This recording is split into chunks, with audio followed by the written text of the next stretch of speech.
Lynda E. Rucker. No More A-Roving. Lynda E. Rucker was born in Birmingham, Alabama, grew up in northeast Georgia, and made her way to Portland, Oregon, by way of Ireland, Nepal, and the Czech Republic. She has since found a better map.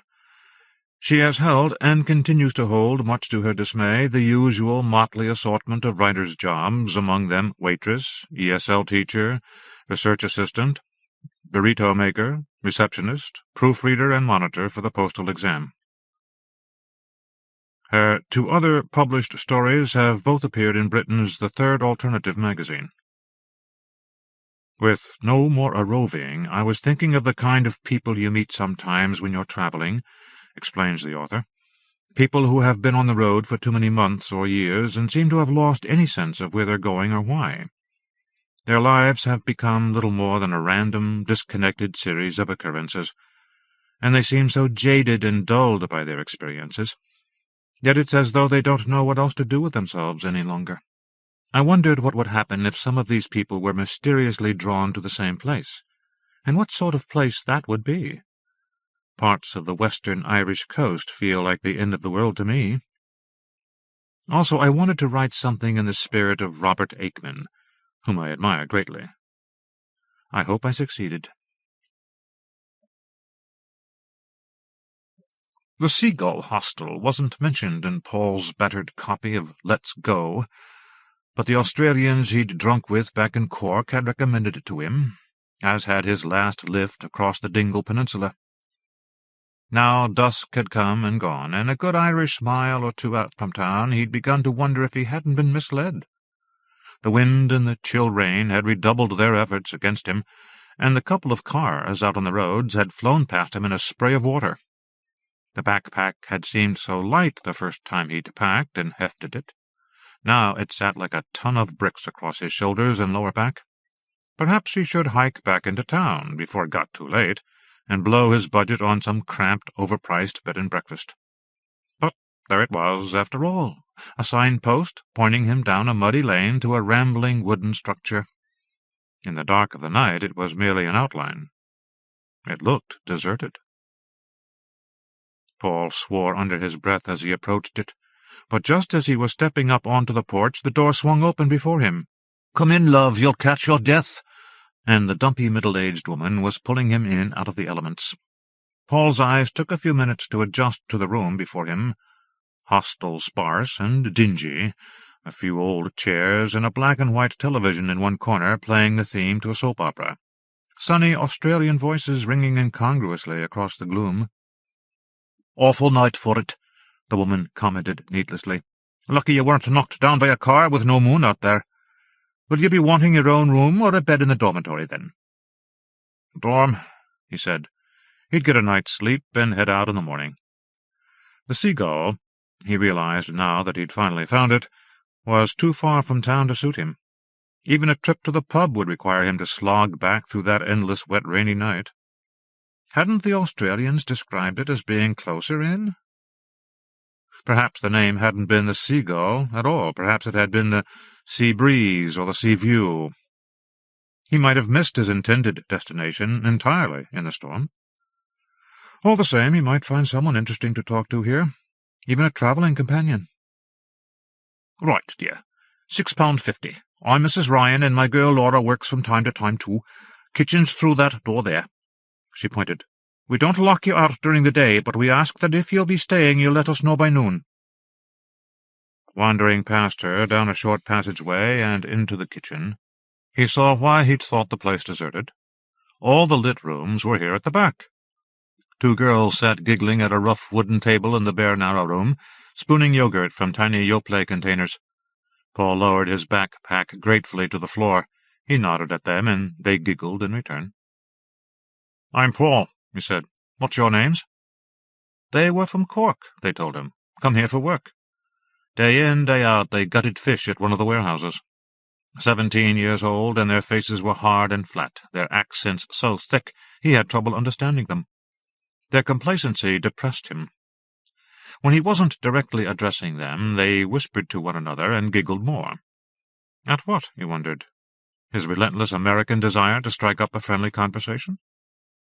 In the last year he had learned that things about himself that he had long imagined to be the very essence of Paulness were in fact culturally concocted mannerisms. The discovery was troubling, as though something vital had been stolen from him. At last he got to his feet and retrieved his backpack, meaning to retreat to the dormitory. If no one there proved worth talking to either, at least he could read for a while before he went to sleep. Reading would distract him from thoughts of Alyssa. She'd stood him up in Scotland, where they'd planned to catch the ferry to Ireland together. He'd even stayed 2 extra days in Stranraer, dull port town, waiting for her to arrive. Somehow, her behavior, though unexpected, hadn't surprised him. Presumably she'd gone on ahead of him, was most likely somewhere in Ireland still. Had he been Alyssa, he wasn't entirely certain he'd have waited for himself either. The real surprise was that she'd not ditched him earlier. And now he'd been travelling so long he found himself running out of reasons not to go home. The dormitory was at the end of the hallway, past some doors he assumed were private rooms. Stocked with 8 bunk beds, it was deserted, save for a large young man snoring atop one. The bare walls and windows threw the harsh overhead light back at him. A door at the other end, open slightly to the outside, concealed the couple on the other side of it. A male and female, speaking something that sounded like German. Or maybe it was Dutch. The scent of hashish drifted languorously across the room. Paul chose the bed farthest from the snorer to dump his pack. Something he'd seen earlier in the reception room worried at the back of his mind. Something he'd noticed, and he couldn't put a name to it. He was too tired, and exhaustion was playing tricks on him. He backtracked to the bathroom, a cavernous, cold place, to change into dry clothes for sleeping, and brushed his teeth under a bulb that made his face look sickly and orange. So complete was the quiet and sense of isolation that he jumped when the door swung inward, and a yellow-haired boy strode past to the urinal. Paul heard voices in the passageway as he gathered up his shaving kit. They were still hanging around outside the dormitory room when he stepped into the hallway. 4 of them, 2 girls and 2 younger-looking guys, their voices loud and edgy and frayed by alcohol and cigarettes. Paul found that all at once he didn't feel sociable any longer. Another moment, and they were joined by the yellow-haired boy. Paul pushed past them, and they gave him the indifferent glances of a well-established traveller's clique. Another body had occupied the lower bunk opposite Paul's, a small form entirely hidden under the comforter, save for some ginger curls strewn across the pillows. Paul rummaged in his backpack for one of the paperbacks he'd picked up in Dublin. But the book bored him. He let it slide to the floor and rolled over, shutting his eyes against the glaring light overhead. He thought of home. It was like swallowing bile. Things would look better in the morning. As sleep overtook him, the something unremembered worried at the edges of his mind. Something he'd seen when he first came in, and only now had begun to realize the significance of. Sleep claimed him before he could sort it out. He was awakened by the sound of a child crying. He opened his eyes to a room gone dark, and lifted his head before he realized the sound was that of the wind. He got up quietly, taking care not to irritate the vocal springs of the sagging bunk bed as the slow breath of sleepers rose and fell around him. There seemed too many of them, from the sound of it. Only 8 bunk beds, and not all of them filled, but so many different breaths. A recollection of waking earlier, too, stirred in him, a memory of someone clambering onto the top bunk above him. But the bunk was empty, its bedding smooth. Stealing over to the window, Paul saw that the rain had stopped and the sky had partially cleared. The wind blew heavy, fast-moving clouds across a moonlit sky. Under the sound of the wind, the sea crashed, closer to the hostel than he'd realized. His own breathing fell into a rhythm with it. His eyes adjusted.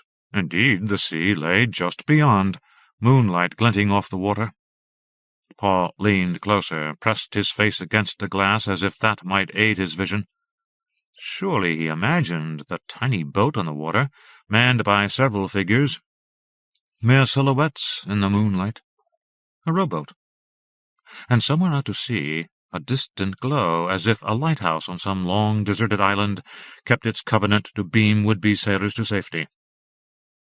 Yet no one would dare that cold, wild sea, even in daylight, in such a craft. A second possibility occurred to him. Perhaps they were in trouble. Perhaps there had been some accident at sea, and their vessel had sunk, and Paul was the only person in the world who could rescue them now. His gaze roamed wildly round the room, as though he might find help there, wishing he'd never awakened, wishing someone else had spied the boat. He must have mistaken some trick of the moonlight.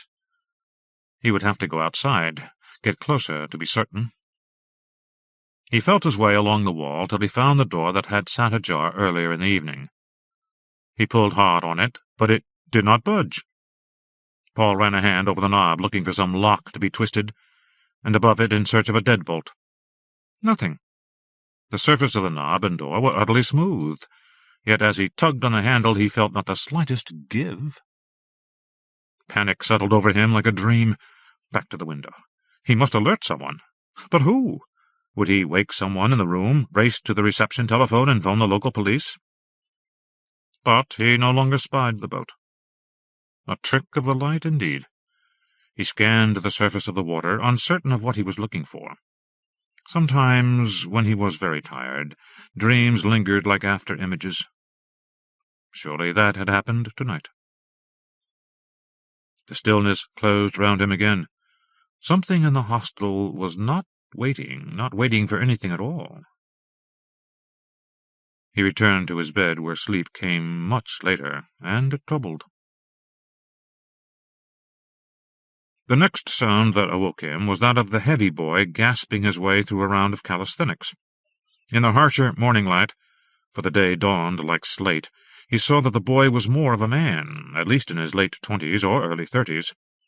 The boy-man wore the clothes of someone even older, clothes Paul associated with the middle-aged or elderly. White undershirt, boxers, black socks pulled up to his knees. The man was trying to touch his toes. He bent at the waist and bobbed up and down. Paul closed his eyes again. His watching might be intrusive. When he opened them again, the man stood over him, sweating.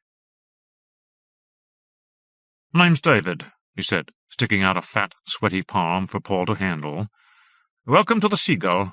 Did you just come from Dublin?" He was English. "Paul," said, though he didn't offer his own hand in return. David remained undaunted. "On holiday, are you? From America?" Paul looked past him for the group from the previous night, or the German couple. But he and David were alone. It must be later than he realized. He was very tired. He'd been traveling so much lately. It might be good to stay another day or two and rest. "Never really had any interest in going to America," David said. "Like it here." He depressed Paul in some unaccountable way. "You at university?" "Yes," Paul said. He started to offer more, but offering more led to conversation. Paul did not want to converse with David. When he was able to escape, he located Mrs. Ryan and told her he'd be staying another night. He was shocked to see by the clock behind her that it was almost noon. Mrs. Ryan looked irritated, as if in waiting she'd had to turn away a bevy of travelers clamoring for his bed. He showered and took a walk out the back of the hostel and down near the water. He found the coastline here forbidding. The green, treeless landscape led right up to the edge of the sea, a sheer drop. To the south climbed a rocky cliff. Cold sea spray stung his face. He thought he saw two figures through the fog, clambering up the cliff. Perhaps the German girl and her boyfriend. He shouted after them. After all, they were staying there together, and it was perfectly permissible, expected even, to strike up a conversation under such circumstances. But they either ignored him or didn't hear, though the girl did turn once and stare at him, hair whipping about her face, before turning back to follow her boyfriend farther up and out of sight. The beacon he recalled from the night before managed to penetrate the mist with a soft yellow glow. A lighthouse, perhaps on some rocky, craggy island off the coast here?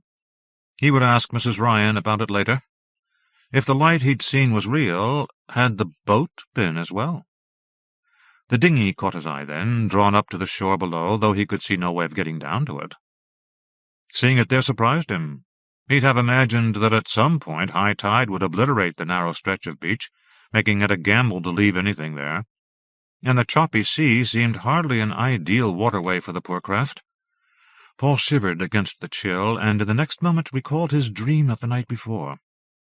And certainly it had been a dream. Otherwise, the people he'd seen in the boat had been lost at sea, their tiny boat washed ashore. And it would have been his fault.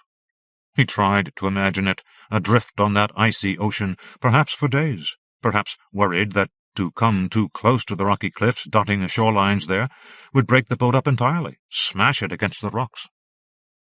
His imagination was getting away from him again. Later today he'd trek into town and pick up a few things to eat and see about bus connections to Tralee and Limerick, any place east of here. He'd had enough of the countryside, enough of the coast, and this was seeming less like a restful way station and more like a place where weary travellers went to die. Something crawled down his spine at the thought, surprising him. Something just walked over my grave. Paul stuffed his hands in his pockets and turned his back to the sea, but the chill still stung at the tips of his ears, the back of his neck, needling his skin. "That's Alyssa's scarf." Paul didn't think he'd meant to speak out loud. He'd been watching television in the lobby, wrapped in his jacket against the chill he hadn't noticed when he'd arrived the night before. But the thing that had bothered him the previous night dawned on him now. It was the soft, grey woolen muffler snug against Mrs. Ryan's throat. How many times had he seen Alyssa wrap it round her own beautiful neck? "What, love?" Mrs. Ryan, propped with a magazine before a tiny space heater, looked over at him. Paul recognized it as though it were a beloved article of clothing belonging to him, the black threads woven throughout the grey in a checkered pattern, the edges frayed because the scarf was old and Alyssa had loved it too much to throw it out. "Did someone leave that here?" he asked. "The scarf, I mean." Mrs. Ryan looked confused. "My scarf?" "Yes, I think it belongs to a friend of mine." Impatient. Alyssa might be somewhere close by. She might have left only just before he arrived. She might have said where she was going. What he would say to her if he caught up to her he would not think about. "Why, no, that's impossible. My husband, God rest his soul, gave me this one Christmas, 6-7 years gone now it is. Keeps me warm as can be." "Did a girl named Alyssa stay here in the last week or so?" Paul demanded. Angry now, he tried to control his tone. She was lying. I need to get in touch with her. It's very important to me to know if she's been here." "You're the first new guest I've had in a while," Mrs. Ryan told him placidly. He could hardly accuse her of anything, could he? He could hardly tell her outright that he knew she was a liar. Paul's hands curled into fists, and he shoved them deep in his jacket pockets. Cheap old bitch! Wouldn't heat the place properly and stole from the guests. And he hadn't made it into town to check on bus connections after all. Well, tomorrow he'd just leave. He'd get up early and go, and sometime during the day he was bound to catch either a bus or a lift out of town.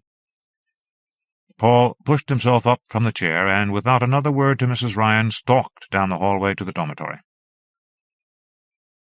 The group he'd encountered the night before were apparently out again, as was the German couple. The form on the bed opposite his was still there, but this time the covers were thrown back to reveal a small face beneath the ringlets. Paul noticed a bottle of vodka peeking out from the girl's backpack. Perhaps he'd try walking into town now. The night had cleared, and it wouldn't be such a bad walk as long as it stayed that way. He might even talk to someone about bus schedules. He asked David about a good pub. "Try a Flaherty's," David suggested, and Paul realized with a sort of horror that David was preparing to accompany him. The thought of the pub immediately lost its appeal, and he began fumbling over excuses as to why he wasn't really interested in going tonight, especially. David, undaunted, took off for town, wearing a heavy overcoat and good boots. Soon Paul began to wish that he'd accompanied him after all. He had no wish to return to the reception room to watch television with Mrs. Ryan, and the German couple returned, but spoke in low voices with one another. Paul didn't remember falling asleep atop his covers with all his clothes on. and he didn't wake again before morning. The rain started again soon after he got up, and he couldn't see heading out to hitchhike or wait for a bus in that weather. Anyway, he'd overslept again. He boiled instant coffee in a deserted kitchen, and later made his way out back once more to the sea. He looked for his fellow travelers again, perhaps on the cliffs, but saw no one. He smoked the cigarettes he'd bummed from David and threw the butts into the ocean. A bitter wind blew across the water, and somewhere through the mist the beacon shined for someone. He thought of the fishermen who made their living from this sea, of the thousands upon thousands dead because of blighted potatoes, years of famine scarring this green, harsh land, and he thought of America. The more he thought of it, the more it seemed to him to exist someplace very far away. He wondered if it would be there any longer if he crossed this sea. He wondered if he cared. He strode to the edge where he'd seen the dinghy below. The strip of shoreline remained, but the dinghy was gone. It crossed his mind that perhaps it had broken free from its moorings somewhere, drifted up on the tide here and then back out again, but that hardly seemed likely. There had been a deliberateness about its placing on the shore below, as though someone had pulled it in from the water and carefully placed the oars crossways inside of it. He asked Mrs. Ryan about it that night in the reception-room, but she shook her head. "Oh, love, it might be anybody's. Still some fishermen in these parts, you know. We're not all in the business of providing warm beds for tourists." But who would row a dinghy on that wild sea? And there were no lighthouses offshore around here, she assured him. She was certain of that. As she spoke, Paul couldn't keep his eyes off that muffler round her neck. He was wild to get hold of it. He'd remembered how to be sure, something he'd teased Alyssa about. She'd written her name on the tags of all her clothes, like a child going away to summer camp. Alyssa Myers. It was an oddly homey and endearing move from the usually elusive, too-beautiful-to-be-true girl. Not the kind of girl who usually fell for Paul. Not the kind of girl he could expect to wait for him to catch up now. And the two of them together would have always been that way, Alyssa far ahead, and Paul lagging behind, trying to reach her. In the kitchen he cooked up some packaged noodles and ate them in front of the television. The ginger-haired girl made an appearance outside of her bed at last. She said her name was Rosie, and she was from Melbourne. He wondered why she kept getting up and leaving the room until he realized she was refilling her Pepsi can with alcohol. Her speech became slurred, and she stumbled once across the rug at the threshold, and she tried to laugh it off, but she looked like she was crying. Then she left the room again and didn't come back. Paul was glad. He waited until he was pretty sure she'd gone to sleep, or passed out, and made his way in there as well. In the morning, another girl kneeling beside Rosie, trying to wake her, roused him from sleep instead. "Ah, Rosie, did you have too much to drink again?" the girl was saying, her voice a pleasing Irish cadence, and Paul caught sight of Rosie's face, screwed up tight against the morning like a little girl's, fists rubbing shut eyes. He rolled over and tried to sleep again. "But I don't want to go," Rosie whined. "The others have gone, and I don't want to go after them." "There, shh," the Irish girl whispered, as though she were soothing a small child. "No need to fret about it." Later, Paul found the girl in the reception area. This was Mrs. Ryan's Laura, then. She was checking in the first new guest Paul had seen since he arrived, a tall, heavy-set blonde girl. "Did a girl named Alyssa Myers stay here before I came?" Paul asked Laura, hoping she'd be more receptive than her mother. "Oh, I'm sure she didn't. I've a good memory for names," Laura assured him. He watched her as she spoke, looking for deception beneath her cheerful ease. The blonde girl said, "You're looking for somebody. She'll turn up sooner or later. That's what happens, you know. You think you've said goodbye to somebody forever, and you run into them 3 or 4 more times over the next couple months." She had the accentless voice Paul had come to associate with Americans from the West Coast. And sure enough, she hailed from California. "I've been traveling 18 months, she told him as they shared a cigarette in the kitchen. "My friend was with me for a while, but she was raped in Spain, hitchhiking. She went home after that. Before that, we went all over Thailand, Malaysia, and Nepal. You been to Southeast Asia? Paul said he hadn't. Man, that is a trip. Like, you wouldn't believe the drugs you can get there. And cheap. We stayed there a really long time, 'cause everything was cheap. Ireland costs too damn much. Paul was taking a dislike to the girl, her coarse and abrasive manner, her bulky body. "When are you going home?" he asked, because somehow he felt the question might hurt her, and he wanted to do just that. She stopped, drew in a long drag of smoke, and shrugged. "Dunno. Why would I want to do that?" And so it went. "How long have you been staying here?" Paul asked Rosie once, and she just shook her head again and wouldn't talk to him any more. Just stared at the television as though mesmerized by the opening credits of a variety show. He dug through his address book, but couldn't find the slip of paper where he'd written down the name of the place the night it had first been suggested. Perhaps it had been the Seashell or the Albatross, in which case he was here under false pretenses. He said it to himself as a joke, and didn't feel like laughing afterwards. If he wanted to stay in the area, it wasn't as though he had to remain here. He could ask around in town, perhaps get to the bottom of it, find the other more pleasant hostel that he must have mistaken this one for. Surely no one would recommend this place to anybody. For a long time no one arrived or left, and he eventually decided that the 5 travelers he'd encountered the first night were long gone, for he never saw them again.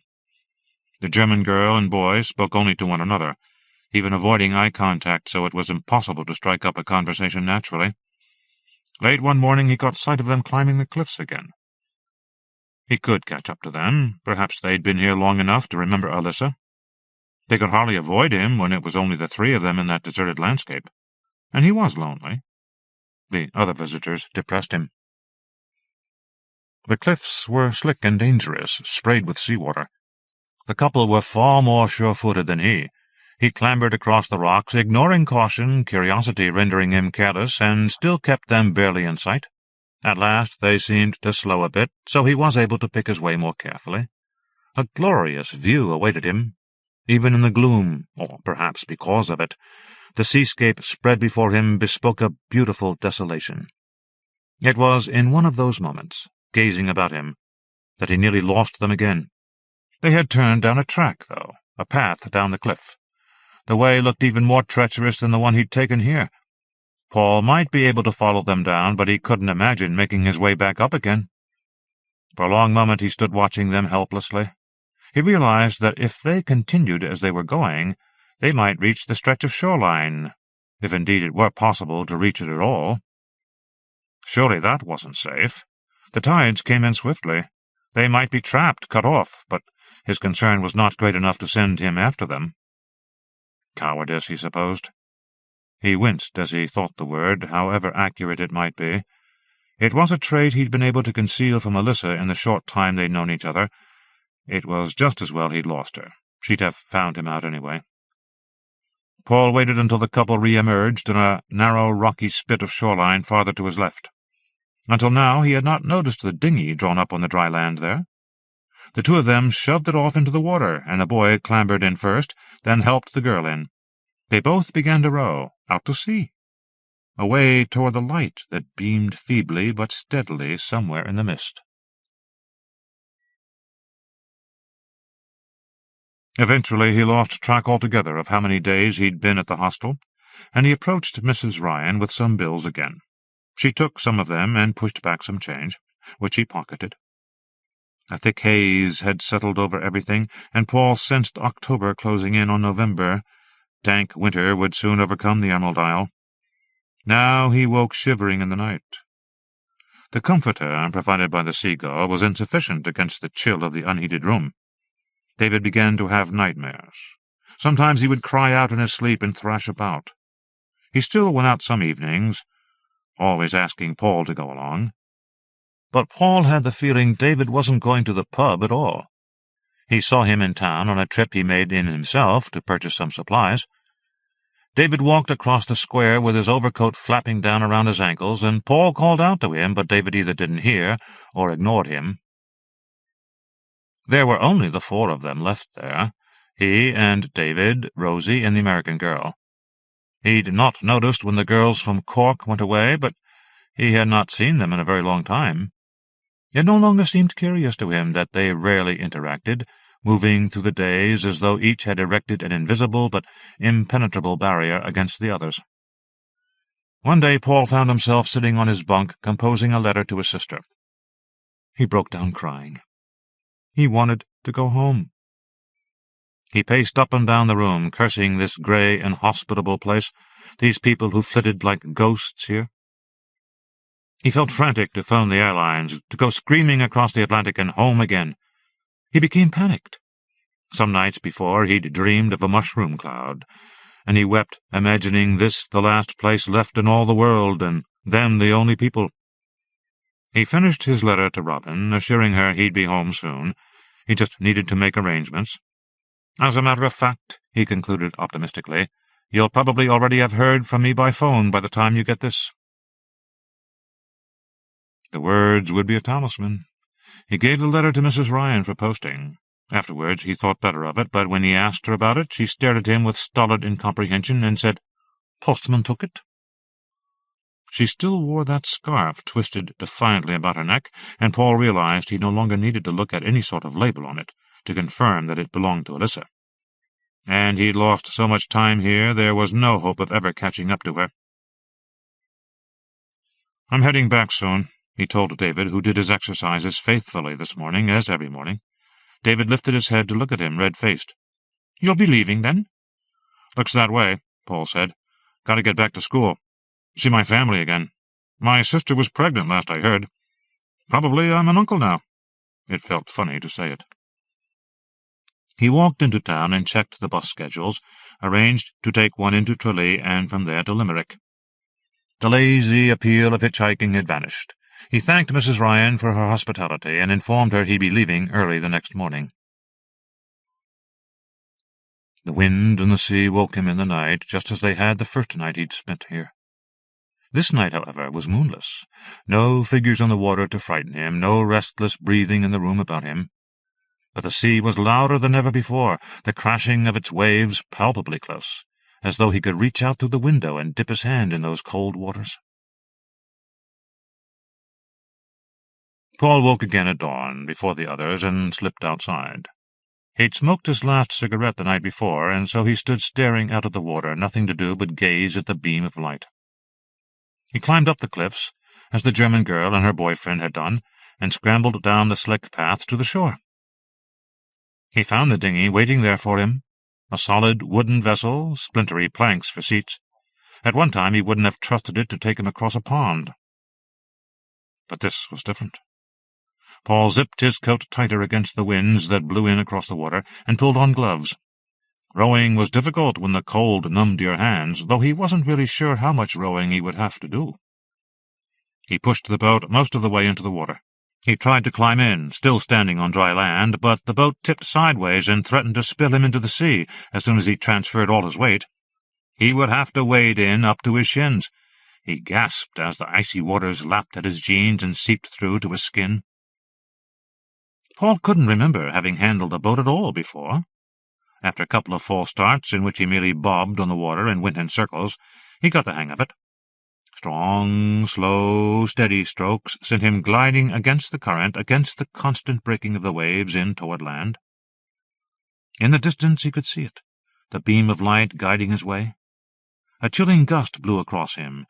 Inside the jacket he was sweating, but his face, his lips and nose and ears had gone numb in the cold.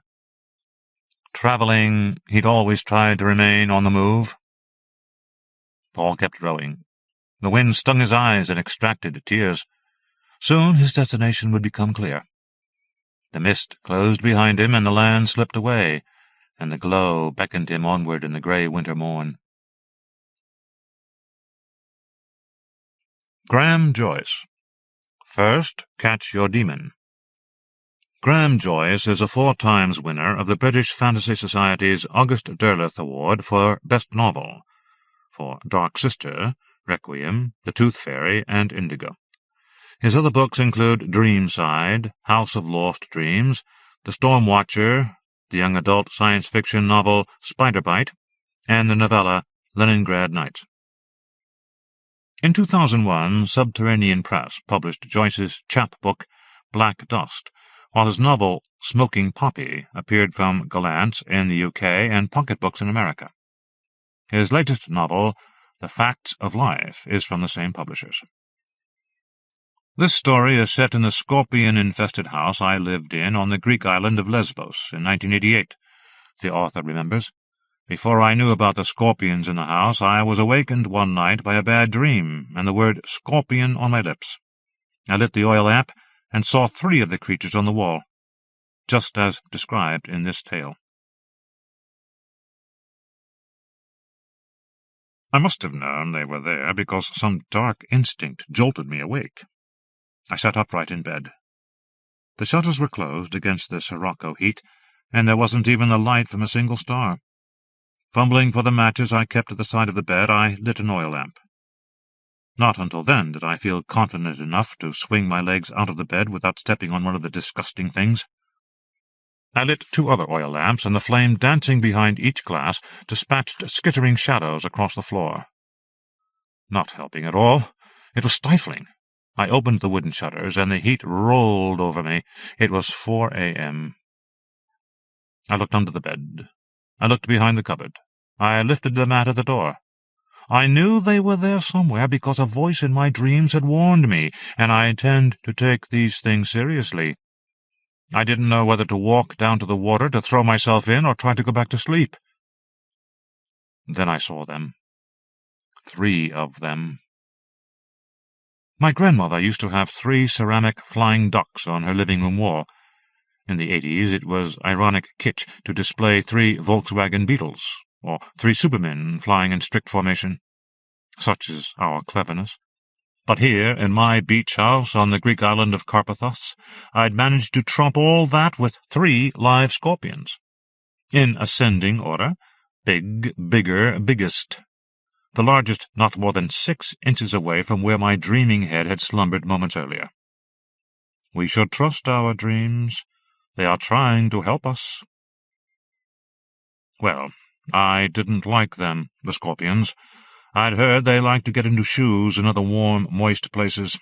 Perhaps if I'd been less of a lout, I would have behaved like a proper naturalist, making sketches of these beautiful creatures, taking scholarly notes about their habitat and behavior. But I'm not, and I didn't. Plus, I was thinking defensively about my own warm, moist places. I marched outside to my patio kitchen and reached for a heavy iron skillet. Aspro, a feral white cat living on scraps from my table, looked puzzled. I weighed the frying pan in my right hand, returned to the scorpions, and hit number 1 so hard that what didn't stick to the underside of the skillet left a scorpion-shaped applique on the wall. Bang went number 2, and fuck you all the way to hell, thou slimy carapace, thou whoreson Zed, thou mere cipher. I was saying all this and lining up for the hat trick when number 3, coming to its senses, dropped from the wall and scuttled toward my bare feet, sting cocked. I leapt on my bedside chair, tipping over the oil lamp. The glass smashed, and the burning oil spilled on the stone floor, raising a small curtain of flame between me and the surviving scorpion. I have heard that a scorpion encircled by fire will sting itself to death. Nonsense. Undeterred by the conflagration in its path, the scorpion, almost casually, stepped through the fire and came to a swaggering halt at the foot of the chair. Its sting remained cocked. My 6-foot height advantage notwithstanding, it raised its pincers at me like a species of dense English football hooligan, drunkenly beckoning me on. Then Aspro the cat appeared, and, properly challenged, the scorpion retreated to a crevice at the foot of the wall and was gone. I climbed down from my ridiculous perch and extinguished the small fire with a bedside glass of water. I examined the bottom of the skillet, where the crushed scorpions comprised no more than flimsy crisps of brown carapace and mucus. I let the cat have what it wanted, and anyway it saved me from having to clean the underside of the skillet. Aspro chewed thankfully and licked his paws. Sometimes, Aspro, you disgust me. The heat blanket made me sigh. Sweat ran in my eyes, down my back, trickled in my groin. There was no possibility of my going back to sleep. I decided to go and climb in the rowing boat, where at least I could sit with my feet in the water. I pulled on some shorts, and Aspro followed me along the garden path to the boat. I pulled up short. Someone was sitting in my boat. I didn't know who it could be. I had no friends, and I discouraged all neighbors and strangers. The sea was still like oil, bearing a dermis of moonlight, but suffocating under the sirocco heat. The small, silhouetted figure hunched over the prow of the small rowing boat, gazing into the water. I stood under the fig tree at the gate to my garden, contemplating what to do.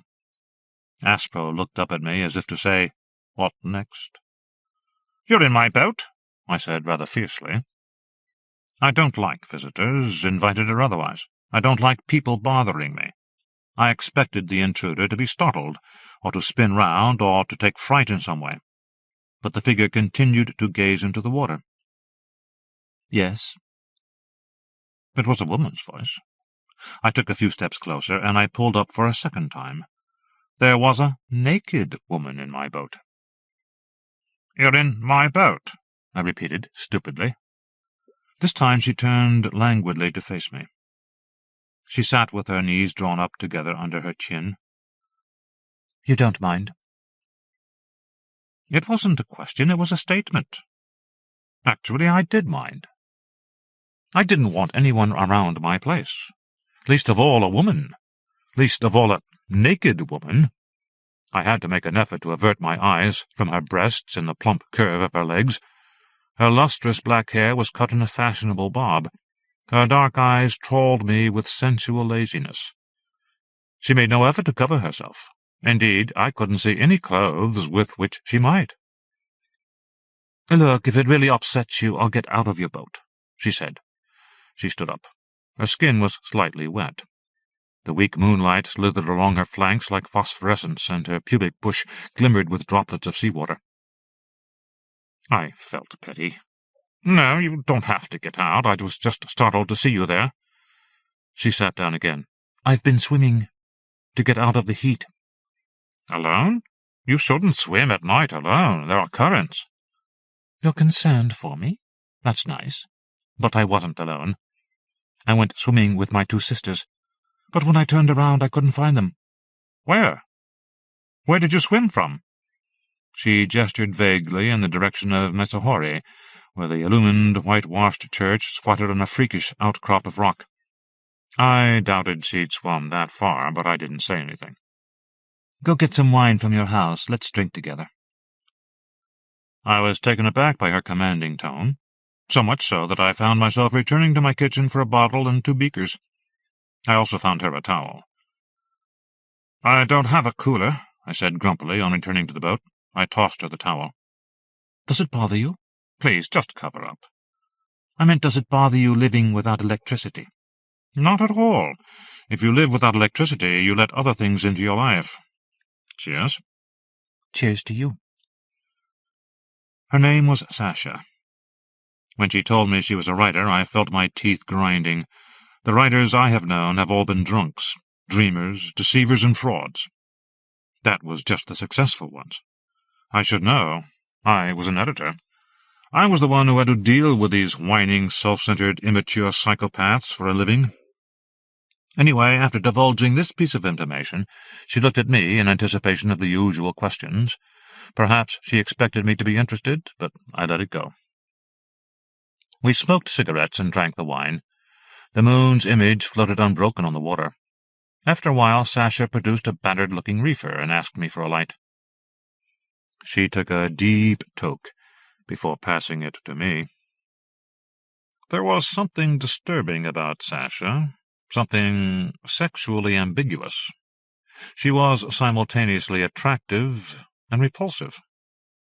As I squinted at her through the smoke from the joint, she ran her tongue along her upper lip, chasing the diamond-like beads of sweat there.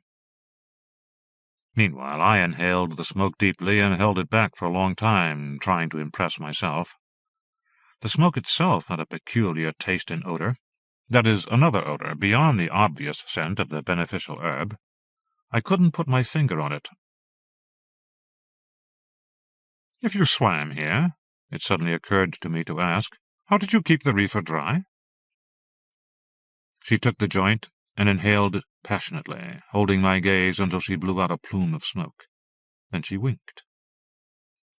I was appalled. I got out of the boat and walked back up to the vine-covered patio of my house.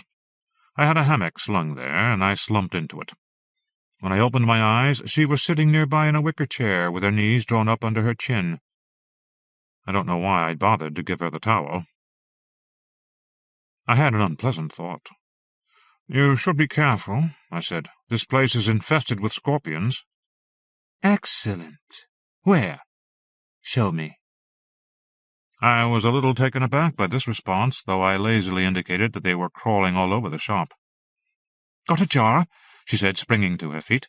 Without waiting for an answer, she picked up a glass jam jar I used for burning candles outside. "If there's one around, I'll find it." She got down on her hands and knees, and, taking a draw on the joint, began blowing smoke into the cracks between the concrete floor and the external walls, moving methodically along the patio. I watched her do this for a few minutes, and was about to speak when a medium-sized scorpion scuttled out of the crevices. She deftly trapped it under the jar. "Hand me a knife, a big one." I swung out of the hammock and passed her a long-bladed kitchen knife. Lifting the jar half an inch, she maneuvered the knife into place and expertly amputated the segmented abdominal tail from the creature. Satisfied, she lifted the jar, keeping her knife on the still twitching tail. She picked up the disarmed scorpion, which was thrashing its lobster-like claws. "You can go now," she said, planting a kiss on its back. She set it down on the concrete. It would have scuttled away, but Aspro the cat, having watched all these proceedings, pounced and ate it. This seemed to displease Sasha. Still on her knees, she hissed at the cat. Aspro, chewing heartily, jumped back into the shadows. Murmuring something about hating cats, Sasha went on to give me a lesson in scorpion anatomy. "The glands are at this end of the tail. You don't want the venom sac." "Don't I?" "No, it would blow you apart. You want the glands, which are in a pair here. You cut across here, see? And here. Though I don't know why I'm telling you, as you really shouldn't try this at home, as it were." "As it were?" "You need a tiny drop of olive oil." "I do." "Just the tiniest drop, to activate the neurotoxin." "The what?" "Have you got any? Any oil?" She'd crossed the segment she'd extracted from the scorpion and mixed it with a smear of olive oil. Then she asked me for a cigarette. She pinched a little of the tobacco from the end without breaking the paper, popped in her minute mix of God-knows-what, and packed that in with the spare tobacco. Then she offered it to me to smoke. "You must be fucking jesting." "No." "You first." "There's only one pop in it. The thing won't share." "Then you have it." "If you insist. I was trying to give you a treat." "A treat? What a pretty idea." She shrugged and made to light up the concoction for herself. She struck a match, and some cast to her eye, perhaps a glance of contempt, as she looked across the naked flame at me, made me ask, "What does it do?" "Oh, for God's sake, do you want it or not?" I stepped up to her, snatched the cigarette from between her lips, and put it to my own mouth. I could taste her lips on the filter. I grabbed her hand to steady the flame and put it to the tip of the cigarette. Catchlight from the watery moon flared briefly in her eye. I puffed on the cigarette and wiped sweat from my brow. "Hold it deep in your lungs." I took another draw, but nothing happened. Again, and this time something sizzled in the ciggy's red cone. I got a lungful, held it back. Still nothing. Then my head cracked against the moon. When I say my head cracked against the moon, I mean that literally. There was a sound like a 10,000-decibel mosquito, and my brain inflated at unconscionable velocity, rushing outward at the speed of light. My chin banged on the concrete, and my skull smacked up against the moon. Later I was to realize I'd fallen over, but I didn't know that at the time. The moon punctured, and a shower of milky, resinous light drenched me, forming a brilliant membrane of ectoplasmic light around me, plugging my nostrils, my ears, my mouth. I could barely see through it. I had to hold the membrane to breathe, and when I managed to drag the latex shroud off me, my ears started popping to the cacophony of night sounds from my garden. I heard a million insects and other wildlife excavating the ground under the house. A wave of heat rolled over me, and I knew that I was lying on my back on the ground, and that Sasha was fellating me. Every time I tried to open my eyes, all I could see was gold and silver flora exploding. After a moment, the flora resolved into the shape of Sasha, working away at my cock. At last she hoisted herself onto my chest, her breasts quivering, and I could see that from below her navel she was all scorpion, and not woman at all. Half woman, half arachnid.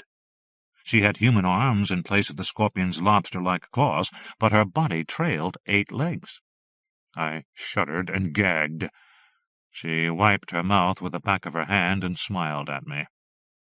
Then her venomous sting appeared over her head, quivering slightly, waving from side to side. I made a scream, but no sound would come. The sting dipped, lightly touched my forehead, and I passed out.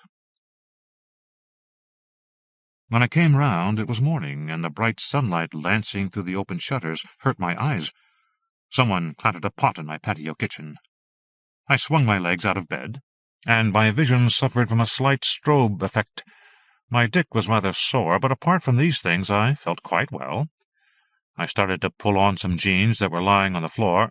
Then, not wanting to find a scorpion in my tackle, I remembered to shake them out. Sasha was outside making coffee. She must have been back to her own place, because now she was wearing a simple black dress. She looked a little too much at home amongst my things. "Come here," she said, beckoning me off the patio. "Want to show you something." I followed her down the path to the whitewashed breeze-block lavatory. She'd dislodged a stone near the base of the white wall. 2 scorpions were locked in apparent combat in a small depression thus exposed. "Mating is a dangerous business when you're a scorpion," Sasha said. I looked closer. The creatures had engaged claws and were twitching their tails together. At last they hooked on, each having effectively neutralized the other. Then they proceeded to tug each other back and forth across the stony earth. "The rocking makes him leave his seed on the ground, and she picks it up on her belly." "Know a lot about scorpions, don't you?" I said, scratching the back of my neck. "Sure do." We went back up to the patio. She poured coffee and offered me a cigarette. I looked at it doubtfully. "There's nothing in it. You don't trust me an inch, do you?" "An inch?" I didn't trust her the width of a brain synapse. Speaking of which, parts of my own brain were still tingling in aftershock. I found myself studying her surreptitiously, trying to see evidence of her nocturnal carapace. Though I will say she made decent coffee. Sasha was content to hang around all day, sunbathing topless on the apron of grass between my house and the sea, sipping my ouzo and flicking through my magazines. She swam, later trying to wash off the salt water under the ramshackle shower, but the water drum on the roof was empty, and I wasn't going to fill it up for her. No need. She did it herself, filling the bucket from the pump and climbing the ladder to empty the bucket into the drum. After showering, she went around the place with a woman's fixing-up eye. She tidied my kitchen and rearranged my hanging system for my pots and pans. She swept out the room. I didn't like it one bit, but all I could do was growl into the encyclopedia I was reading and feel the unwanted erection fattening inside my shorts. "Encyclopedia? You read encyclopedias?" "No, I read one encyclopedia. This one." She leaned over me, her nipple an inch from my mouth, like the swollen pip of a pomegranate. "You're only on C." I don't know why she was surprised. It was a large encyclopedia. "What will you do when you get to the end?" "I'll start again. Now leave me alone." "What's the last entry? Let's go straight to the end." "No." But Sasha wouldn't leave it. She teased and nudged me and tried to grab the book. At last I banged the encyclopedia shut and grabbed her by the wrist, dragging her squealing from the patio into the room. Once inside, I bent her over the bed and lifted her black dress over her head. Underneath, she was nude. Though she pretended to resist, as I loosened my shorts, she spread her legs. Released, my cock bobbed angrily, and with the startling quickness of a ferret into a rabbit hole, buried itself deep inside her. She gasped and laughed. I tend to fall asleep after the act. I understand this is supposed to make me a lousy lay. But when I came to moments later, she had massaged me to erection all over again. I couldn't seem to get enough of her, and this pattern was repeated over and over throughout the rest of the afternoon and evening. Just the smell of her inflamed me, and she, in turn, was determined to suck me dry. At some point in the evening I got up to grab us something to eat. She followed me outside. We stood nude on the patio as the twilight settled on the water. She stood behind me with her arms around my waist as we watched a night fisherman glide silently by in silhouette, a lantern on the prow of his rowing boat. "Know what I like about you?" she said. "Your anger. I like it. Why are you so angry?" I shook my head and struck a match to light the gas stove. "It doesn't matter. You don't have to say. In fact, it's better not to. I understand perfectly. Because I'm angry too." Stars were winking awake. Orion huge in the sky and hanging low. We stood looking out on the darkening ocean, and with the ghostly fisherman gliding through the water, and with her hand stroking my belly, for a moment I felt truly happy. After we'd eaten, she gave me something to smoke. I remember stumbling into bed in a daze and her climbing in after me. When I awoke, it was in the hour just before dawn. She was gone from my side. The shutters were open, and a buttery moonlight spilled into the room. Something on the wall moved, but at the periphery of my vision. I turned my head very slowly. It was Sasha, clinging to the wall. Her eyes were half-closed in self-communion. Hanging on the whitewashed wall, she defied gravity. I was paralyzed with fright. I pissed the bed. Huge boils of sweat erupted from my skin. Sasha was nude, and as I strained, trembling to see how she clung to the wall, I saw, faintly pulsating like a brown shadow, the scorpion abdomen superimposed over her lower body. My teeth chattered, giving me away. Sasha slowly turned her gaze on me. Then she dropped from the wall and onto my bed with the lightness of a bug. As she crept towards me, her sting appeared from behind her head, wavering before it touched me lightly just below my left temple, and I passed out again. Examining myself in my cracked shaving mirror the following morning, I found a sizable lesion on the side of my head. Sasha was already up frying eggs and bacon in the large skillet. She had tied a tiny apron round her waist as a precaution against the sizzling fat. "Shouldn't you put some clothes on? Someone might come by." As I spoke, I noticed 3 scorpion carapaces scattered on the concrete patio. Either Aspro the cat had had a good night's hunting, or Sasha had a gland extraction factory going. "Good morning, Ryan. And no one comes by here. Sleep well?" "Actually, I didn't." "Kind of grouchy today, aren't you?" She looked up from the chuckling, spitting frying pan. "What's that on your head?" When I fingered the sore spot, she set the pan aside from the flame and came to look. "Mosquito bite?" She went back to the eggs. I sat down at the table. "That stuff you gave me to smoke the other day, do you think it could have after effects?" "Sure." She served up the bacon and eggs. "You can get flashbacks for days. Come and eat." "Not hungry." Whipping off her apron, she straddled me, settling herself on my lap. "If you're going to keep fucking me 7 times a day, you're going to have to keep your strength up." Then she kissed me, but I resisted. "What's wrong? Tired of me already?" "I don't feel good." She put a hand on my forehead, squinting at me doubtfully. "You seem a little hot. Why don't you take a swim? You'll feel better." I picked up a towel and padded through the scorched grass down to the beach. I didn't want to swim, but I wanted to get away from her. Why couldn't I just kick her out? Just send her packing? I waded in the water up to my calf muscles, steadying myself against the boat to avoid stepping on the sea urchins. Looking back, I saw Sasha hunkered over the table, not eating, but engrossed in some new activity. I returned to the house very quietly, coming up behind her while she thought I was still swimming. Over her shoulder I could see she was rolling another long joint. The papers were pasted together, and the mixture of tobacco and resin was laid out on the paper. In her right hand was a syringe. Her left hand reached behind her head, lifting her hair as her fumbling fingers located a spot behind her ear at the base of her skull. In a shocking movement, she jabbed the needle of the syringe into her neck and sharply upwards towards the region of the cerebellum. She jolted. I gagged, but she didn't seem to notice me behind her. Slowly she drained off some dark fluid into the syringe.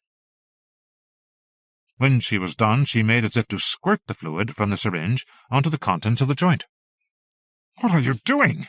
I gasped. Turning to me slowly, she smiled. The brilliant Aegean sunlight fizzed in her eyes. She dropped the syringe and picked up the reefer, lasciviously rolling a tongue along the sticky paper edge as she proceeded to turn a neat, crafted joint. "I'm going to look after you," she chuckled. My feverish gaze swept the table. "Where's that needle? The syringe, where is it?" "What?" The syringe was gone. I looked on the floor. Nothing. There was some cutlery on the table, but that was all. "I saw a syringe in your hand." She picked up a stainless steel knife. "I was just hot-knifing the resin. Give it a crumble. Say, you really are burning up, aren't you?" I was perspiring insanely, and my temperature was rocketing. It was true. Sasha coaxed me back inside the house, her voice gentle, wheedling. "I know what you want," she said. "I told you I'm going to take care of you." Pushing me back onto the bed, she whipped off my shorts and closed her mouth around my cock, sucking me to the point of orgasm. I lay back with my eyes closed, unable to resist.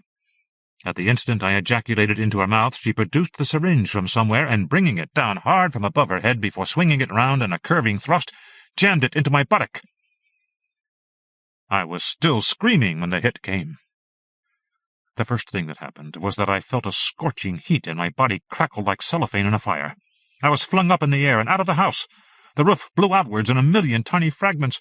A golden wind shrieked in my ears as I went up, and my skin rippled and rolled with the G-force. I remember corrosive sunlight stinging my eyes as I was sucked high above the clouds. Up, up, up.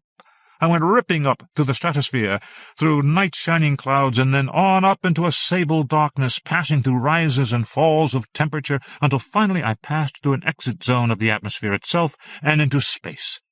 And although I knew it to be freezing, the raging inner heat of my body was keeping me alive. I was flung in a vertiginous trajectory, yoked by speed and feeling my bones cracking and resetting until I was reconfigured in a sequence of gleaming stars, major novae pulsating in a pattern almost cruciform, spine and forelimbs, while minor stellar bodies glittered superbly to complete a geometric form, pincers, legs, overhanging tail loaded with brilliant venom, set among the heavens in a place outside the curve of time. All that, of course, was hallucination. None of it happened. It was some time before I came to my senses, to find myself back in my beach house. Sasha was still there, patiently awaiting my return. And I was glad she was there. My distaste for her presence had been resolved, and some of the rage inside me had been drained, or at least transformed. We spend our days together quietly. Often we don't even feel the need to speak, enjoying the companionable silence of old couples. I feel my eyes glaze over, and almost in a slumber I am prepared to let the days pass without event. We keep late hours. Sasha is generous. Should a juicy black spider pop its head from between the cracks in the brickwork, she will let me have first strike as I hone my skills. Sometimes I glance up from my place on the wall to Sasha's place on the wall, and I have almost forgotten to marvel at how easy it is, with the extra limbs, to maintain my grip on the perpendicular. Aspro the cat had to go, of course. Sasha doesn't like cats, and we had to chase Aspro away. We wait for someone else to take over the house. It has been a long time, and no one has come, though patience is a virtue that Sasha has been able to teach me. Though for some reason I do miss the cat. Donald R. Burleson. Pump Jack. Donald R. Burleson is the author of the novels Flute Song, reprinted as The Roswell Crewman, and a finalist for the Bram Stoker Award in 1996, Arroyo, and A Roswell Christmas Carol. He has also had more than 100 short stories published in such magazines as Twilight Zone, the Magazine of Fantasy and Science Fiction, Death Realm, Wicked Mystic, Terminal Fright, as well as in dozens of anthologies, including The Mammoth Book of Best New Horror, Dark Terrors 4, Post-Mortem, Meta-Horror, 100 Creepy Little Creature Stories, 100 Wicked Little Witch Stories, 100 vicious little vampire stories, the Cthulhu cycle, the Azathoth cycle, Return to Lovecraft Country, Made in Goat's Wood, and others. He is the author of the short story collections Lemon Drops and Other Horrors, Foreshadowings, and Beyond the Lamplight, as well as the non-fiction study The Golden Age of UFOs. Burleson is the director of a college computer laboratory in Roswell, New Mexico, and is a field investigator and research consultant to MUFON, the Mutual UFO Network, of which he is state director for New Mexico. About the following story, the author explains, in the American Southwest, oil wells are of course a common sight to travelers, standing against the desert sunset and nodding at the earth. While my wife, Molly, and I have always found that there is something serene about these pump jacks, there is something creepy about them, too, in an odd insectoid kind of way. And I guess that's all it takes for a diseased fancy. It was strange, being back in the desert. That's what this land was, all right. However stubbornly a half-dozen generations of sheep ranchers had struggled to carve a living out of this sandy, mesquite-dotted soil. Cal Withers pulled his rental car over to the side of the lonely road and got out and sniffed the air. After the clamorous squalor of city life, he wasn't used to all this space, all this quiet, and it tended almost to make him nervous. But the limitless deep blue sky was delectable, no denying that, especially when one was used to cramped city skies stained an ugly gray by skyscrapers. All these years back east he had thought of the desert lands of southeastern New Mexico as a kind of childhood dream. This yellow prairie land had been his home for the first 7 years of his life, till his dad, weary of farming, had found a new job and moved them all to the frozen Northlands, leaving the old farmhouse in the dubious hands of Uncle Bill and Aunt Clara. Growing up in Boston on the banks of the Charles River, Cal had found it easy just to stay there, settle into life there, grow older there. But now he wondered whether he had made a mistake, never coming back here till now. Well, he surveyed vastnesses of gently rolling ground, furred over with wheat-grass and spiked with yucca. What would he have done here, anyway, if he had stayed?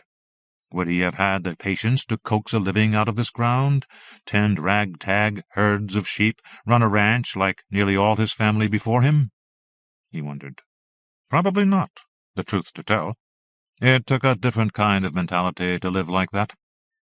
But damn, this clean, clear sky looked nice, with its regal flotillas of billowy white clouds driven onward by a tempest of sunlight.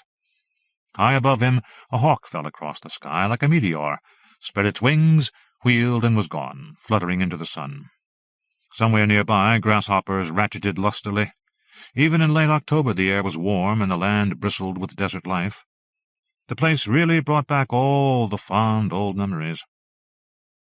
And yet its pleasantness didn't quite banish the not-so-fond old memories. The sky seemed to darken almost imperceptibly for a moment, until he realized that it was not the air, but his own mood that was slipping into shadow. Funny, he hadn't thought about that other business for years, and wasn't sure he wanted to think about it now. He got back in the car and headed farther down the road, toward what the locals called the old Withers place.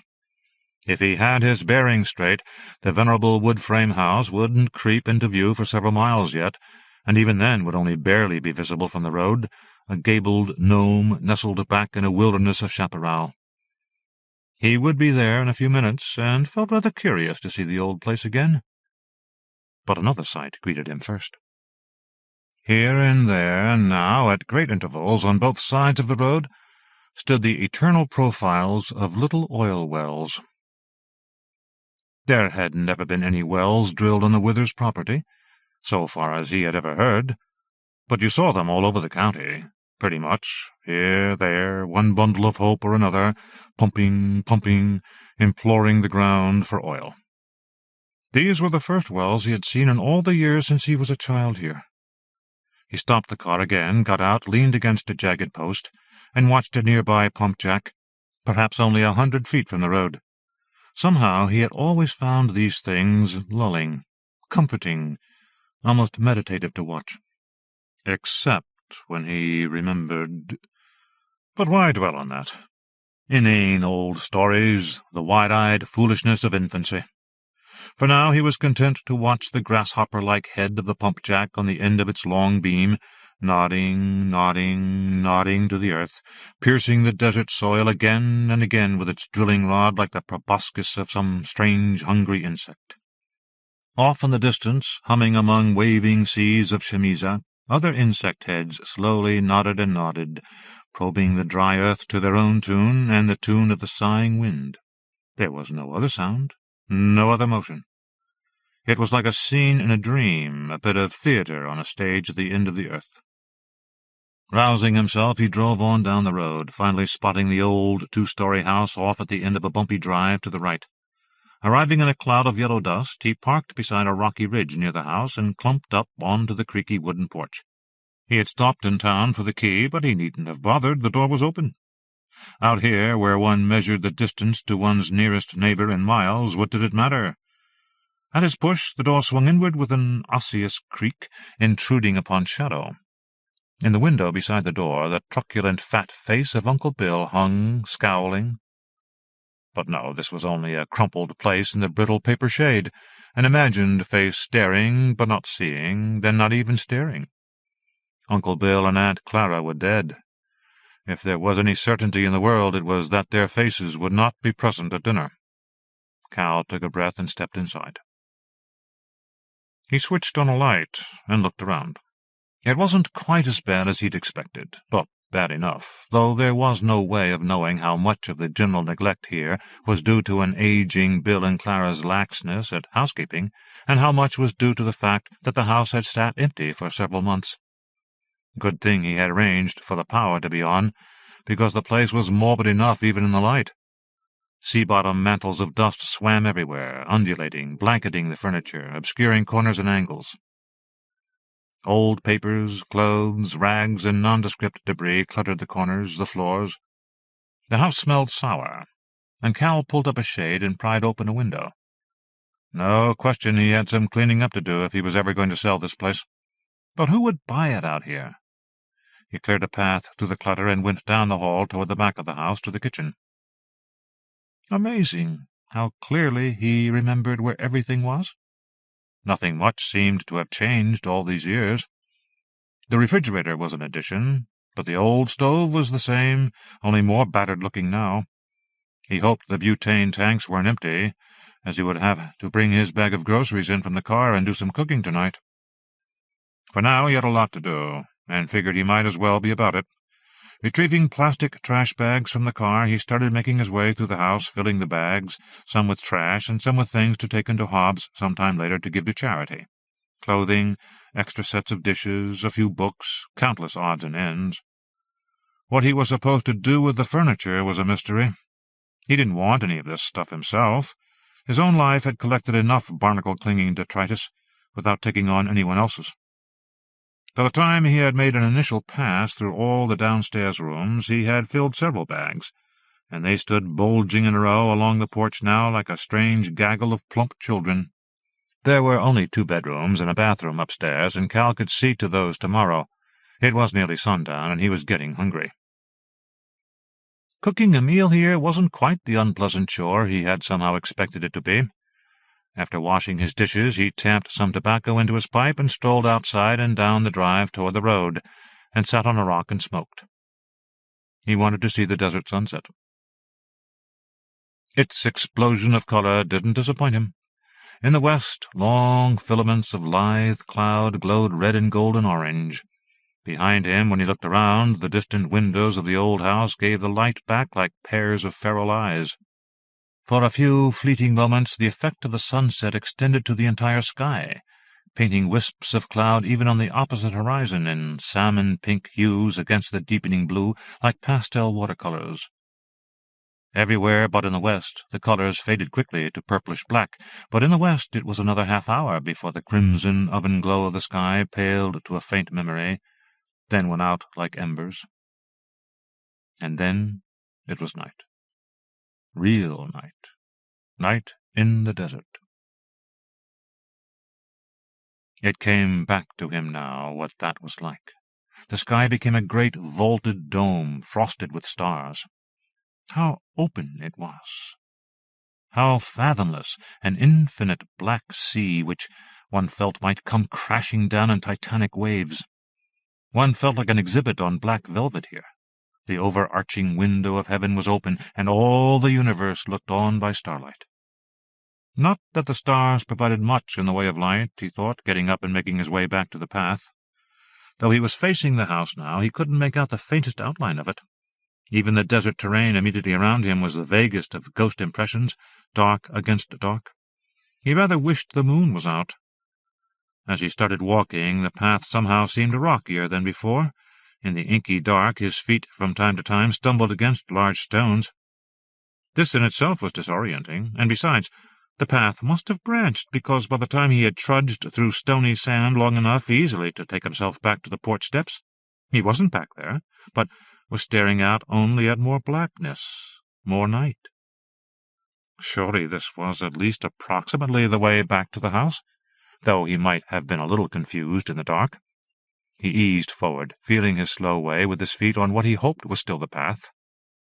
Even now, when his eyes had had time to adjust to the dark, the chaparral around him loomed only as dim shadows without detail, and it made him uncomfortable to move on without quite being able to tell where he was going. He walked in this fashion for what seemed like a good while, and at length he felt his feet fetch up against a vertical object. This had to be the bottom porch step. He had to be back at the house. He had been mistaken about the moon. It was out, but had been obscured by low-scudding black clouds, backlit now in wan yellow light, and as the clouds lifted, the gibbous moon shone through, a half-eaten face of chalk. When he looked up, he reflected that the angular object beginning to take form in the moonlight could only be a corner of the overhang to the porch. But it wasn't. Poised, motionless above him, it was a pump-jack, its oblong head raised as if contemplating the moon. Had it been pumping at the time, he would no doubt have heard it long before blundering onto the edge of the platform on which the structure rested. The odd thing was that in the dark he must have wandered off the Withers property altogether. But no, now that the light was better, he could see, traced along behind the oil well, a half-collapsed old fence stretching off into the night, rusty wire strands dividing the Withers property from the adjacent land to the west.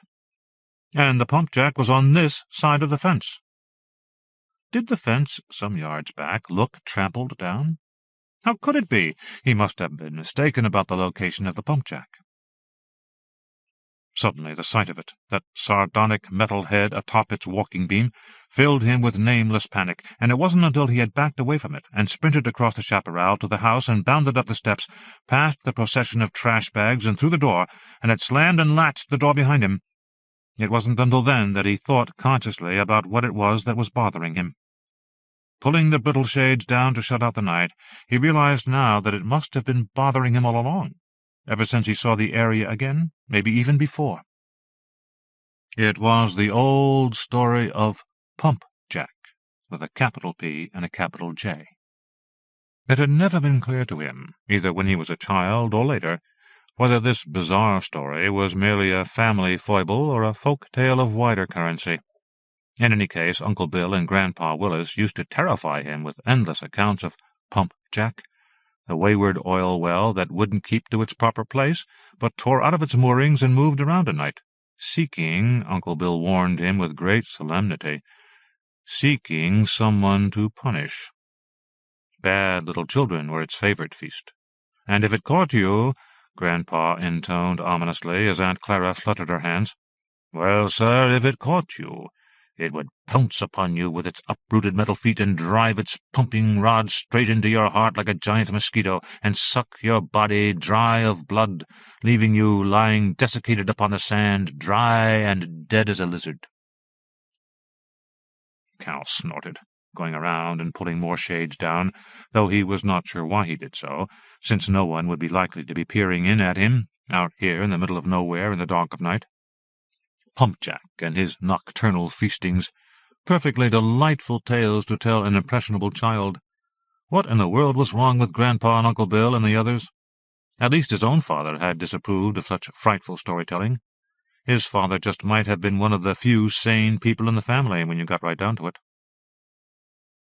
Not relishing any further reflections on the matter just now, Cal turned in early, choosing the front bedroom upstairs and making the bed over with fresh sheets. When the light was off, and he was lying in bed listening to the night in the desert, where the wind made a forlorn moaning sound around the eaves of the old house, he half fancied he heard some furtive creature rooting and nuzzling about outside, somewhere near the house.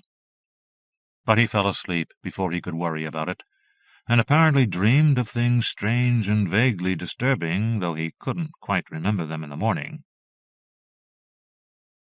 He rose, tired and moody. Breakfast did little to dispel the feeling, and he went about his work more out of duty than desire. By noon he had bagged up more than would even fit in the car.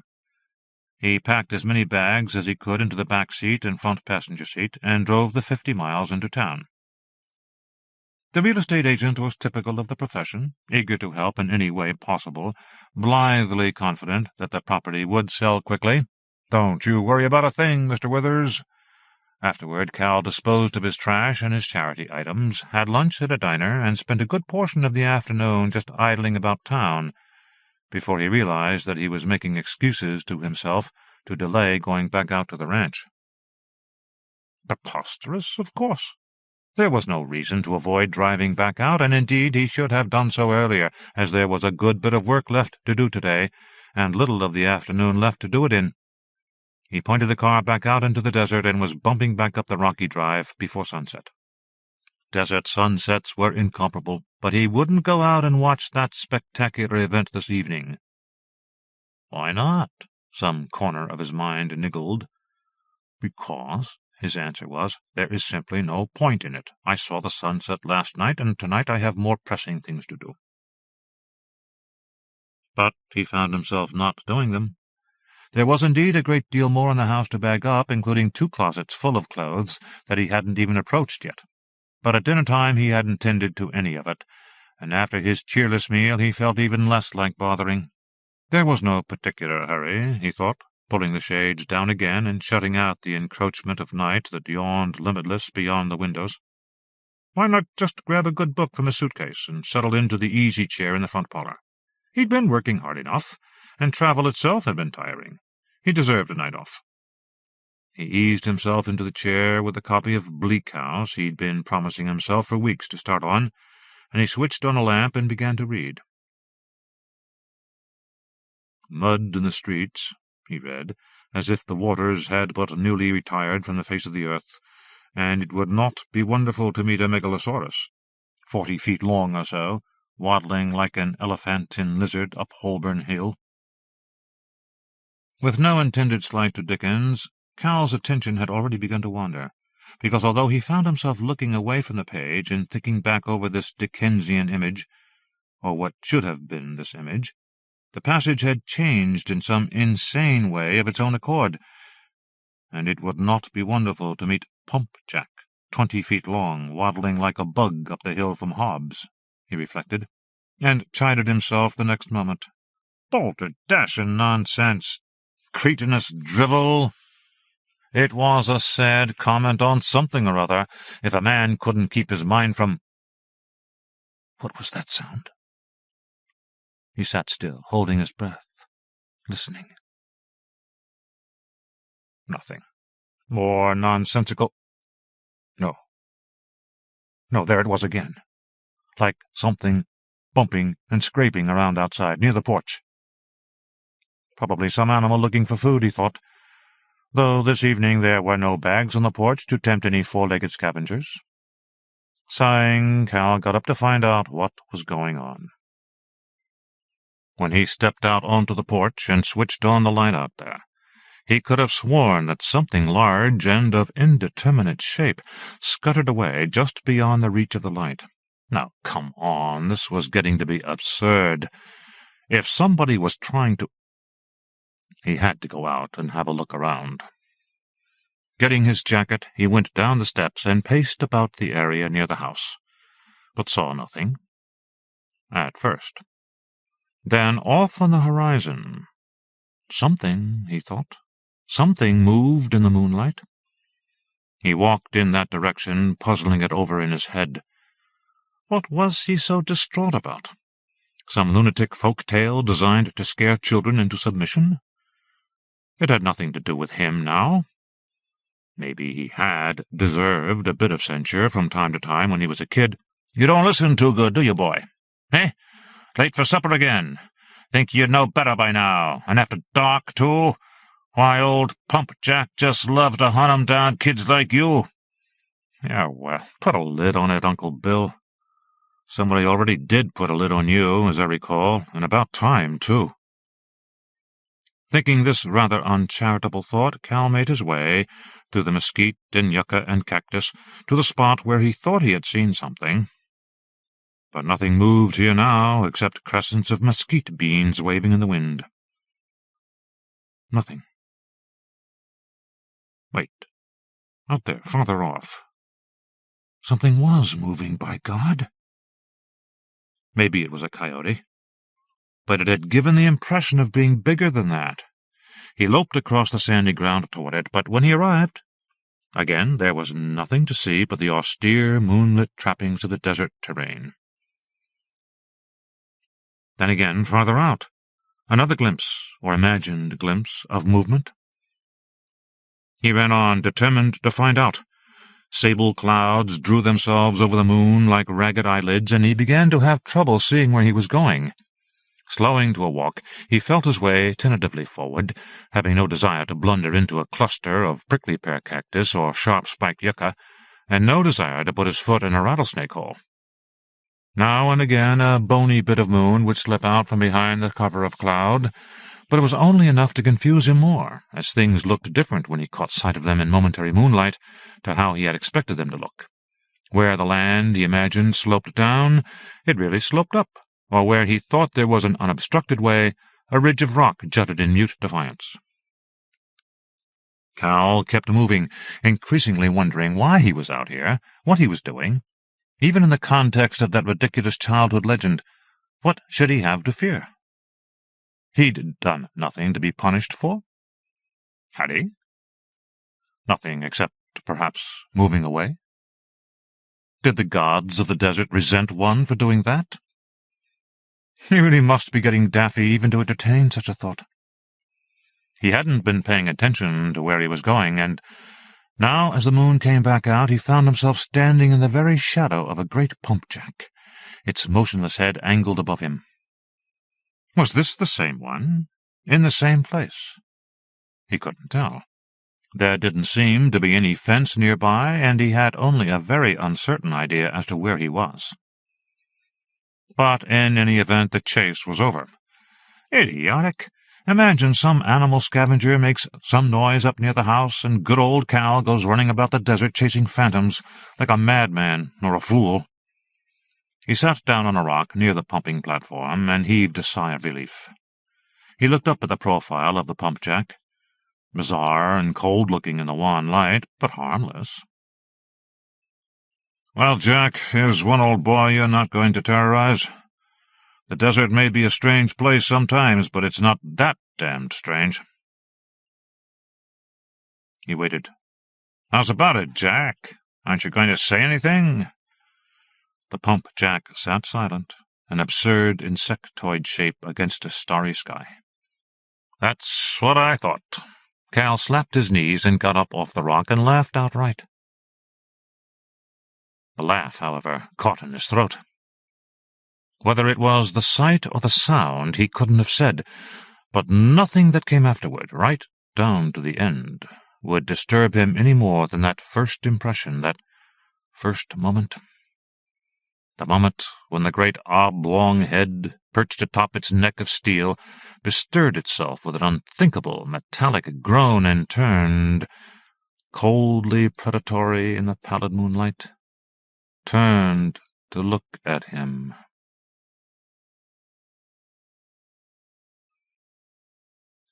Gala Blau. Outfangthief.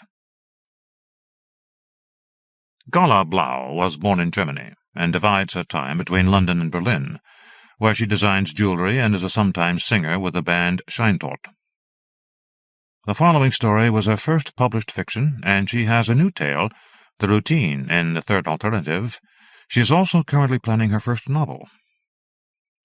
Outfangthief was inspired by a Guardian newspaper article concerning a freelance doctor who botched an operation, explains Blau, killing a 79-year-old devotee of poromnophilia, a sexual fetish involving the voluntary removal of limbs for sexual gratification.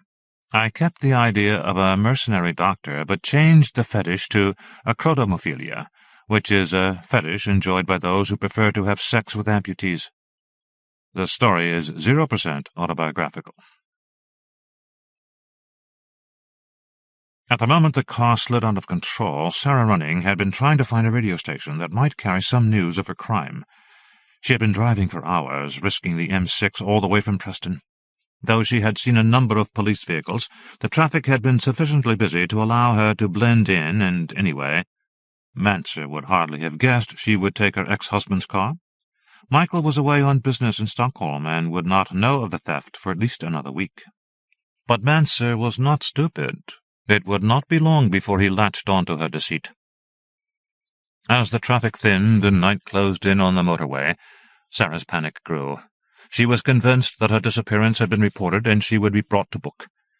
When a police Range Rover tailed her from Walsall to the M42 turnoff, she almost sent her car into the crash barriers at the centre of the road.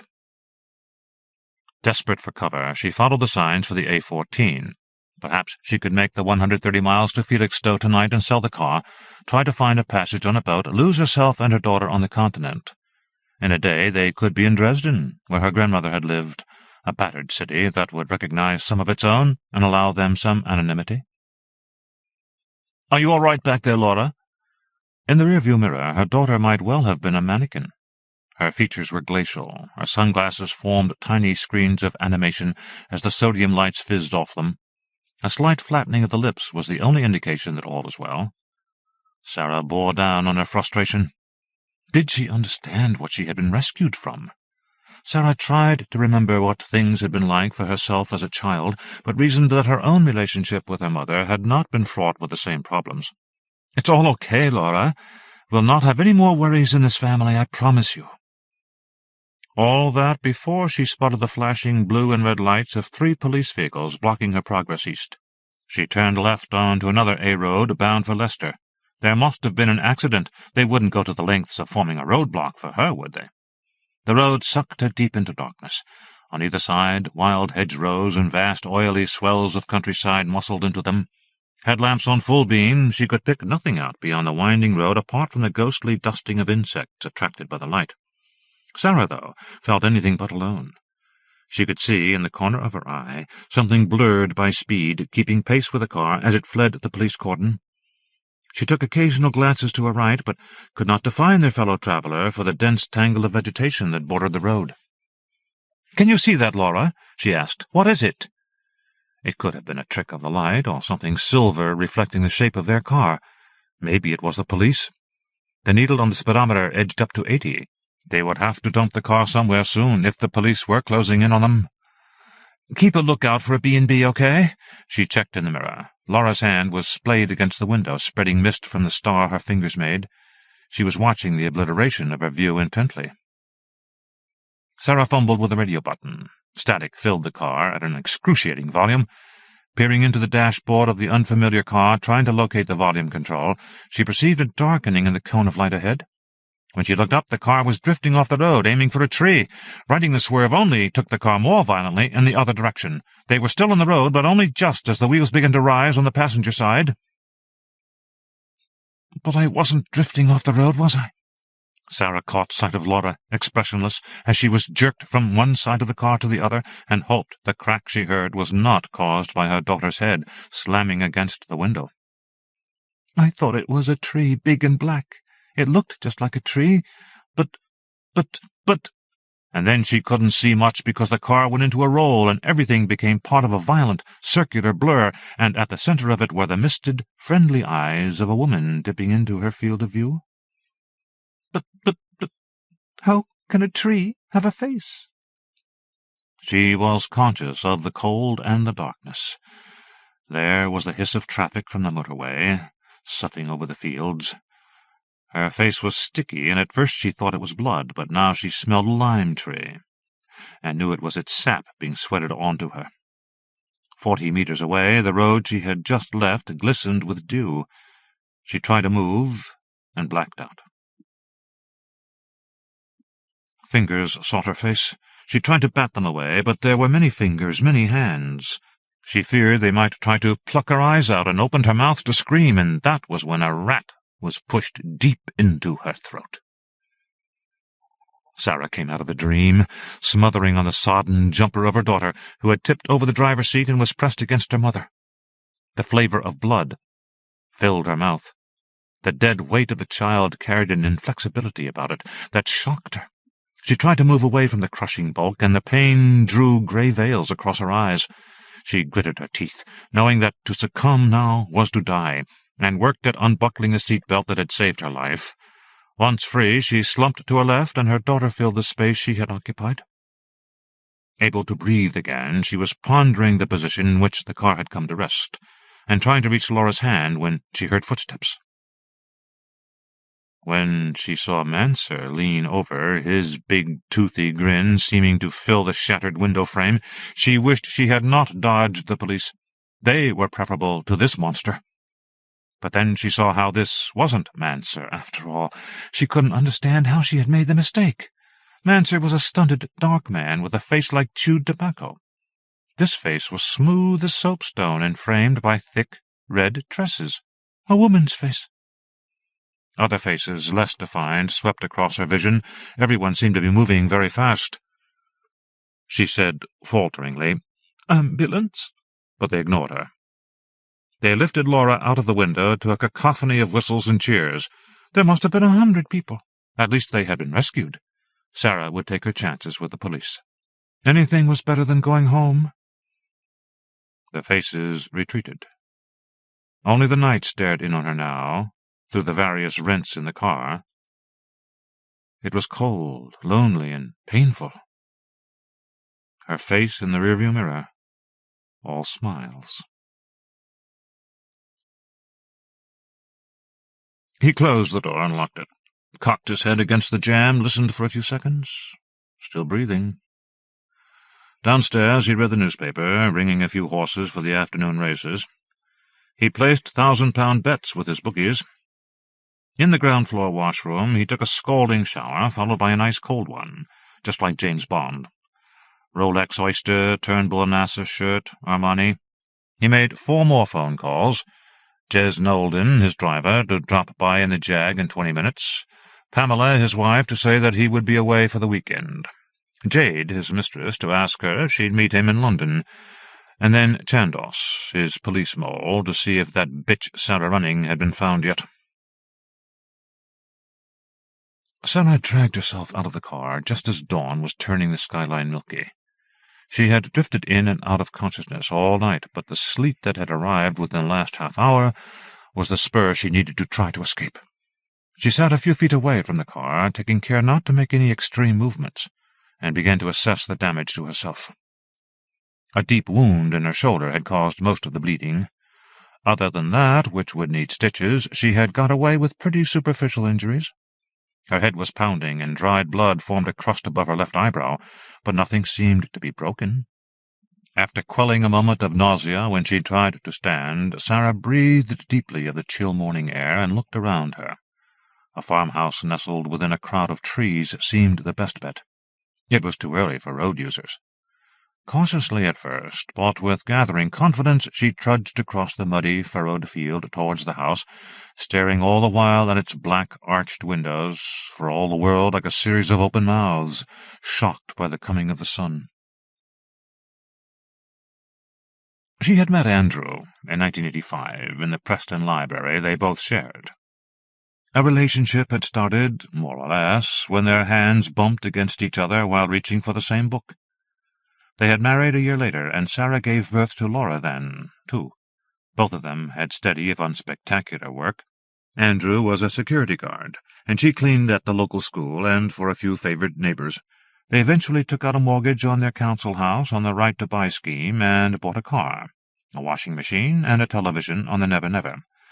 Then they both lost their jobs within weeks of each other. They owed £17,000. When the law centre they depended on heavily for advice lost its funding and closed down, Sarah had to go to hospital when she began laughing so hysterically that she could not catch her breath. It was as Andrew drove her back from the hospital that they met Malcolm Manser for the first time. His back to them, he stepped out in front of their car at a set of traffic lights, and did not move when they changed in Andrew's favour. When Andrew sounded the horn, Manser turned around.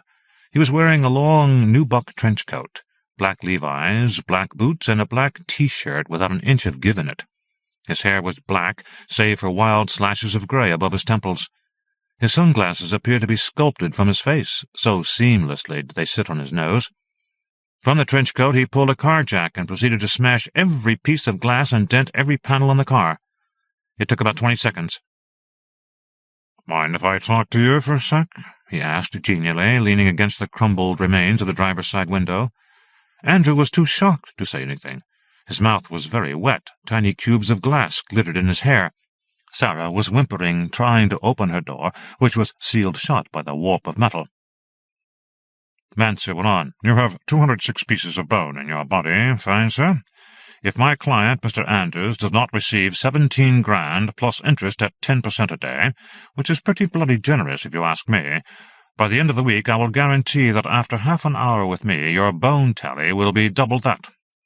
And that yummy piece of bitch you've got ripening back home, Laura, I'll have her. You test me. I dare you." He walked away, magicking the car jack into the coat and giving them an insouciant wave. A week later, Andrew set himself on fire in the car, which he had locked inside the garage. By the time the fire services got to him, he was a black shape, thrashing in the back seat. Set himself on fire? Sarah refused to believe that.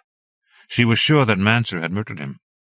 Despite their onerous circumstances, Andrew was not the suicidal type. Laura was everything to him. He'd not leave this world without securing a little piece of it for her. What then? A nightmare time. A series of safe houses that were anything but.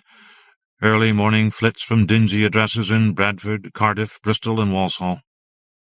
Manser was stickier than anything Bostic might produce. Bug out, they tell her, these kind old men and women, having settled on a code once used by soldiers in some war or other. Bug out. Manser had contacts everywhere. Arriving in a town that seemed too sleepy to even acknowledge her presence, she'd notice someone out of whack with the place, someone who patently did not fit in but had been planted to watch out for her. Was she so transparent? Her migrations had been random. There was no pattern to unpick. And yet she had stayed no longer than 2 days in any of these towns. Sarah had hoped that returning to Preston might work for her in a number of ways. Manser wouldn't be expecting it, for one thing. For another, Michael, her ex-husband, might be of some help. When she went to visit him, though, he paid her short shrift. "You still owe me 1,500 quid, he barked at her. "Pay that off before you come grovelling at my door." She asked if she could use his toilet and passed any number of photographs of Gabrielle, his new squeeze. On the way, she stole from a hook on the wall the spare set of keys to his Alfa Romeo. It took 20 minutes to negotiate the treacherous field. A light frost had hardened some of the furrows, while other grooves were boggy. Sarah scuffed and skidded as best she could, clambering over the token fence that bordered an overgrown garden someone had used as an unauthorized tipping area. She picked her way through sofa skeletons, shattered TV sets, collapsed flat-pack wardrobes, and decaying pungent black bin bags. It was obvious that nobody was living here. Nevertheless, she stabbed the doorbell with a bloody finger. Nothing appeared to ring from within the building. She rapped on the door with her knuckles, but half-heartedly. Already she was scrutinizing the windows, looking for another way in. A narrow path, strangled by brambles, led around the edge of the house to a woefully neglected rear garden. Scorched colours bled into each other, thorns and convolvulus savaged her ankles as she pushed her way through the tangle. All of the windows at the back of the house had been broken, probably by thrown stones. A yellow spray of paint on a set of storm doors that presumably led directly into the cellar picked out a word she didn't understand. Scheintot. What was that, German? She cursed herself for not knowing the language of her elders, not that it mattered. Someone had tried to obscure the word, scratching it out of the wood with a knife, but the paint was reluctant. She tried the door, but it was locked. Sarah finally gained access via a tiny window that she had to squeeze through. The bruises and gashes on her body cried out as she toppled into a gloomy larder. Mingled into the dust was an acrid, spicy smell. Racks of ancient jars and pots were labeled in an extravagant hand: cumin, coriander, harissa, chili powder. There were packs of flour and malt that had been ravaged by vermin. Dried herbs dusted her with a strange, slow rain as she brushed past them. Pickling jars held back their pale secrets within dull, lustreless glass. She moved through the larder, arms outstretched, her eyes becoming accustomed to the gloom. Something stopped the door as she swung it outwards. A dead dog, its fur shaved from its body, lay stiffly in the hallway. At first she thought it was covered in insects, but the black beads were unmoving. There were nicks and slashes in the flesh. The poor thing had been drained. Sarah recoiled from the corpse and staggered farther along the corridor. Evidence of squatters lay around her in the shape of fast-food packets, cigarette ends, beer cans, and names signed in the ceiling by the sooty flames of candles. A rising stairwell vanished into darkness. Her shoes crunched and squealed on plaster fallen from the bare walls. "Hello," she said querulously. Her voice made as much impact as a candy-floss mallet. It died on the walls, absorbed so swiftly it was as if the house was sucking her in, having been starved of human company for so long. She ascended to the first floor. The carpet that hugged the risers near the bottom gave way to bare wood. Her shoes' heels sent dull echoes ringing through the house. If anyone lived here, they would know they were not alone now. The doors opened onto silent bedrooms, shrouded by dust. There was nothing up here. "Laura?" And then more stridently, as if volume alone could lend her more spine. "Laura!"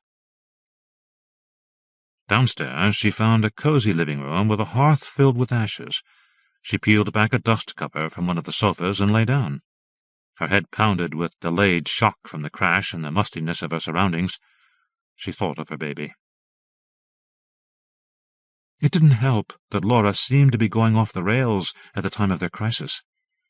Also, her inability or reluctance to talk of her father's death worried Sarah almost as much as the evidence of booze and drug use. At each of the safe houses it seemed that there was a Laura trap in the shape of a young misfit, eager to drag someone down with him or her. Laura gave herself to them all, as if glad of a mate to hasten her downward spiral. There had been one boy in particular, Edgar, a difficult name to forget, whose influence had been particularly invidious. They had been holed up in a Toxteth bedsit. Sarah had been listening to City FM, a talk show full of languid, catarrhal Liverpool accents that was making her drowsy. The sound of a window smashing had dragged her from slumber. She caught the boy trying to drag her daughter through the glass. She had shrieked at him and hauled him into the room. He could have been no older than 10 or 11. His eyes were rifle green and would not stay still. They darted around like steel bearings in a bagatelle game. Sarah had grilled him, asking him if he had been sent from Manser. Panicked, she had also been firing off instructions to Laura that they must pack immediately and be ready to go within the hour. It was no longer safe. And then Laura, crawling across the floor, holding on to Edgar's leg, pulling herself up, her eyes fogged with what could only be ecstasy. Burying her face in Edgar's crotch, Sarah had shrunk back from her daughter, horrified. She watched as Laura's free hand travelled beneath her skirt and began to massage at the gusset of her knickers, while animal sounds came from her throat. Edgar had grinned at her, showing off a range of tiny, brilliant white teeth. Then he had bent low, whispering something in Laura's ear before charging out of the window with a speed that Sarah thought could only end in tragedy. But when she rushed to the opening, she couldn't see him anywhere. It had been the devil's own job trying to get her daughter ready to flee Liverpool. Laura had grown wan and weak and couldn't keep her eyes off the window. Sarah dragged her on to a dawn coach from Mount Pleasant. Laura had been unable to stop crying, and as the day wore on, complained of terrible thirst and unbearable pain behind her eyes. She vomited twice, and the driver threatened to throw them off the coach unless Laura calmed down. Somehow Sarah was able to pacify her. She found that shading her from the sunlight helped. A little later, slumped under the seat, Laura fell asleep. Sarah had begun to question ever leaving Preston in the first place. At least there she had had the strength that comes with knowing your environment. Manser had been a problem in Preston, but the trouble was that he remained a problem. At least back there it was just him that she needed to be wary of. Now it seemed that Laura's adolescence was going to cause Sarah more of a problem than she believed could be possible. But at the back of her mind Sarah knew that she could never have stayed in her hometown. What Manser had proposed, sidling up to her at Andrew's funeral, was that she should allow Laura to work for him, whoring. He guaranteed an excellent price for such a perfectly toned, tight bit of girl. "Men go for that," he'd whispered, as Sarah tossed a fistful of soil onto her husband's coffin. "She's got cracking tits for a 13-year-old. High, firm, nipples up top. Quids in, I promise you. You could have your debt sorted out in a couple of years, and I'll break her in for you, just so's you know it won't be some stranger nicking her cherry." That night they were out of their house, a suitcase full of clothes between them. "You fucking beauty!" Manser depressed the call-end button on his Motorola and slipped the phone into his jacket. Leaning forward, he tapped his driver on the shoulder. "Jazz, get this. Cops found the bitch's car in a fucking field outside Leicester. She'd totaled it." He slumped back in his seat. The radio masts at Rugby swung by on his left, lights glinting through a thin fog. "Fuck London. You want the A5199, warp factor 2, and when we catch the minging little tot, we'll show her how to have a road accident. Do the job properly for her. Laura, though, Laura comes with us. Nothing happens to Laura, got it?" At Nolden's assent, Manser closed his eyes. This year's number 3 had died just before he left home. It had been a pity. He'd liked that one. The sutures on her legs had healed in such a way as to chafe his thigh as he thrust into her. But there had been an infection that he couldn't treat. Pouring antibiotics down her hadn't done an awful lot of good. Gangrene had set in. Maybe Laura could be his number 4. Once Dr. Losh had done his bit, he would ask him the best way to prevent infection. He knew what Losh's response would be. Let it heal. But he liked his meat so very rare when he was fucking it. He liked to see a little blood. Sarah woke up to find that her right eye had puffed closed. She caught sight of herself in a shard of broken mirror on the wall. Blood caked half her face, and the other half was black with bruises. Her hair was matted. Not for the first time she wondered if her conviction that Laura had died was misplaced. Yet in the same breath she couldn't bear to think that she might now be suffering with similar or worse injuries. Her thoughts turned to her saviors, if that was what they were. And if so, then why hadn't she been rescued? She relived the warmth and protection that had enveloped her when those willowy figures had reached inside the car and plucked out her child. Her panic at the thought of Laura either dead or as good as had been ironed flat. She felt safe and, inexplicably, had not raged at this outrageous kidnap. Indeed, she had virtually sanctioned it. Perhaps it had been the craziness inspired by the accident or endorphins stifling her pain that had brought about her indifference. Still, what should have been anger and guilt was neutralized by the conviction that Laura was in safe hands. What she didn't want to examine too minutely was the feeling that she missed the rescue party more than she did her own daughter. Refreshed a little by her sleep, but appalled at the catalogue of new aches and pains that jarred each movement, Sarah made her way back to the larder, where she found some crackers in an airtight tin. Chewing on these, she revisited the hallway and dragged open the heavy curtains, allowing some of the late afternoon light to invade. Almost immediately she saw the door under the stairs. She saw how she had missed it earlier. It was hewn from the same dark wood, and there was no door-handle as such, just a little recess to hook your fingers into. She tried it, but it wouldn't budge, which meant that it was locked from the inside, which meant that somebody must be down there. "Laura!" she called, tapping on the wood with her fingernails. "Laura, it's Mum. Are you in there?" She listened hard, her ear flush against the crack of the jamb. All she could hear was the gust of subterranean breezes moving through what ought to be the cellar. She must check it out. Laura could be down there, bleeding her last. Sarah hunted through the kitchen. A large pine table sat at one end of the room, a dried orange with a heart of mould at its centre. She found a stack of old newspapers from the early 1970s bound up with twine by a back door that was forbiddingly black and excessively padlocked. Ransacking the drawers and cupboards brought scant reward. She was about to give in when the suck of air from the last yanked cupboard door brought a small screwdriver rolling into view. She grabbed the tool and scurried back to the cellar door. Manser kept Nolden still with a finger curled around his lapel. "Are you carrying?" Nolden had parked the car off the road on the side opposite to the crash site. Now the two men were standing by the wreck of the Alpha. Nolden had spotted the house and suggested they check it out. If Sarah and her daughter had survived the crash, and the empty car suggested that they had, then they might have found some neighborly help. "I hope you fucking are," Manser warned. "I'm carrying, okay? Don't sweat it." Manser's eyebrows went north. "Don't tell me not to sweat it, pup, or you'll find yourself doing 70 back up the motorway without a fucking car underneath you." The sun sinking fast, they hurried across the field, constantly checking the road behind them as they did so. Happy that nobody had seen them, Manser nodded his head in the direction of the front door. "Kick the mud off your boots on that bastard," he said. It was 5:14 p.m. Sarah was halfway down the cellar stairs and wishing she had a torch with her when she heard the first blows hammering at the door. She was about to return to the hallway when she heard movement from below. A lot of movement. Creaks and whispers and hisses. There was a sound as of soot trickling down a flue. A chatter. Teeth in the cold. A sigh. "Laura?" A chuckle.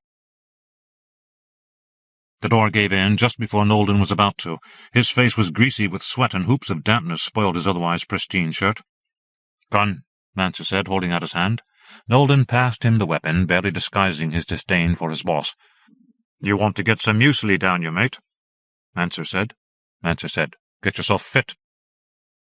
He checked that the piece was loaded and entered the house, muzzle pointing ahead of him, the grip held horizontally. Something he'd done ever since seeing Brad Pitt do the same in Seven.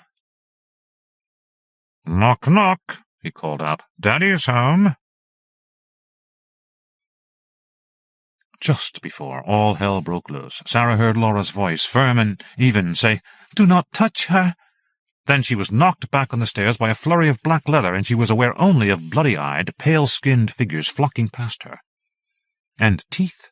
She saw each leering mouth, as if in slow motion, dark lips peeled back to reveal teeth so white that they might have been sculpted from ice. She thought she saw Laura among them and tried to grab hold of her jumper, but she was left clutching air as the scrum piled into the hallway, whooping and screaming like a gang of kids let out early from school. When the shooting started, she couldn't tell if the screaming had changed in pitch at all, whether it had become more panicked. But at the top of the stairs she realized she was responsible for most of it. There appeared to be some kind of standoff. Manser, the fetid little sniffer dog of a man, was waving a gun around while his henchman clenched and unclenched his hands, eyeing up the opposition, which was substantial. Sarah studied them properly for the first time, these women who had rescued her baby and left her to die in the car, and yet proper examination was beyond her. There were 4 of them, she thought, maybe 5. They moved around and against each other so swiftly, so lissomely, that she couldn't be sure. They were like a flesh knot. Eyes fast on their enemy, they guarded each other with this mesmerizing display. It was so seamless that it could have been choreographed. But now she saw that they were not just protecting each other. There was someone at the heart of the knot, appearing and disappearing in little ribbons and teasers of color. Sarah needed to see only a portion of face to know that they were wrapped around her daughter. "Laura," she said again. Manser said, "Who the fuck are these clowns? Have we just walked into goth night down the local student bar, or what?" "Laura," Sarah said again, ignoring her pursuer. "Come here." "Everyone just stand back. I'm having the girl. And to show you I'm not just pissing in my paddling pool," Manser took aim and shot one of the women through the forehead. Sarah covered her mouth as the woman dropped. The 3 others seemed to fade somewhat, as if their strength had been affected. "Jez," said Manser, "get the girl." Sarah leapt at Nolden as he strode into the pack, but a stiff arm across her chest knocked her back against the wall, winding her. He extricated Laura from her guardians and dragged her, kicking, back to his boss. Manser was nodding his head. "Nice work, Jazz. You can have jelly for afters tonight. Get her outside." To Sarah he said, "Give her up," and then he was gone. Slumped on the floor, Sarah tried to blink a fresh trickle of blood from her eyes. Through the fluid she thought she could see the women crowding around their companion. She thought she could see them lifting her head as they positioned themselves around her. But no. No. She couldn't accept that she was seeing what they began to do to her then. Nolden slowed down as they ran towards the car. Manser was half dragging, half carrying Laura, who was thrashing around in his arms. "I'm nearly ready," she said. "I'll bite you, I swear to God." "I'll scratch your eyes out," Manser retorted. "Now shut the fuck up. Jesus, can't you do what girls your age do in the movies? Faint or something?" At the car, he bundled her into the boot and locked it shut. Then he fell against the side of the car and tried to control his breathing. He could just see Nolden plodding towards him in the dark. Manser could hear his gasping lungs, even though the man had another 40 meters or so to cover. "Come on, Jez, for fuck's sake! I've seen Mascara run faster than that." At 30 meters, Manser had a clearer view of his driver as he died. One of the women they had left behind in the house was moving across the field at a speed that defied logic. Her hands were outstretched, and her nails glinted like polished arrowheads. Manser moved quickly himself when he saw how she slammed into his chauffeur. He was in third gear before he realized he hadn't taken the handbrake off, and he was laughing harder than he had ever laughed in his life. Nolden's heart had been skewered on the end of the woman's claws like a piece of meat on a kebab. Manser didn't stop laughing until he hit the M1, southbound. Nolden was forgotten. All Manser had on his mind now was Laura, naked on the slab, her body marked out like the charts on a butcher's wall. Dazed, Sarah was helped to her feet. Their hands held her everywhere and nowhere, moving along her body as softly as silk. She tried to talk, but whenever she opened her mouth, someone's hand, cold and rank, slipped over it. She saw the pattern in the curtains travel by in a blur, though she could not feel her feet on the floor. Then the night was upon them, and the frost in the air sang around her ears as she was swept into the sky, embedded at the center of their slippery mesh of bodies, smelling their clothes and the scent of something ageless and black, lifting off the skin like forbidden perfume. "Is she all right now?" she wanted to ask, but her words wouldn't form in the ceaseless blast of cold air. Sarah couldn't count the women who cavorted around her. She drifted into unconsciousness, thinking of how they had opened the veins in their chests for her, how the gush of fluid had flooded over her face, bubbling on her tongue and in her nostrils like dark wine, how her eyes had flicked open and rolled back into their sockets with the unspeakable rapture of it all. Having phoned ahead, Manser parked the car at midnight on South Wharf Road, just by the junction with Praed Street. He was early, so instead of going directly to the dilapidated pub on the corner, he sauntered to the bridge over Paddington Basin and stared up at the Westway, hoping for calm. The sounds coming from that elevated sweep were anything but soothing. The mechanical sigh of speeding vehicles reminded him only of the way those witches' mouths had breathed, snake-like jaws, unhinged as though in readiness to swallow him whole. The hiss of tires on rain-soaked tarmac put him in mind of nothing but the wet air that had sped from Nolden's chest when he was torn open. When Manser returned, he saw a low-wattage bulb in the pub, turning the glass of an upstairs window milky. He went to the door and tapped on it with a coin in a prearranged code. Then he went back to the car and opened the boot. He wrestled with Laura and managed to clamp a hand over her mouth. She bit down hard. Swearing, he dragged a handkerchief from his pocket and stuffed it in her mouth, punching her twice to make her keep still. The pain in his hand was almost unbearable. She had teeth like razors. Flaps of skin hung off his palm. He was bleeding badly. Woozy at the sight of the wound, he staggered with Laura to the door, which was now open. He went through it and kicked it shut, checking the street to make sure he hadn't been seen. Upstairs, Losh was sitting in a chair containing more holes than stuffing. "This was a good boozer before it was closed down," Manser said, his excitement unfolding deep within him. "Was," Losh said, keeping his eyes on him. He wore a butcher's apron that was slathered with blood. He smoked a cigarette, the end of which was patterned with bloody prints from his fingers. A comma of blood could be mistaken for a kiss curl on his forehead. "Everything changes." "You don't," Mancher said. "Christ, don't you ever wash?" "What's the point? I'm a busy man." "How many years you been struck off?" Losh smiled. "Didn't anybody ever warn you not to piss off the people you need help from?" Mancher swallowed his distaste for the smaller man. "Nobody warns me nothing," he spat. "Can't we get on?" Losh stood up and stretched. "Cash," he said luxuriously. Mancher pulled a wad from his jacket. "There's 6 grand there, as always." "I believe you." "I'd count it, but the bank get a bit miffed if they get blood on their bills." "Why don't you wear gloves?" "The magic. It's all in the fingers." Losh gestured towards Laura. "This the one?" "Of course." "Pretty thing. Nice legs." Losh laughed. Mancher closed his eyes. Losh said, "What you after?" Mancher said, "The works." Wide eyes from Losh.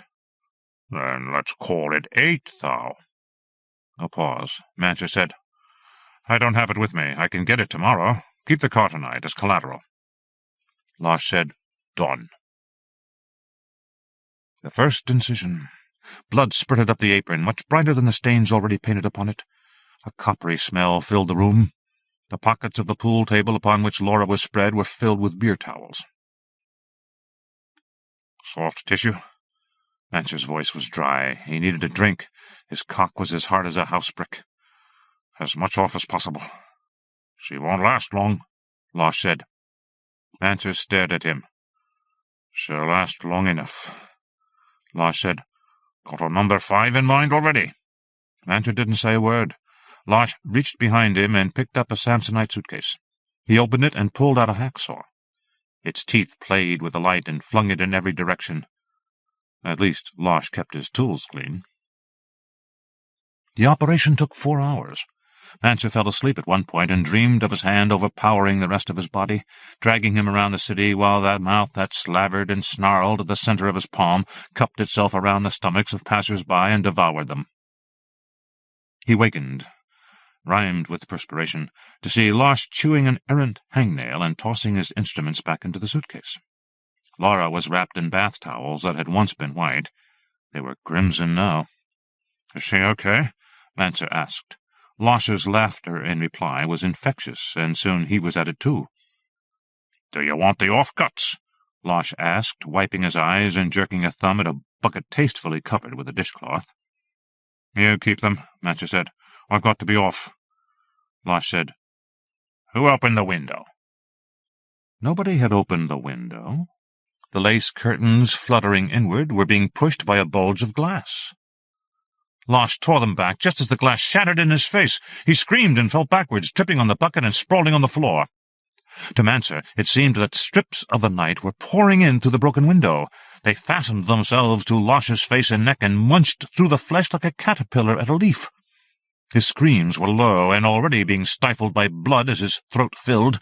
He began to choke, but managed one last hearty shriek as a major blood vessel parted, spraying color all around the room with the abandon of an unmanned hosepipe. "How can they breathe with their heads so deep inside him?" Mancher thought, hypnotized by the violence. He felt something dripping on his brow. Touching his face with his fingers, he brought them away to find them awash with blood. He had time to register. As he looked up at the ceiling, the mouth as it yawned, dribbling with lymph, the head as it vibrated with unfettered anticipation. And then the woman dropped on him, ploughing her jaws through the meat of his throat and ripping clear. He saw his flesh disappear down her gullet with a spasm that was almost beautiful. But then his sight filled with red, and he could understand no more. Sarah had been back home for a day. She couldn't understand how she had got here. She remembered being born from the warmth of her companions and standing up to find both men little more than pink froth filling their suits. One of the men had blood on his hands, and a cigarette still smouldered between his fingers. The hand was on the other side of the room, though. She saw the bloody, tiny mound of towels on the pool table. She saw the bucket, The dishcloth had shifted, revealing enough to tell her the game. 2 toes were enough. She didn't need to be drawn a picture. And then somehow she found herself outside, and then on Edgware Road, where a pretty young woman with dark hair and a woven shoulder bag gave her a couple of pounds so that she could get the tube to Euston. And then a man smelling of milk and boot polish whom she fucked in a shop doorway for her fare north. And then Preston, freezing around her in the early morning as if it were formed from winter itself. She had half expected Andrew to poke his head around the door of their living room to say hello. The tea's on, go and sit by the fire and I'll bring some to you. But the living room was cold and bare. She found sleep at the time she needed it most, just as her thoughts were about to coalesce around the broken image of her baby. She was crying because she couldn't remember what her face looked like. When she awoke, it was dark again. It was as if daylight had forsaken her. She heard movement towards the back of the house. Outside, in the tiny, scruffy garden, a cardboard box, no bigger than the type used to store shoes, made a stark shape amid the surrounding frost. The women were hunched on the back fence, regarding her with owlish eyes. They didn't speak. Maybe they couldn't. One of them swooped down and landed by the box. She nudged it forward with her hand as a deer might coax a newborn to its feet. Sarah felt another burst of unconditional love and security fill the gap between them all.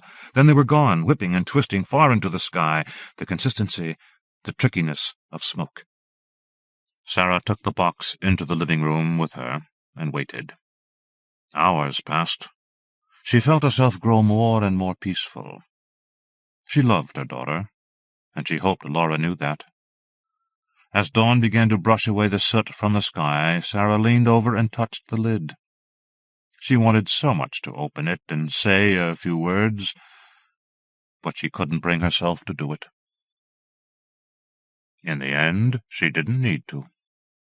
Whatever remained inside the box managed to do it for her. Joel Lane, The Lost District. Joel Lane lives in Birmingham. His tales of horror and the supernatural have appeared in various anthologies and magazines, including Darklands, Little Deaths, The Third Alternative, The X-Files, White of the Moon, Dark Terrors 4, 5, and 6, Swords Against the Millennium, The Museum of Horrors, The Darker Side, and Gathering the Bones.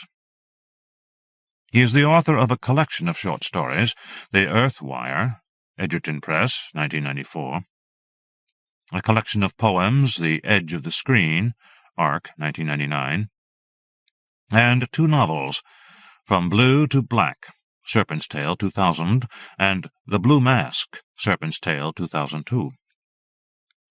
Lane has also edited Beneath the Ground, Alchemy Press, 2002, an anthology of subterranean horror stories, and, with Steve Bishop, Birmingham Noir, Tyndall Street Press, 2002, an anthology of tales of crime and psychological suspense. Influences on The Lost District include Fritz Lieber, Ramsey Campbell, and The X-Files, explains the author. It was written for a Lieber tribute booklet that never got published. Then it was accepted for a horror anthology whose publisher went out of business. I began to suspect that it was fated to kill every project it was accepted into, like a paper version of The Red Death. Happily, it appeared in Andy Cox's excellent The Third Alternative, with no fatal outcome for the magazine. These lost streets are decaying only very slowly. The impacted lives of their inhabitants, the meaninglessness of news, the dead black of the chimney breasts, the conviction that the wind itself comes only from the next street, all wedged together to keep destruction out, to deflect the eye of the developer. Roy Fisher. Quite recently, I heard some kid on the TV saying, "Nothing ever changes." It made me think about Nicola. Are we really blind to what happened before our own lives? This was just after the 1997 general election, the first change of government in 18 years. There had been this joke going round that all the parties had trouble canvassing in the black country, because none of the local people would go outside the street they lived in. Which again reminded me of Nicola, and made me want to go back to Clayheath and see what, if anything, had changed. Back in 1979, I was in the 5th year at secondary school. It was an odd time for me. People think teenage culture is just one thing that everybody gets into, but it wasn't that simple. In our school there were punks, second-generation mods, long-haired heavy metal kids, and fledgling rastas. Each crowd had its own language, politics, and drugs. The rebels had gone by then, disappearing into casual work or street life or youth custody. Those who remained were only playing with fire, not living in it. Like the girl who was sent home for wearing a slashed blazer. We were too obsessed with our needs and resentments to communicate. None of us knew what to say, what to feel, what to believe in. It didn't matter. Nothing was going to change. After school, at a loose end, I often walked or ran through the long strip of parkland along the Hagley Road. The first half was neatly laid out, with flower beds and bowling greens. The second half was more like woodland, an overgrown and sometimes marshy surface flowing around the boles of huge trees. Now that I no longer had to do games, I missed the exhausting cross-country runs that had made me feel connected to places like this. It had been my only chance to look good in front of the heavy lads who could fillet me on the rugby pitch. Out here I could leave them panting and clumping while I raced against the heartbeat of an invisible partner, on into a mist of adrenaline and sweat. But at 16 I was too lazy and self-conscious to race against anyone. One chilly, bright day in April I was strolling along the boundary between the halves of the park, a ragged line of birches, their silvery trunks slashed with rust. Phrases from my German homework were flickering through my head, alongside the jams going underground. A pale-faced girl was sitting on a bench in front of a cedar tree, not far away. I walked past her, noting her short, dark hair, white blouse, and black skirt. In the thin afternoon light it was like a scene from an old film. Her gaze followed me impassively. Driven by a sudden impulse to try and impress her, I ran up to the cedar tree. It was as wide as it was tall. I clasped my hands around the lowest branch and pulled myself up, kicking to gain height. A momentary shiver of sexual excitement passed through me. Using the rough trunk for support, I climbed upwards for another 3 or 4 branches. I felt a cold breeze shake the leaves around me and didn't dare climb any higher. The girl was standing below me. I could see her upturned face, almost featureless at this height. A sudden vertigo snapped my eyes out of focus, and I could see 2 of her, no less alone for it. When I'd succeeded in climbing down, we stood awkwardly for a while. "Which way are you going?" I said. "Don't mind." She smiled. Her teeth were strong and very white. "You just come from school?" I nodded. "I'm from Clayheath. You know, out past Quinton. Came here on the bus." Her accent was black country, with a touch of something else, perhaps Irish. It was an old person's voice. We walked along toward the road where the traffic was beginning to thicken. "Why are you here?" I asked. "I have to get out sometimes. Just anywhere. It's bad at home." I knew what she meant. I was in no hurry to get back to our narrow house in Smithwick. My tired parents bickering and shouting, my brother turning up the sport on TV to drown out everything, chores undone, dinner a communal stare. "You don't know where Clayheath is, do you?" I'd never heard of it. "Never been there. Is it far?" "Not really. It's just nobody goes there. Or leaves." Along the Hagley Road the lamp-posts were hung with election placards, mostly blue, a few red. Traffic punctuated our conversation. Her name was Nicola. She worked part-time in a garage. I guessed she was the same age as me. She looked unhappy even when she smiled. It was something in her gaze, always trying to run away.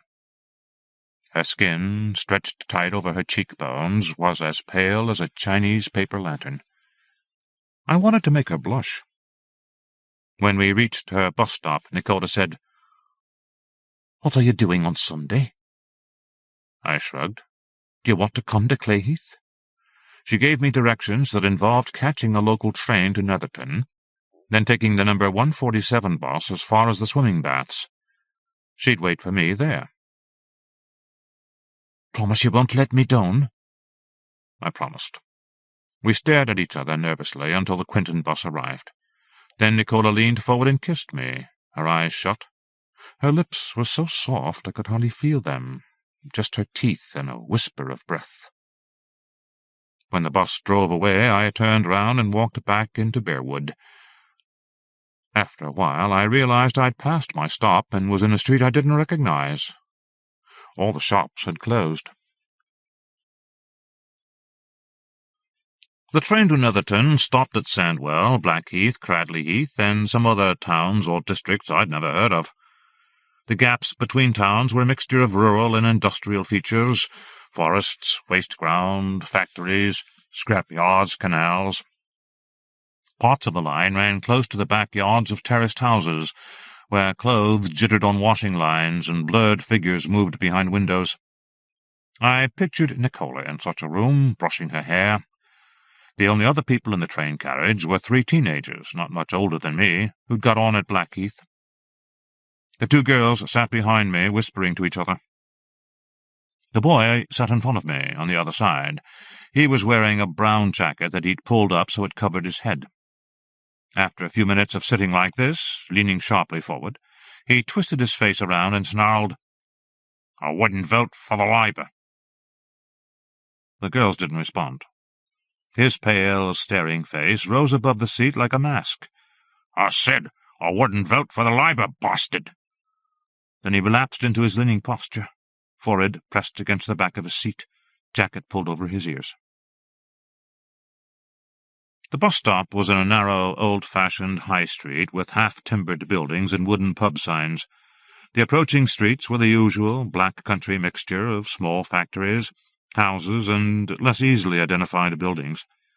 Nothing was derelict, but everything had been patched up and reallocated many times over. Most of the buildings had the soft, grimy look of long-ingrained pollution. A faint sunlight filtered through the streets without catching any surface. Opposite a great churchyard was a tall Victorian building with stone steps, the swimming baths. As I got off the bus, I saw Nicola step out from the shadow of the wall. She was wearing a pale grey jacket and black jeans.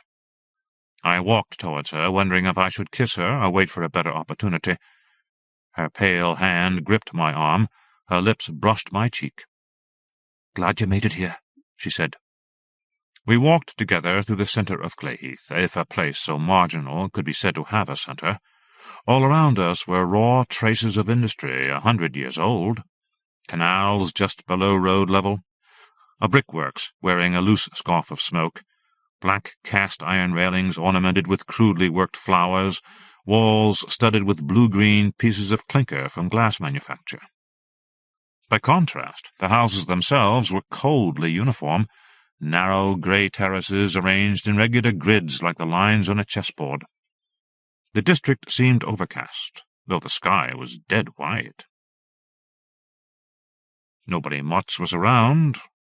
I remember a white dog pissing on a lamp-post, a young woman pushing a pram, a few nondescript grocery and hardware shops with figures moving behind the window displays. "It's dead here," Nicola said quietly. "Nobody comes here. Nobody goes away. It's always the same. Nothing ever changes." She was shivering. Cautiously, I put my arm round her shoulders. A faint smile ghosted her mouth, nervousness mixed with resignation. She took my hand and curled it into a fist. "Where do you live?" I asked. "We've just passed it," she said.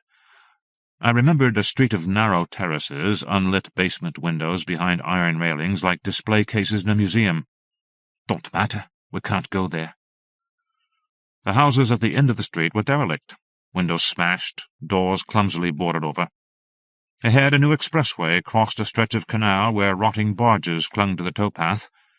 Drivers raced over Clay Heath without seeing it. I wanted to be with them. I wanted Nicola, but not this featureless place where she seemed little more at home than I was. Light flickered between strips of pale cloud. The road dipped under a railway bridge, part of a viaduct made from tiny bricks and blackened by industry. Frozen worms of lime poked through the brickwork overhead. In the shadow of the bridge, Nicola stopped and kissed me. For the first time, I was really aware of her vitality, a fierce, bitter energy, like the charge you felt if you put a battery to your tongue. My hand moved from her shoulder to her breast, from the shape of bone to the shape of flesh. "Come on," she said. "I know somewhere to go." Beyond the railway, a footpath led behind a row of allotments. They didn't seem to have yielded any crop except leaf mould and scabs of black ash. A few small lumps of greenish clinker studded the earth, like jewellery on a drowned body. As we walked, I told Nicola about my school, my parents, my hopes of being a journalist if the O-levels worked out. "I never took any exams," she said.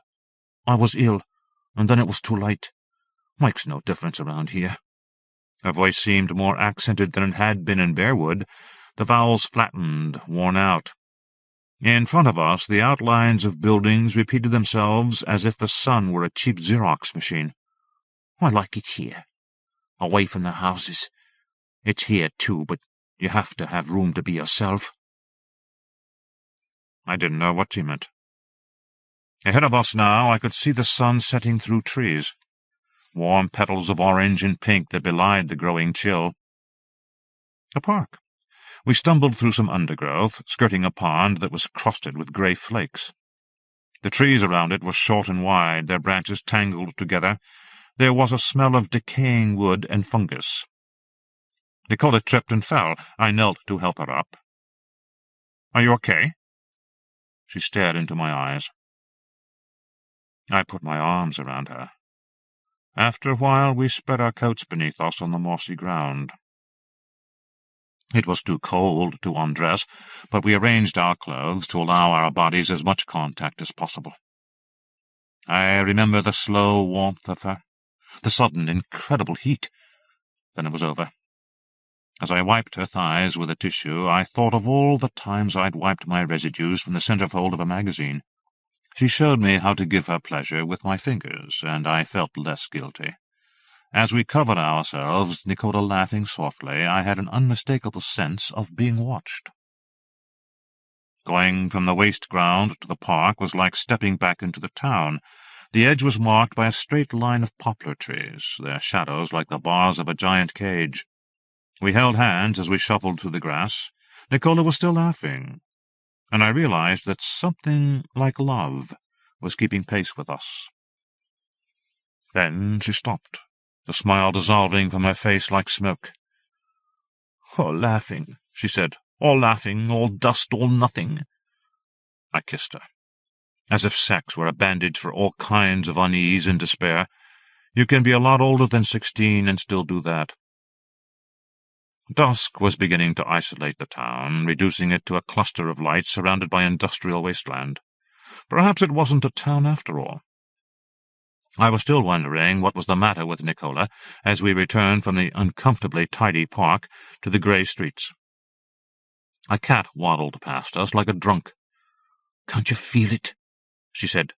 "They're used to it round here. But you're not." I frowned at her, then shook my head. Nicola shrugged with a quiet irony that I already recognized as characteristic of her. "I've got to go to work now." The garage was a small plastic-roofed box, between the expressway and a low block of flats with iron railings and floral patterns. It had a long car park that smelled of petrol and old newspaper. There were 2 or 3 cars that looked abandoned, well away from the pumps. As we stood in the light of the garage window, the red above the houses fading to the blue of night, 2 figures emerged from the shadows. Boys, a year or 2 older than me. I registered the similarity of their denim jackets and blow-waved hairstyles before I realized they were twins. Nicola smiled at them. Hello. Who's this one? Nicola introduced me. I don't remember their names. They both seemed to have the same crooked half-smile. Their eyes were hollows of darkness. What are you doing here? He's doing her, the other said, like an echo. The first one looked at Nicola and said, Why do you bother? She pulled at my sleeve nervously. This isn't your place, one of them said to me. Maybe it was the failing light, but I couldn't see their teeth when they spoke. They were both shivering, but making no effort to get warmer. Whose place is it? I said, inwardly preparing myself for trouble. I'd been through some fights in school and knew where to hit, but I had no illusions about violence being romantic. You'll learn. Another blank stare, a half-choked snigger. Time's running out. A car drove past, white eyes turning a dull red. Nicola tugged at my sleeve again, holding it. Let's go inside, she said. The twins watched us through the window, as faint as reflections in water, before moving on. Nicola lifted a wooden flap and stepped behind the counter, then fiddled with a display of cigarette cartons. A middle-aged man with graying stubble on his pink cheeks nodded at her sardonically, and went back to writing figures in his accounts book. I fidgeted, bought a chocolate bar, touched Nicola's fingers when I gave her the coins. "You'd better go home," she whispered, not coldly. I nodded and turned away, then felt in my coat pocket for my diary and stub of pencil. I wrote down my name and my parents' phone number, tore out the page and gave it to her. She brushed it across her lips before folding it and slipping it into the pocket of her white blouse. Outside, the cold went through me like a voice. I ran toward the lights at the higher end of the road, blinking, seeing double. I found the high street by chance and worked back to the swimming baths. The train rattled through a landscape of night shifts and distant fires. I stared out of the window and thought of home. My father asking, "Where the hell have you been?" My mother somehow knowing. 10 days passed before Nicola rang. In that time, spring hardened into early summer. Light poured through trees, slipped on wet pavements. The rain tasted of smoke. Every morning I got up half an hour early to deliver papers. They were full of the election, every tabloid but the Mirror hailing Thatcher as the saviour of England. I remember the election itself. Her clotted suburban voice quoting St. Francis of Assisi, "Where there is conflict, let us bring peace." The newsagent whose papers I delivered was quietly jubilant. We'll get things back the way they were, the way they should have stayed." Years later I heard he'd been jailed for seducing a 14-year-old girl who was helping in his shop. He took her to bed, then gave her 10 quid, a packet of cigarettes, and a hot meal. The local paper said he'd been a pilot in the Second World War. My paper round covered a strip of roads in between our house and the local primary school, the territory of my childhood. There was the fire station that sometimes jerked awake in the night, sending out wailing engines. The railway bridge where local bullies waited in shadow for younger boys to spit on or throw eggs at. The little car park, with its row of disused garages where, when I was 11, the twin girls who lived up the road led me through a broken wall into a sealed-off alley where they showed me their vaginas. There wasn't much to see, of course, just 2 scraggy folds of pale skin that reminded me of bacon left too long in the fridge. I had to expose myself, too. It was probably the first time I had an erection, which I took to be somehow an effect of the cold. Nicola phoned me late one evening. My father frowned at me as he passed me the receiver. She didn't say much. When I asked her what she'd been doing, she said, "Nothing." Then she asked if I wanted to see her on Sunday. Same place, slightly earlier time. I agreed. It suited me to be away from home when I saw her. There was some interference on the line, making us echo each other's goodbyes, a verbal entanglement that felt somehow intimate. I put the phone down and slowly opened my eyes to see my father staring at me from his armchair. I said nothing. Sunday was lukewarm and overcast. The train crawled to unconvincing stage sets of old factories and new housing, or vice versa. Rain chipped at the windows. I chewed a bag of aniseed sweets I'd bought in the chemist's shop that morning, having gone in to buy a packet of Durex and been inhibited by the young female assistant. In retrospect, I'm amazed at how little Nicola and I knew about each other's lives. I don't think that ever changes, but it's more obvious at a distance. When I got to the swimming baths at Clayheath, Nicola wasn't there. I waited while a succession of aging swimmers emerged, slick-haired and red-eyed, from the baths. Clayheath appeared to be dissolving into the rain. Blinking away ghosts of narrow buildings and metallic trees, I didn't see Nicola until she was close enough to touch. Her black umbrella covered us both as we embraced. "Come with me," she said. "There's a place I want you to see, and we'll need somewhere to shelter from this."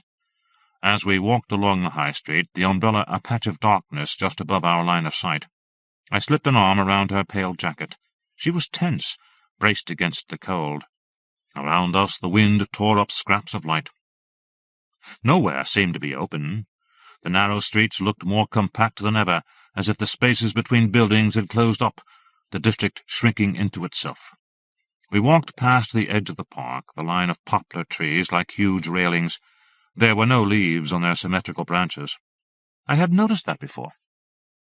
Outside a scrapyard where rusting car parts were stacked up in mounds, 2 men were arguing. Something about a failed engine, where to find a replacement.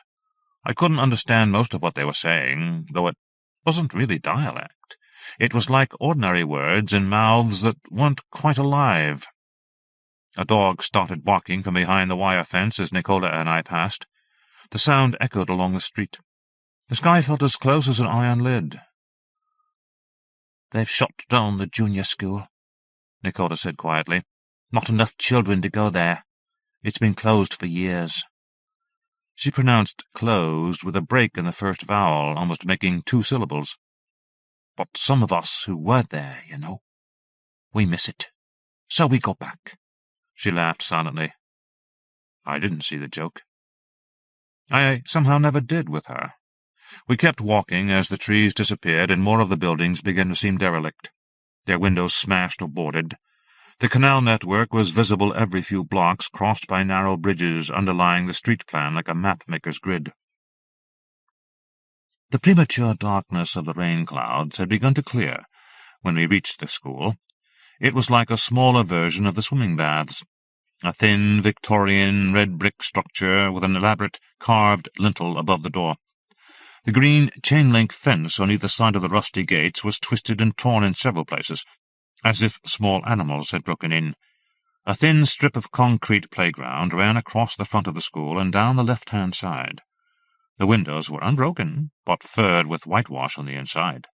Some of them were covered by rusty wire grids. "This way."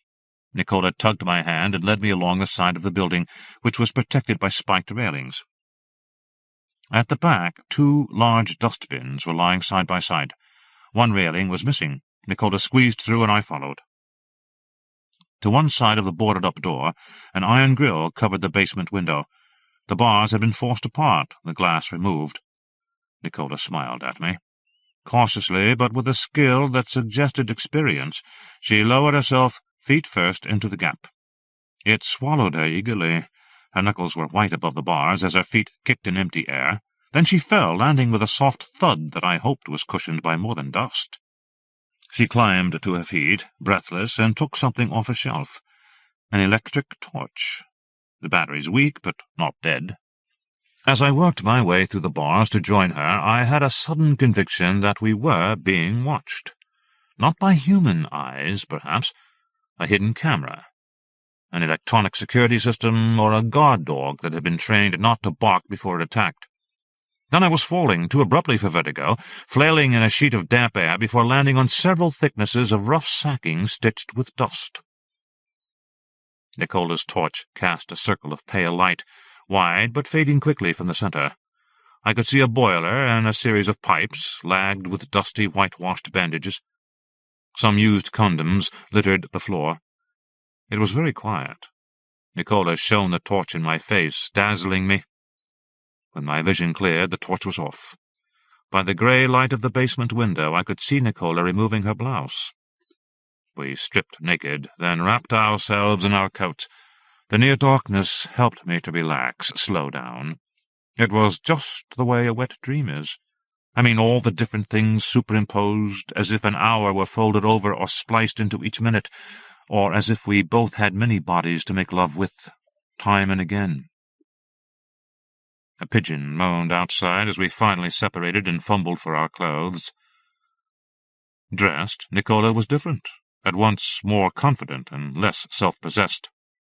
"I want to show you something," she said. Holding the torch in front of her, she led me up the stone steps and through the open door to the hallway. The green-painted walls were livid with damp and mold. Strips of paint curled from the ceiling. Behind one of the side doors, something ran across the room to scratch the wall. Nicola glanced back, but didn't flinch. "That was my classroom," she said. The failing torch beam jittered in a huge cobweb, making it seem alive with darkness. Nicola tore it in half and stepped through. "This is the hall where we sat for assembly. We did the nativity play here. I was Mary. The baby was a doll from Woolworth's." She stopped, her torch beam lost in the cobwebbed vault above the dead mercury strip lights. I kissed her and realized with a shock that she was crying. "Come on," I said. The first door in the next corridor had been locked, but the lock was smashed. "The staff room," she said. It was empty, like all the others, smelling faintly of disinfectant. A side door, with no glass in it, was opened by a crack. Nicola pushed it with her shoulder. The hinges snarled. Inside, shelves and crates were blurred with dust. "This is the storeroom." I stood beside her, my eyes following the weak torch beam as she moved it from side to side, first trying to make out what was there, then trying to make sense of it. One set of metal shelves was filled with oblong wooden boxes, a foot or so long. They might have been games equipment or costume items for a school play. Their lids had been crudely nailed in place. Another set of shelves, on the other side of the narrow room, was filled with murky-looking glass jars about a foot high. We stood there for minutes, Nicola banging the torch with her palm to make the battery keep working. The jars stank of formaldehyde. It was a collection of preserved babies, or rather fetuses. I'm not sure they were entirely human. Were they deformed, or somehow a kind of hybrid? They floated, blind and colourless, shivering in the unstable light. Whatever their source, they'd been born without life. Perhaps others had survived, and these were the failures. Some had umbilical cords, I noticed. Others were too distorted for anyone to tell where a cord might begin. A few looked like pairs of Siamese twins, so poorly separated that, in a photograph, you'd take them for a double exposure. I stepped away from Nicola, walking until the darkness wrapped itself around me, and I had to stop. For a moment, when she touched me, I wanted to push her away. Then I let her guide me back towards the steps in the basement, where the red sun glowed through the opening. We helped each other to climb out, then walked to the road in silence. Nicola glanced at her watch. "I'd better go home," she said. "My shift's in half an hour." "Leave here?" I said. "Come to Birmingham. Stay with me." We embraced briefly. "There's no point," she said. "It's always the same. Nothing ever changes." We might as well have been talking to ourselves. I remember thinking that everything changed, but that somehow you never noticed. From the train I watched the last residue of daylight spill like oil onto wet rooftops and roads. I got home late in the evening and showered, then went straight to bed. More than Nicola's body, I remembered kissing her. How soft her lips were, like shreds of tissue paper over her perfect teeth. It was nearly a month before she rang again, late at night. My parents were out. I was listening to the specials, Do Nothing, and trying to revise Hamlet. Her voice sounded faint and echoey. I could hear traffic going past. She must have been in a call box. "Simon? Simon?" "Nicola, is that you?" The darkness of the living room tensed around me. "Are you okay, love?" She was crying. "Simon, I'm frightened. Please listen. Her breath caught in her throat, and I thought she was going to choke. Then suddenly she was calm. "I'm pregnant." Oh, no. I felt cold with guilt, as if I'd thrown up on the table and the whole family was watching me. "I'm sorry, Nicola. It's all my fault." She made an odd, throaty sound. "What do you want to do?" The same sound again. I realized she was laughing. "Oh, Simon, you're such a div sometimes." There was a pause. "It's not you. I mean, it wasn't you. It's not yours." In the silence that followed, I heard a car drive past, then another. I couldn't do anything but put the phone down. She didn't call back. That weekend I went to Clayheath. After a day spent with my revision notes, endlessly repeating the same text, I caught the train in mid-evening. I thought I'd try the garage, maybe leave a message for her there. By the time I reached the swimming baths, it was already dark. Sodium light painted the roadway. The garage was on the far side of the park. Or was it the near side? I tried to superimpose a memory of the district on the blank grid ahead of me, but all I could imagine was Nicola's face. And her body. Abruptly, I turned a corner and saw a featureless office building I didn't recognize. 2 roads diverged from a traffic island with a tilted bollard. They were both lined with unvarying grey terraces, no lights visible behind the drawn curtains. As I struggled to hold on to a sense of direction, a van swung around the corner from behind me. At the same time, a small, dark shape loped awkwardly across the road towards me. The two collided with a scream of brakes and pain. The van slowed, then sped away. Its tires left a thin red wound in the tarmac. A cat. Probably the same cat I'd seen here a few weeks earlier. From where I stood, I could see that it was beyond help. I could also see what had made it so clumsy. Spilling from its torn gut was a litter of bald, helpless kittens. They must have been kittens, but in the flickering light of the street lamp they reminded me of what I'd seen in the glass jars. Their enlarged heads, blind, swollen eyes, tiny clutching hands with pale fingers. There were 7 or 8 of them, all exactly the same, unable to live or die, unable to change. Swallowing a mouthful of acid saliva, I turned and walked slowly back to the swimming baths. Caught the bus. My head was a whirl of milky light, a fingerprint on an icy road. On the train going back to Birmingham, I began to feel steadier. What made me vomit, weeping tears of pain and relief, was going to the urinals in New Street Station and seeing a coin-operated Durex machine. There isn't much more to tell. I stayed in Birmingham, took my O-levels, and passed most of them, applied myself to the task of growing up in Thatcher's New Britain. Instead of becoming a journalist, I became an accountant. Somehow my curiosity about the world had gone. In 1990, I moved to Guildford and became a financial consultant. I put on some weight, bought a maisonette, had a succession of girlfriends. Somehow I could never resist a new face or experience affection without desire. One weekend in the spring of 1997, I was up in the Midlands on business. Election fever was at its height, reminding me of 1979. I drove through South Birmingham, playing The Jam on my car stereo, The Butterfly Collector, Going Underground, Dreams of Children. That night I decided to go back to Clayheath. But it wasn't there. When I looked for it in my new A to Z, the district no longer existed. I wasn't even sure which districts it had been absorbed into. I decided to let the train and bus route take me to it, but the branch line had been discontinued. Finally, I checked the yellow pages for swimming baths within a few miles of Netherton. There was only one. It took me a long time to find it, driving through the narrow, black country streets on a quiet Sunday morning. The sky was tinged with pink, like marble. Perhaps I was distracted by images of streets that no longer existed, or perhaps I didn't want to find real evidence of a place I'd long ago bulldozed and redeveloped in my mind.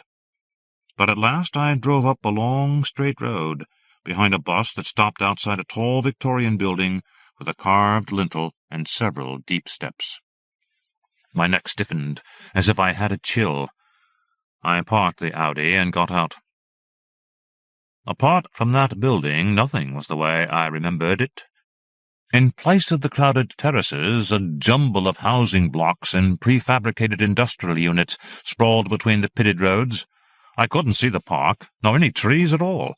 A new expressway cut across the end of the high street before circling around a giant plastic-fronted garden centre, like a rubber ring around a baby floating in a pool of whitish concrete.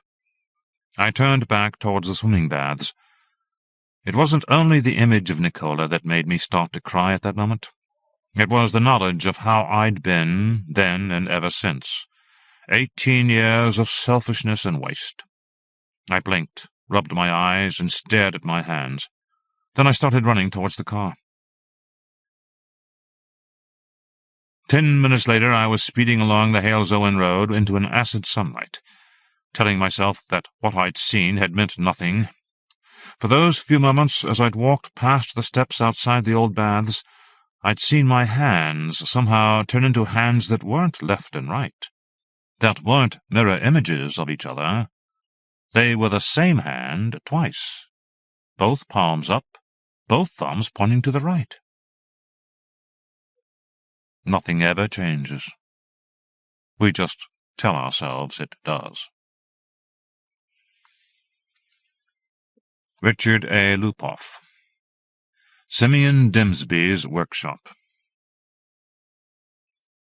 Richard A. Lupoff celebrated the publication of his 50th book, The Great American Paperback, in 2001. This was a work of cultural history that won glowing praise from periodicals as varied as Playboy magazine and the scholarly Wilson Quarterly. Most of his work, however, has been fiction, including several dozen novels and more than 100 short stories. Much of his fiction has been collected in such volumes as Before 1201 and After, Claremont Tales, and Claremont Tales II. His latest publication is Marblehead, a novel of H.P. Lovecraft, the manuscript of which was recently rediscovered, having been lost more than 25 years ago. In Simeon Dimsby's Workshop, I returned to the wondrous long-ago days when I was an avid reader and fan, explains Lupoff, admiring the glamorous figures who filled the pages of lurid pulp magazines and dreaming of the time when I would join their ranks. It took Regis Hardy 6 years to sell his first short story. He would rise early each morning and put in an hour of mental effort, bending over a notebook, striving for the right combination of words that would elicit a letter of acceptance instead of the rejection slips to which he was accustomed. When he kissed his spouse, Helena, goodbye after a light breakfast of toast and half a grapefruit, he would ride the municipal bus to his job in downtown Elmwood, California. The men and women around him occupied themselves in a variety of ways, perusing copies of the Elmwood Daily Express Bulletin, listening to their favorite music on portable CD players, reading paperback novels. Often regular riders on the number 18 line would greet one another and discuss the events of the world or of their personal lives as they traveled to work. High school students engaged in horseplay. College students would take part in serious and arcane discussions of Kierkegaard, Aeschylus, or the millions of dollars they expected to make in the high-tech world as soon as they received their degrees. Not Mr. Hardy. He lived near the end of the number 18 line and always got a seat on his way to work. He would ride with his eyes closed, imagining the doings of the men and women in his stories, striving to capture just the right event, image, or turn of phrase to make his current opus the one that would carry him across the threshold of literary status from that of ambitious amateur to that of acclaimed professional. Mr. Hardy worked at the Department of Social Services. He took his lunch each day in the department's cafeteria, notebook laid flat beside his plastic tray, and yellow wooden pencil in hand, always working on his stories. And every night, after dinner with Helena, he would retreat to his private corner and work for another hour on his stories before joining his wife to watch the evening news. 6 years. And then the miracle happened. Mr. Hardy received a letter from the editor of Mayhem Monthly. The editor had read Mr. Hardy's submission, Vampire Town, and was pleased to tender the enclosed purchase agreement for the story. The payment was minuscule, and the magazine, which had rejected numerous of Mr. Hardy's efforts in the past, was a minor one, but Mr. Hardy was ecstatic. He could see a doorway opening before him. He imagined a room filled with the literary figures he had admired, almost worshipped all his life, eagerly welcoming him to their world and to their own glamorous company. Filled with pride, Mr. Hardy showed the letter to his wife, who threw her arms around his shoulders and planted a congratulatory kiss on his cheek. That night, inspired by the delicious taste of success, Regis Hardy worked on his current story in progress for 2 hours rather than 1. Later, lying in bed, Helena's soft breathing and warm presence filling him with marital contentment, he projected an imaginary motion picture on the ceiling, peopling each frame with characters of his own invention, and creating a soundtrack filled with mood-inspiring music, crackling dialogue, and exciting sound effects. It would be pleasant to report that Mr. Hardy, having at last achieved the mystical transformation from amateur to professional writer, was immediately greeted with nothing but editorial accolades, but such was not the case. Following the solitary sale to Mayhem Monthly, there came a series of rejection slips from a broad spectrum of periodicals. But Regis Hardy was not one to surrender his treasured dream, especially after having sold Vampire Town. Some months later came a double red-letter day. There was another letter of acceptance, this one from Interstellar Stories. The work in question was a novelette titled Narcotics from Neptune. The same day's postal delivery included a brown manila envelope. The envelope contained 2 copies of the issue of Mayhem Monthly featuring Vampire Town. The Hardys sat happily side by side, admiring Regis's story and the black-and-white illustration that accompanied it. To be candid, the illustration was decidedly on the crude and slapdash side, nor had the artist captured quite the flavor of Mr. Hardy's story, or the detail of his description. But Mrs. Hardy patted Mr. Hardy affectionately on the cheek, and he did feel that another milestone had been passed on the roadway to success. As the months and years rolled by, Mr. Hardy found that he was receiving fewer rejection notices and making more sales. He was able to move to higher-paying and more prestigious markets. He cracked Image of the Imagination and Exciting Adventure Annual, and finally, New Modern Gangster Quarterly. He built a proud brag shelf of magazines containing his works. He admired the many black-and-white illustrations that accompanied them, and invited Mrs. Hardy out for a celebratory cocktail and dinner when Wilderness magazine honored him with a full-color cover painting of a scene from his story Cannibal's Canoe. His hair was thinning, and his temples were grey now, and he suspected that Mrs. Hardy's flaming Titian locks retained their brilliance only with the assistance of expensive chemicals, but he chose not to raise the subject in conversation. He had never made a living from his writing. He'd kept his day job at the Department of Social Services, but he knew in his heart that the job was merely a means to the end of supporting his writing endeavors. Only 2 goals had eluded him. Despite numerous attempts, he had never been able to sell a story to Grave Yarns. In each case, the story in question had been successfully placed in another market, nor was Grave Yarns the highest-paying or most prestigious of periodicals. But it was a venerable publication, almost legendary in the community, and Mr. Hardy had long dreamed of winning a place in its pages. That was the first of Mr. Hardy's remaining unfulfilled ambitions. The second was to see his stories collected into a book. He had approached a number of publishers and been turned away with the advice that he procure the services of a literary agent. He had then approached a number of agents, only to be turned away by them with the advice that he write a novel if he wished book publication. Collections of short stories were virtually impossible to place, he was told. By this time Mr. Hardy was nearing retirement age and looked forward eagerly to leaving the Department of Social Services. He would then be able to devote all of his energies to his literary endeavors. Mrs. Hardy had already taken early retirement from her own job and offered her husband encouragement with his plan. By the time a letter arrived at the Hardys' modest home bearing the return indicia of Grave Yarns, Mr. Hardy was forced to don his trifocal spectacles in order to read it. But the game was most assuredly worth the candle, as Mr. Hardy found that he had at last captured the proverbial brass ring on the ever-turning carousel of literature. The editor of Grave Yarns was pleased to accept Mr. Hardy's submission to the magazine. Even the dead have rights. Only one goal remained now on Mr. Hardy's agenda, and that was book publication.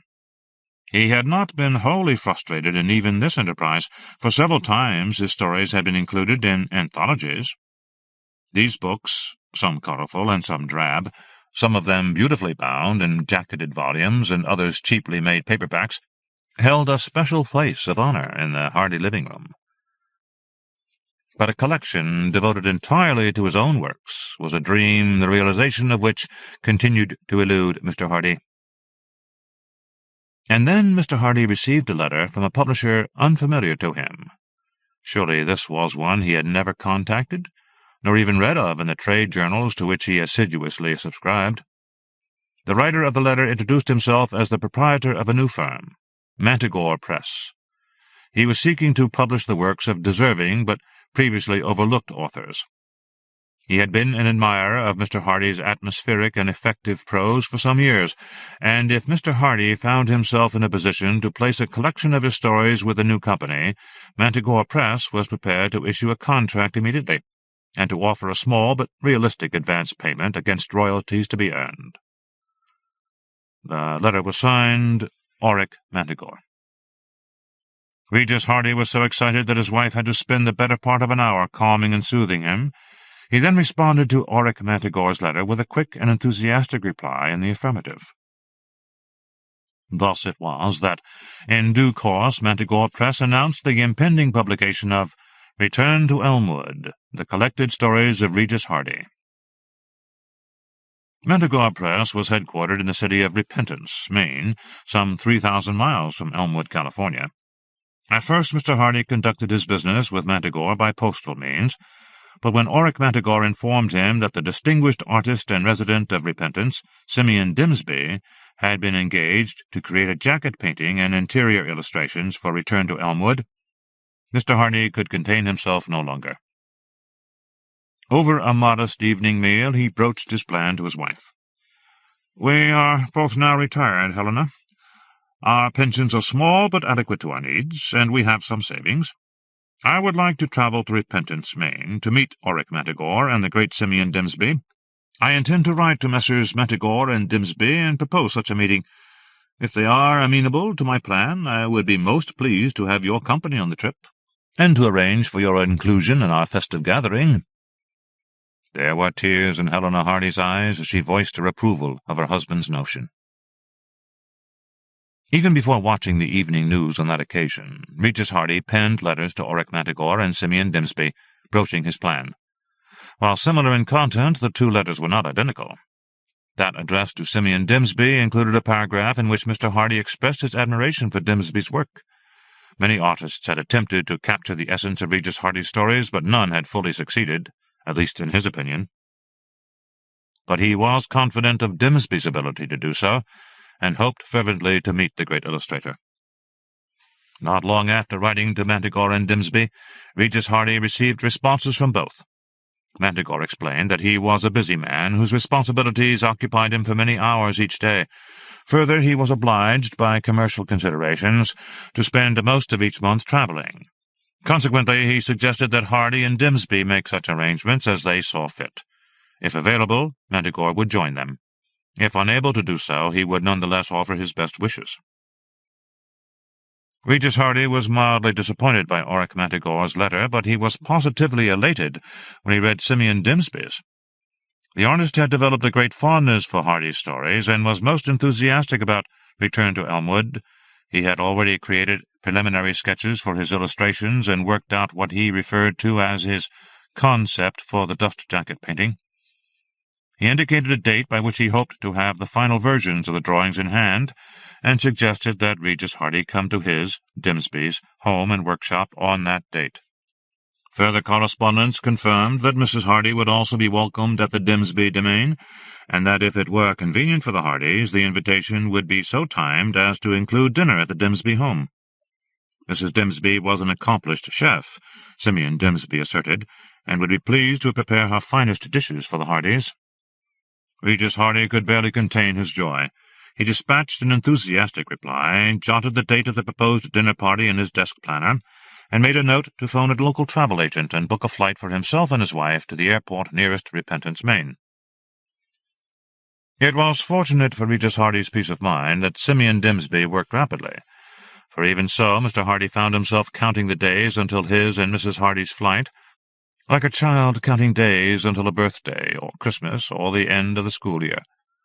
Standing before the bathroom mirror in his pajamas, Mr. Hardy took note of his lined visage, his largely naked scalp, and the snowy whiteness of what little hair he retained.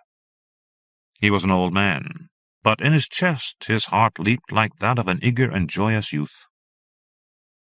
At last the long-awaited day arrived. The Hardys were driven to the airport by one Albert Tyndall, a former colleague of Mr. Hardy's at the Department of Social Services. They boarded the huge, sleek jetliner, Mr. Hardy commenting almost involuntarily at the contrast between it and the far smaller, propeller-driven monoplanes of his youth. Their journey was uneventful, and upon reaching Repentance, Maine, the Hardys checked into a motel.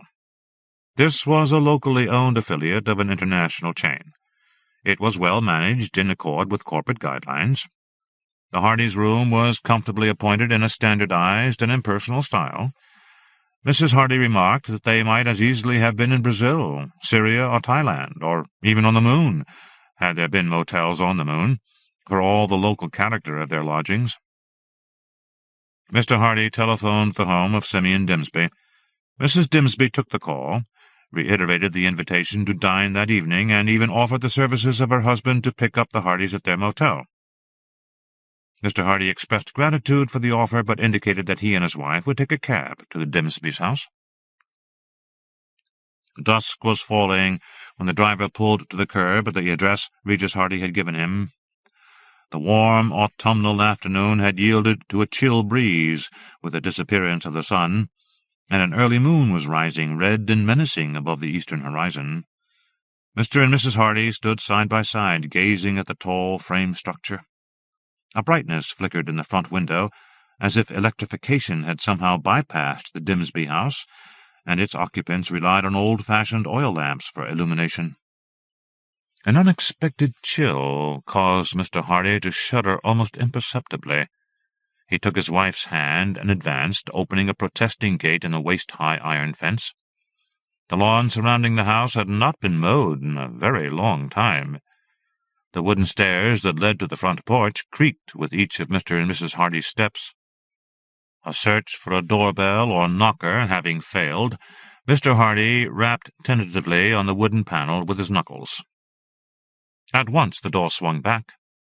A plump woman of below-average height looked up at the Hardys.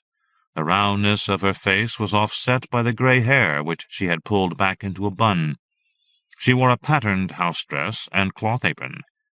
A small birthmark above one eye evoked a mildly distasteful fantasy on Regis Hardy's part. "You must be the Hardys. Come in. I'm Mrs. Dimsby. Eustacia Whipple Dimsby. Please call me Eustacia." She took Mr. Hardy's fedora and Mrs. Hardy's wrap and escorted them to a parlour furnished as it must have been a century before. "Mr. Dimsby is in his workshop. Make yourselves comfortable while I fetch him." She disappeared down a hallway. The Hardys exchanged glances. A door slammed. The pendulum of a tall clock swung to and fro. There were footsteps. A figure appeared where Eustacia Dimsby had last been seen. "I am Simeon Dimsby." Regis Hardy rose to his feet. Dimsby shook his hand, then bowed over Helena Hardy's, as would have a Regency dandy. It took an effort for Regis Hardy to refrain from flinching away from Dimsby's icy fingers. The artist was cadaverously thin, his pale countenance set off by a high-collared white shirt and heavy black suit. Waves of cold seemed to waft from him. "Forgive me," he explained. "My workshop is below the house, and I keep it cool at all times to preserve my compositions." "You work in oils?" Hardy asked. He knew little of artistic media. Dimsby shook his head from side to side. No. He offered no further explanation. But if you have to keep your work refrigerated, how do you deliver it to your publishers? Dimsby did not answer at once, and Hardy filled the silence.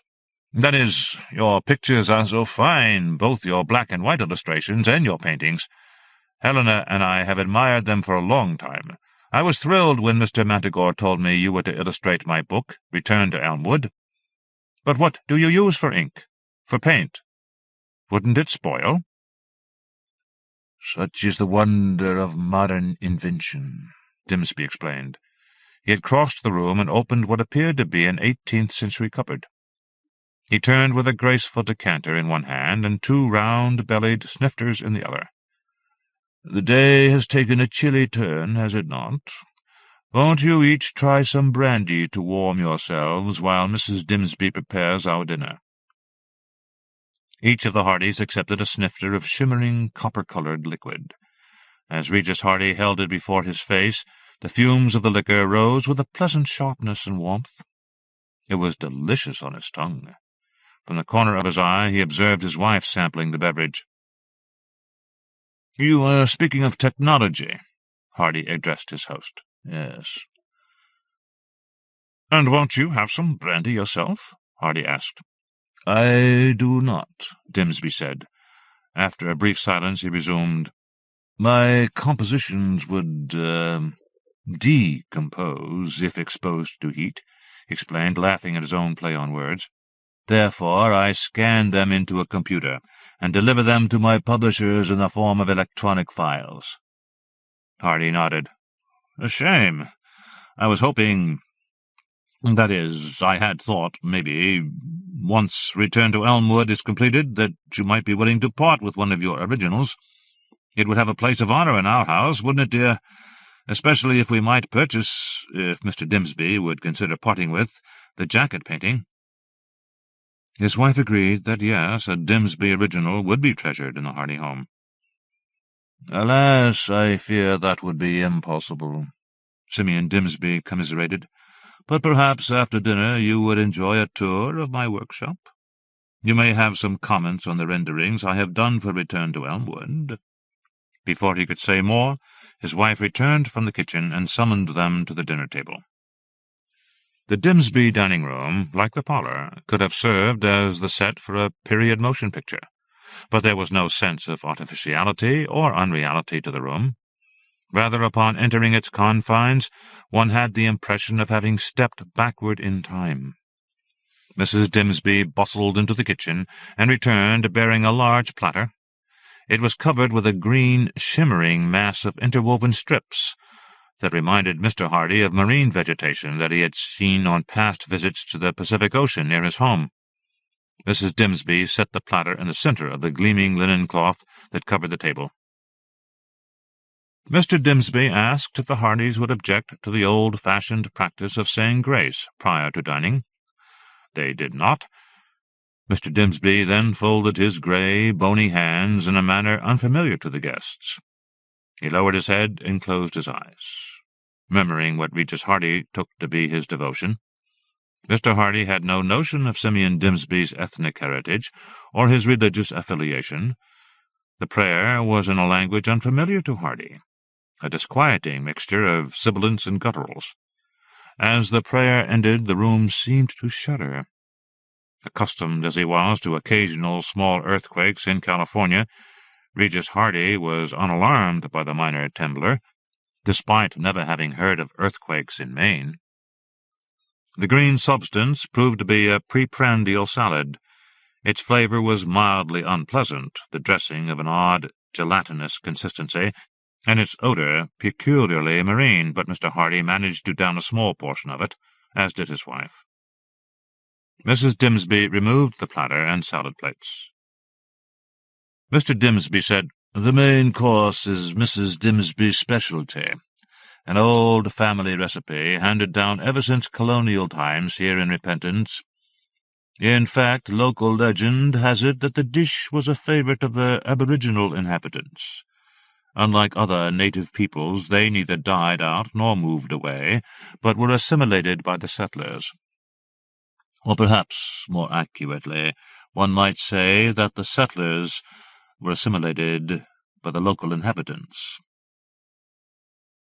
Mr. Hardy was about to ask if his host's prayer had been spoken in the natives' language, but before he could do so, Mrs. Dimsby returned from the kitchen bearing a massive iron pot. Mr. Hardy was amazed that the short woman could handle its weight, but she hefted it onto a blackened trivet. The contents of the iron pot bubbled and hissed, emitting visible columns of steam. "I hope no one is allergic to shellfish," she announced. Receiving no objections, she nodded to her husband, who lifted a long-handled implement and dipped it into the pot. Beside him stood a stack of deep bowls. He ladled a portion into one for Helena Hardy, then for Regis Hardy, then for his wife, Eustacia, and finally for himself. Regis Hardy gazed at the contents of his bowl. Taking his clue from Mrs. Dimsby's comment, he assumed that the meal consisted of a shellfish stew or bouillabaisse. Not only bits of marine carapace, but tiny tentacles, claws, and even eye-stalks were clearly visible, floating in a viscid red broth. The meal must have been brought to the table while still a-boil, for bubbles rose to the surface, tentacles waved, and minuscule claws seemed to snap at Mr. Hardy's spoon. He shot a glance at his wife, sharing with her his distress. He managed to secure a spoonful of the broth and convey it to his mouth, all the while staring at a small marine crustacean that seemed to stare back at him from his bowl. The broth was hot in both main senses of that word, and as it reached the back of Mr. Hardy's tongue, he could have sworn that a tiny, serrated claw nipped at his uvula, sending a wave of pain and nausea through him. The Hardys managed to down a bare polite minimum of their meal, while the Dimsbys emptied their bowls and refilled them repeatedly, smacking their lips and exclaiming in pleasure at the textures and flavors of the repast. Conversation was desultory, and it was with relief that Mr. Hardy pushed his old ladder-back chair away from the table at the end of the meal, helping his wife to follow suit. Eustacia Dimsby excused herself in order to clear the table and attend to her duties in the kitchen. Helena Hardy volunteered her assistance. Simeon Dimsby renewed his offer to Regis Hardy to tour the subterranean workshop. Hardy attempted to beg off, pleading fatigue after the day's transcontinental travel, but yielded to Dimsby's persuasive words and the astonishingly powerful, even painful, grip on his elbow. Dimsby insisted that Hardy precede him down a lengthy, narrow stairway. The first flight was of creaking wooden risers and treads. Thereafter the flight plunged more steeply into what seemed bedrock, the stairs carved out of ancient New England granite. Illumination was provided by concealed fixtures. Mr. Hardy's breath rose coldly in visible clouds. After an exhausting trek, which left Mr. Hardy wondering how he would ever be able to climb back to the surface, the staircase ended. He found himself in a small antechamber. A single iron door met his gaze. Simeon Dimsby stepped past Mr. Hardy. He drew an oversized, old-fashioned key from his suit pocket and inserted it in a massive, time-blackened lock. Turning the key, he snapped the lock open and pulled the door toward himself. Inside the chamber, the temperature seemed to plunge still farther. Mr. Hardy stood, surrounded by magnificent yet macabre images. At a sound, he turned and observed Simeon Dimsby, who had pulled the heavy door shut behind the pair of them with a jarring metallic impact. "Let me show you my sketches for return to Elmwood," Dimsby grated. "We won't be disturbed. Only Auric Manticore and I have keys to this door. Not even my wife, dear as she is, can enter unless we permit it." He opened a drawer in a rough wooden table and removed a huge envelope. He undid the hasp on the envelope and withdrew one of a sheaf of renderings on stiff illustration board. He turned toward Hardy. "I hope you will be pleased." The top drawing was Dimsby's illustration for Mr. Hardy's story, Narcotics from Neptune. The illustration for this tale in Interstellar Stories by one Barton Gorgon had been a literal representation of the climactic scene of the narrative, in which Hardy's beleaguered space voyagers, imprisoned by amoeboid creatures from the frigid outer planet, injected with a deadly, addictive drug and forced to work in the noxious mines of Neptune's rocky moons, confronted their captors in an apocalyptic rebellion. Gorgon had focused on the haggard, bearded faces of the enslaved Earthlings. Regis Hardy had always felt that Gorgon's drawing, while not ineffective, had lacked considerably in impact. Not so Simeon Dimsby's version. Dimsby had dealt directly with the aliens. His rendition of them was horrifying. Dimsby had transcended Regis Hardy's own description of the aliens' physical appearance, and had managed, in some undefinable way, to capture their overwhelming sense of monstrous power. Hardy gasped. "How did you do this?" A thin smile curled Dimsby's lips. "Do you like it? The medium is a substance that I manufacture myself. The primary ingredient is the ink of deep-water Atlantic kraken, and there are other ingredients as well." Dimsby retrieved the drawing from Regis Hardy's grasp, replaced it carefully in the envelope, and removed another. He looked at the drawing himself, smiled once more, again faintly, and extended the illustration toward Hardy's outstretched hand. This time the drawing was clearly based on Vampire Town. The tale had been Regis Hardy's first sale. Not his best work, he felt, but one for which he held a great affection because of its landmark importance in his career. The art director of Mayhem Monthly had assigned the story to Walter Wallace, a long-time hack illustrator who hadn't done a good drawing in 30 years, but who managed to eke out an existence on the basis of name recognition and long-standing connections, if nothing more. In contrast to Wallace's crudely gory imagery, Simeon Dimsby's night scene of the village, torch-wielding undead, pursuing the last surviving day-dweller to his inevitable doom, was enough to send a shuddering frisson down Regis Hardy's spine. Dimsby's images for Hardy's other stories were all powerful and frightening, but more than this, they were strangely disquieting. As Regis Hardy looked at each drawing, he felt as if Simeon Dimsby had seen past the prose of his story and penetrated into the nethermost and most fear-haunted recesses of his soul. At last, Simeon Dimsby's grey hand retrieved the last of the drawings from Regis Hardy's unsteady grasp. He returned the leaves to their envelope and the envelope to its drawer. He tilted his head on its abnormally long and flexible neck, twisted his thin lips into a suggestion of a smile, and asked, "Had you any thoughts, Mr. Hardy, regarding the jacket illustration for Return to Elmwood?" "I thought you and Mr. Manticore had already made a choice," Hardy replied. "We have held several meetings and exchanged a number of notions, but Mr. Manticore felt that you deserved to be consulted before a final decision was made." He paused. "As the author, you see, Mr. Manticore has the greatest respect for us, what he calls creative geniuses. I believe that he uses the term in an ironic sense, but perhaps I am mistaken." He placed a bony, grey hand on Hardy's wrist.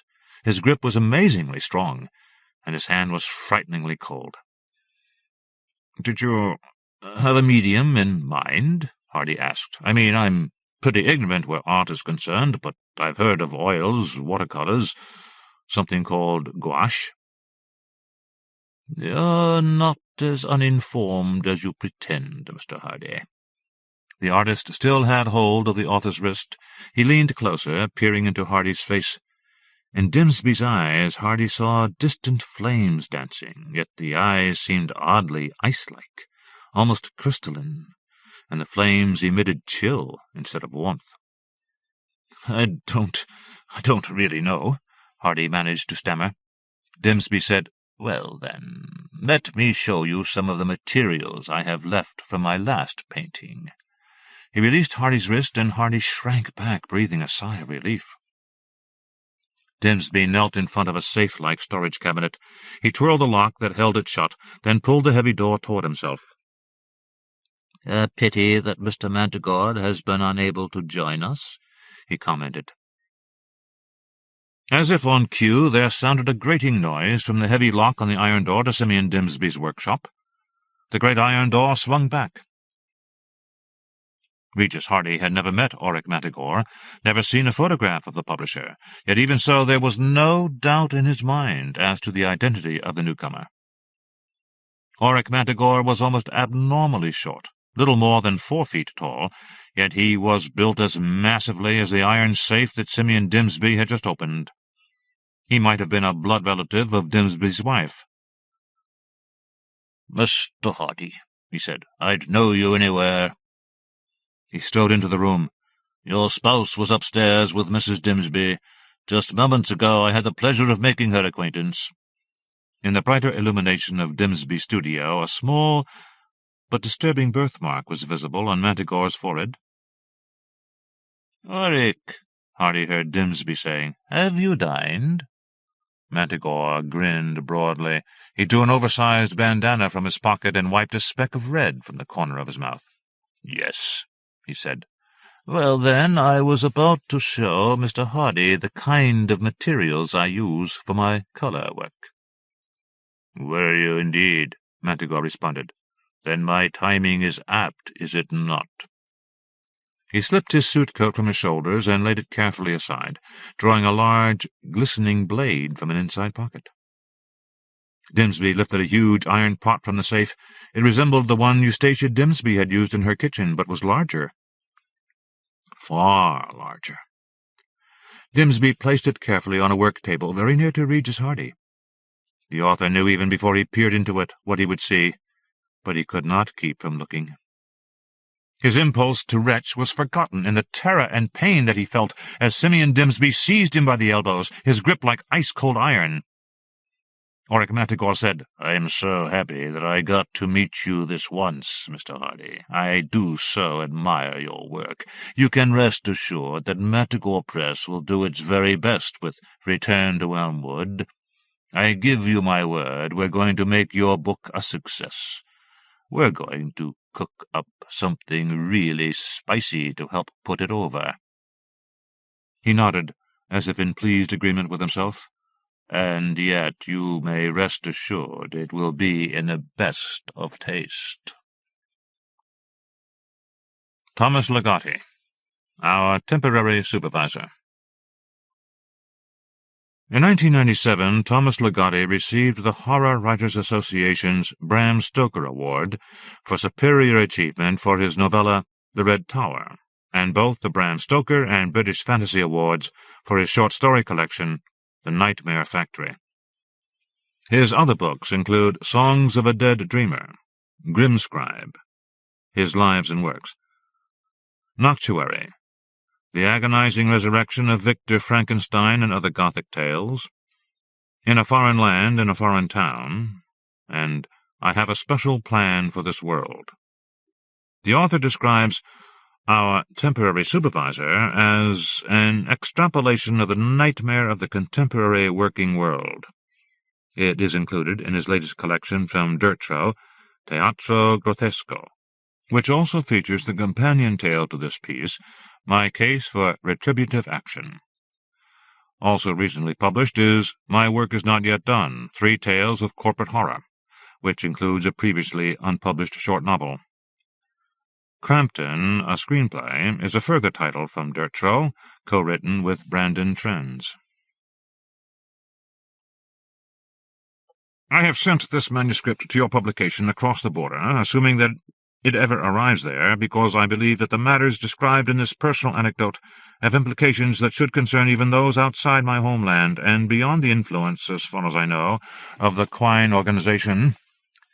These 2 entities, one of which may be designated as a political entity, and the other being a purely commercial entity, are very likely known to someone in your position of journalistic inquiry as all but synonymous.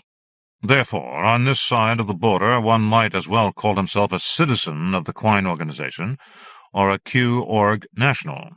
although I think that even someone like yourself cannot appreciate the full extent of this identity, which in my own lifetime has passed the point of identification between two separate entities and approached total assimilation of one by the other.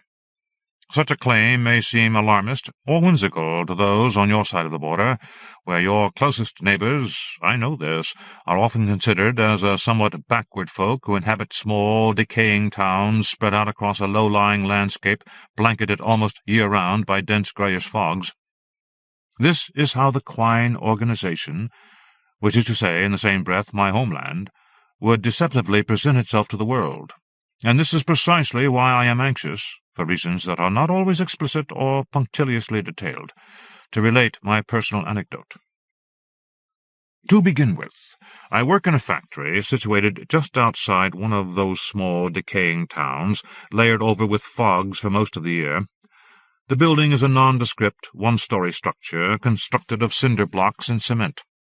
Inside is a working area that consists of a single room of floor space and a small corner office with windows of heavily frosted glass. Within the confines of this office are a few filing cabinets and a desk where the factory supervisor sits, while the workers outside stand at one of several square assembly blocks. 4 workers are positioned on each side of the square blocks, their only task being the assembly, by hand, of pieces of metal that are delivered to us from another factory. No one whom I have ever asked has the least notion of the larger machinery, if in fact it is some type of machinery, for which these pieces are destined. When I first took this job at the factory, it was not my intention to work there very long, for I once possessed higher hopes for my life, although the exact nature of these hopes remained rather vague in my youthful mind. While the work was not arduous, and my fellow workers were congenial enough, I did not imagine myself standing forever at my designated assembly block, fitting pieces of metal into other pieces of metal, with a few interruptions throughout the day for breaks that were supposed to refresh our minds from the tedium of our work, or for meal breaks to allow us to nourish our bodies. Somehow it never occurred to me that the nearby town where I and the others at the factory lived, travelling to and from our jobs along the same fog-strewn road, held no higher opportunities for me or anyone else, which no doubt accounts for the vagueness, the wispy insubstantiality of my youthful hopes. As it happened, I had been employed at the factory only a few months, when there occurred the only change that had ever disturbed its daily routine of piece assembly, the only deviation from a ritual that had been going on for nobody knew how many years. The meaning of this digression in our working lives did not at first present any great cause for apprehension or anxiety, nothing that would require any of the factory's employees to reconsider the type or dosage of the medication to which they were prescribed, since almost everyone on this side of the border, including myself, takes some kind of medication, a fact that is perhaps due in some part to an arrangement in my country whereby all doctors and pharmacists are on the payroll of the Quine organization, a company which maintains a large pharmaceutical division. In any case, the change of routine to which I have alluded was announced to us one day when the factory supervisor stepped out of his office and made one of his rare appearances on the floor, where the rest of us stood positioned in rather close quarters around our designated assembly blocks. For the first time since I had taken this job, our work was called to a halt between those moments of pause when we took breaks for either mental refreshment or to nourish our bodies. Our supervisor, Mr. Frowley, was a massive individual, though not menacingly so, who moved and spoke with a lethargy that perhaps was merely a consequence of his bodily bulk, although his sluggishness might also have been caused by his medication, either as a side effect or possibly as the primary effect.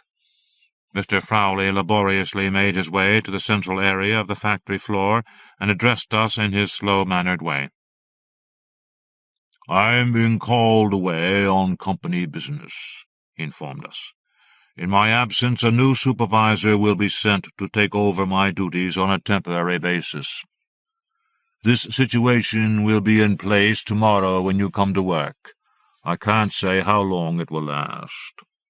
He then asked if any of us had questions for him regarding what was quite a momentous occasion, even though at the time I hadn't been working at the factory long enough to comprehend its truly anomalous nature. No one had any questions for Mr. Frawley, or none that they voiced, and the factory supervisor then proceeded back to his small corner office with its windows of heavily frosted glass. Immediately following Mr. Frawley's announcement that he was being called away on company business, and that in the interim the factory would be managed by a temporary supervisor, there were, of course, a few murmurings among my fellow workers about what all of this might mean.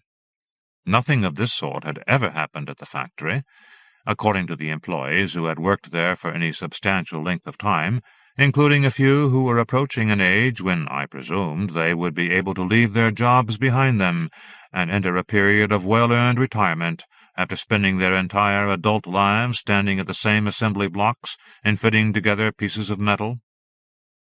By the end of the day, however, these murmurings had long died out as we filed out of the factory and began making our way along the foggy road back to our homes in town.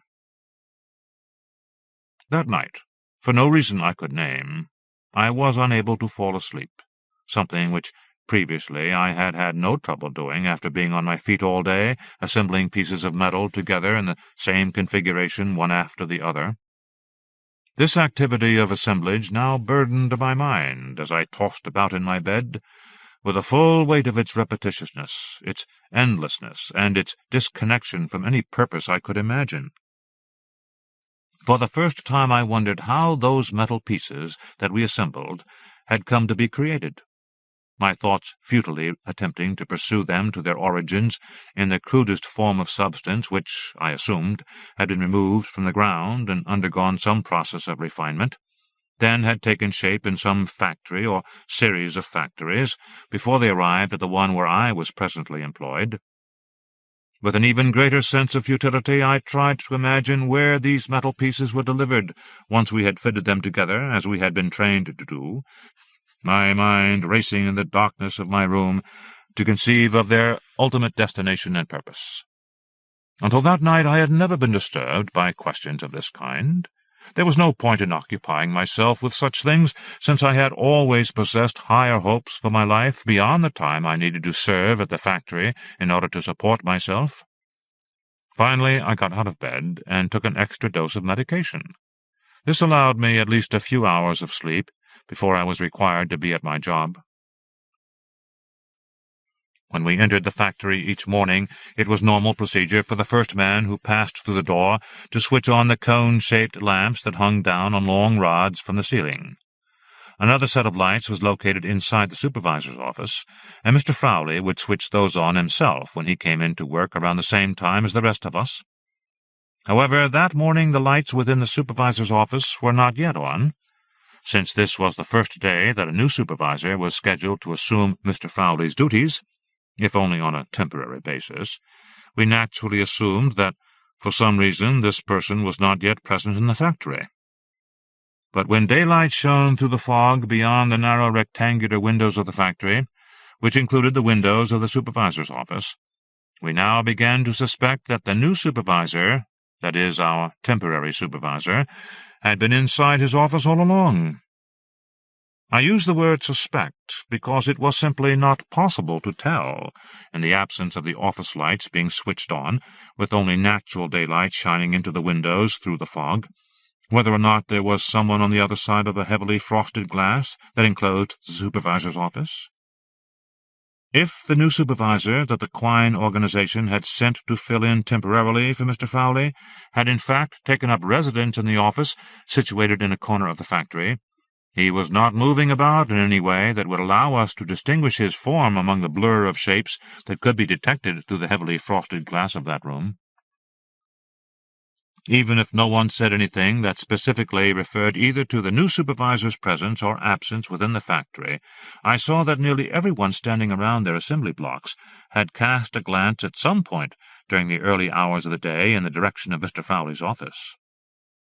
The assembly block at which I was located was closer than most to the supervisor's office, and we who were positioned there would seem to have been able to discern if someone was in fact inside. But those of us standing around our assembly block, as well as others at blocks even closer to the supervisor's office, only exchanged furtive looks among ourselves, as if we were asking one another, What do you think?" But no one could say anything with certainty, or nothing that we could express in sensible terms. Nevertheless, all of us behaved as if that corner office was indeed occupied, and conducted ourselves in the manner of employees whose actions were subject to profound scrutiny and the closest supervision. As the hours passed, it became more and more apparent that the supervisor's office was being inhabited, although the nature of its new resident had become a matter for question.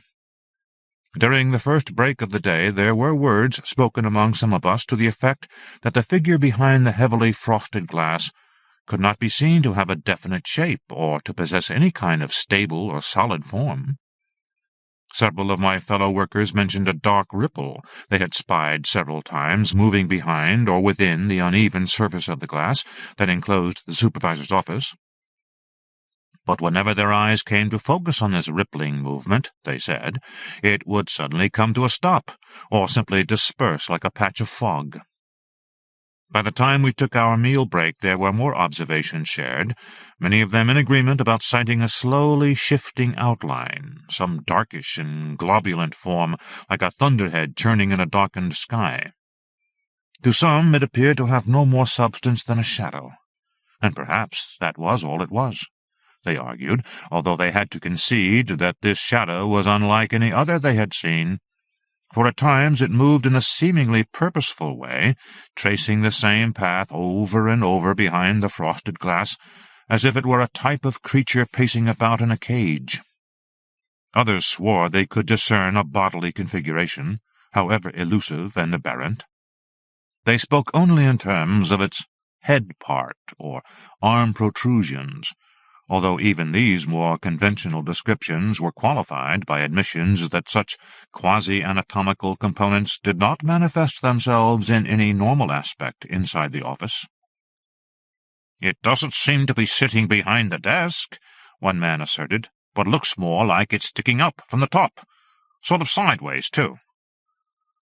This was something that I also had noted as I stood at my assembly block, as had the men who worked to the left and right of me.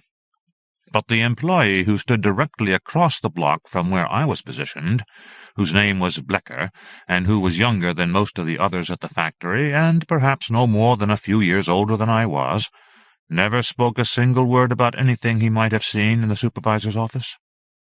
Moreover, he worked throughout that day with his eyes fixed upon his task of fitting together pieces of metal, his gaze locked at a downward angle, even when he moved away from the assembly block for breaks or to use the lavatory. Not once did I catch him glancing in the direction of that corner of the factory that the rest of us, as the hours dragged by, could barely keep our eyes from.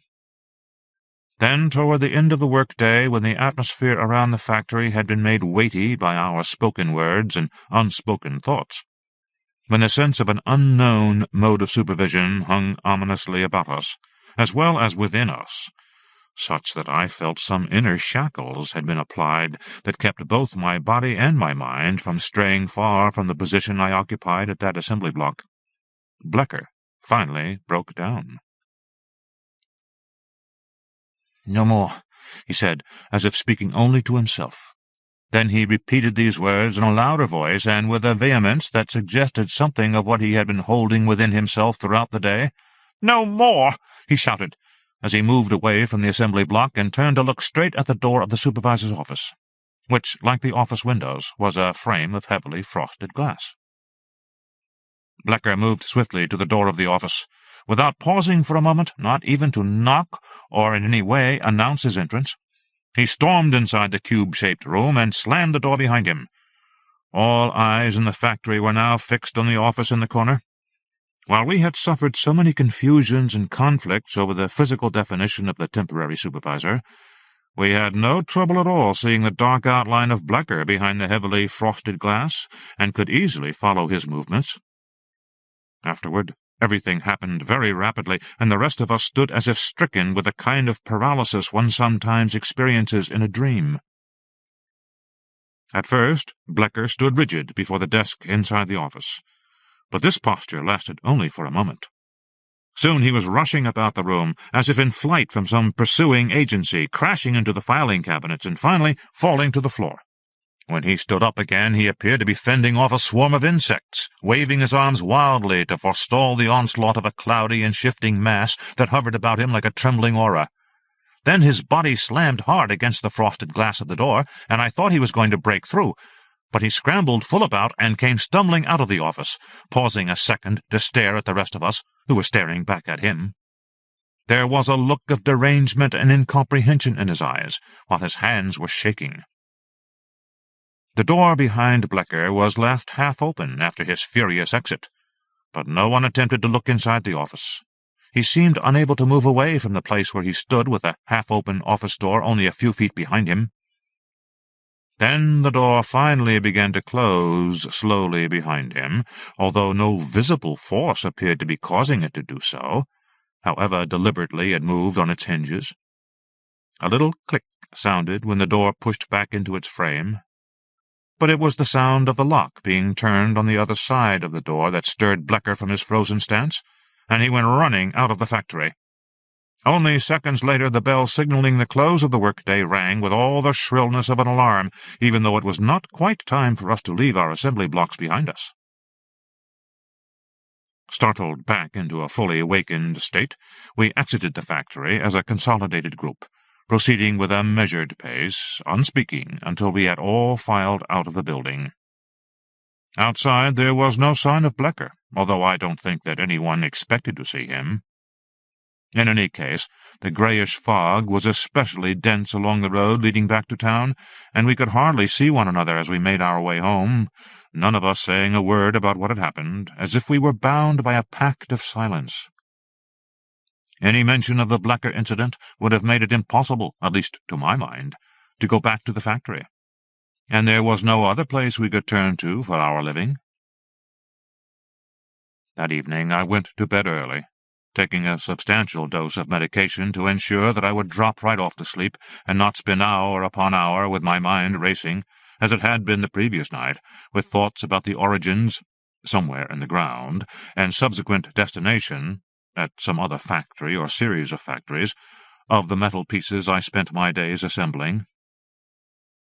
I awoke earlier than usual, but rather than lingering about my room, where I was likely to start thinking about events of the day before, I went to a small diner in town that I knew would be open for breakfast at that time of the morning. When I stepped inside the diner, I saw that it was unusually crowded, the tables and booths and stools at the counter occupied for the most part by my fellow workers from the factory. For once I was glad to see these men, whom I had previously considered lifers, in a job at which I never intended to work for very long, considering that I still possessed higher hopes of a vague sort for my future. I greeted a number of the others as I walked toward an unoccupied stool at the counter, but no one returned more than a nod to me, nor were they much engaged in talking with one another. After taking a seat at the counter and ordering breakfast, I recognized the man on my right as someone who worked at the assembly block beside the one where I was positioned day after day. I was fairly sure that his name was Knowles, although I didn't use his name and simply said "Good morning" to him in the quietest voice I could manage. For a moment Knowles didn't reply, but simply continued to stare into the plate in front of him, from which he was slowly and mechanically picking up small pieces of food with his fork and placing them into his mouth. Without turning to face me, Knowles said, in a voice even quieter than my own had been, "Did you hear about Blecker?" "No," I whispered. "What about him?" "Dead," said Knowles. "Dead?" I responded in a voice that was loud enough to cause everyone else in the diner to turn and look my way. Resuming our conversation in extremely quiet tones, I asked Knowles what had happened to Blecker. "That rooming house where he lives. The woman who runs the place said that he was acting strange after he came back from work yesterday." Later on, Knowles informed me, Blecker didn't show up for dinner. The woman who operated the boarding house took it upon herself to check up on Blecker, who didn't answer when she knocked on his door. Concerned, she asked one of her other male residents to look in on Mr. Blecker. He was found lying face down on his bed, and on the nightstand were several open containers of the various medications to which he was prescribed. He hadn't consumed the entire contents of these containers, but nevertheless had died of an overdose of medication. Perhaps he simply wanted to put the events of the day out of his mind and get a decent night's sleep. I had done this myself, I told Knowles. "Could be that's what happened," Knowles replied. "I don't suppose that anyone will ever know for sure." After finishing my breakfast, I kept drinking refill after refill of coffee, as I noticed others in the diner, including Knowles, were doing. We still had time before we needed to be at our jobs. Eventually, however, other patrons began to arrive, and as a group we left for work. When we arrived at the factory in the darkness and fog, some hours before dawn, there were several other employees standing outside the door. None of them, it seemed, wanted to be the first to enter the building and switch on the lights. Only after the rest of us approached the factory did anyone go inside. It was then that we found someone had preceded us into work that morning and had switched on the lights. His was a face new to us. He was standing in Blecker's old position, directly opposite mine at the same assembly block, and he had already done a considerable amount of work, his hands moving furiously as he fitted those small metal pieces together. As the rest of us walked onto the floor of the factory to take up position at our respective assembly blocks, almost everyone cast a suspicious eye upon the new man who was standing where Blecker used to stand, and who, as I remarked, was working at a furious pace. But in fact it was only his hands that were working in a furious manner, manipulating those small pieces of metal like two large spiders spinning the same web. Otherwise he stood quite calmly, and was very much a stock figure of the type of person that worked at the factory. He was attired in regulation grey work clothes that were well worn, and was neither conspicuously older nor conspicuously younger than the other employees. The only quality that singled him out was the furiousness he displayed in his work, to which he gave his full attention. Even when the factory began to fill with other men in grey work clothes, almost all of whom cast a suspicious eye on the new man, he never looked up from the assembly block where he was manipulating those pieces of metal with such intentness, such complete absorption, that he didn't seem to notice anyone else around him. If the new man seemed an unsettling presence, appearing as he did the morning after Blecker had taken an overdose of medication and standing in Blecker's position directly across from me at the same assembly block, at least he served to distract us from the darkened office that was inhabited by our temporary supervisor. Whereas the day before we had been wholly preoccupied with this supervisory figure, our attention was now primarily drawn to the new employee among us. And even though he filled our minds with various speculations and suspicions, the new man did not contribute to the atmosphere of nightmarish thoughts and perceptions that had caused Blecker to become entirely deranged and led him to take action in the way he did. Of course, we could forbear for just so long before someone addressed the new man about his appearance at the factory that day. Since my fellow workers who stood to the right and left of me at the assembly block were doing their best to ignore the situation, the task of probing for some answers, I felt, had fallen upon me. "Where are you from?" I asked the man who stood directly across from me where Blecker once stood on his side of the assembly block. "The company sent me," the man responded in a surprisingly forthcoming and casual tone, although he didn't for a second look up from his work. I then introduced myself and the other two men at the assembly block, who nodded and mumbled their greetings to the stranger. That was when I discovered the limitations of the new man's willingness to reveal himself. "No offense," he said, "but there's a lot of work that needs to be done around here." During our brief exchange, the new man had continued to manipulate without interruption those pieces of metal before him. However, even though he kept his head angled downwards, as Blecker had for most of the previous day, I saw that he did allow his gaze to flick very quickly in the direction of the supervisor's office. Seeing that, I did not bother him any further, thinking that perhaps he would be more talkative during the upcoming break. In the meantime, I let him continue his furious pace of work, which was far beyond the measure of productivity anyone else at the factory had ever attained. Soon I observed that the men standing to the left and right of me at the assembly block were attempting to emulate the new man's style of so deftly fitting together those small metal pieces, and even compete with the incredibly productive pace at which he worked. I myself followed suit. At first our efforts were an embarrassment, our own hands fumbling to imitate the movements of his, which were so swift that our eyes could not follow them, nor could our minds puzzle out a technique of working quite different from the one we had always practiced. Nevertheless, in some way unknown to us, we began to approach, if somewhat remotely, the speed and style of the new man's method of fitting together his pieces of metal. Our efforts and altered manner of working did not go unnoticed by the employees at the assembly blocks nearby. The new technique was gradually taken up and passed on to others around the factory.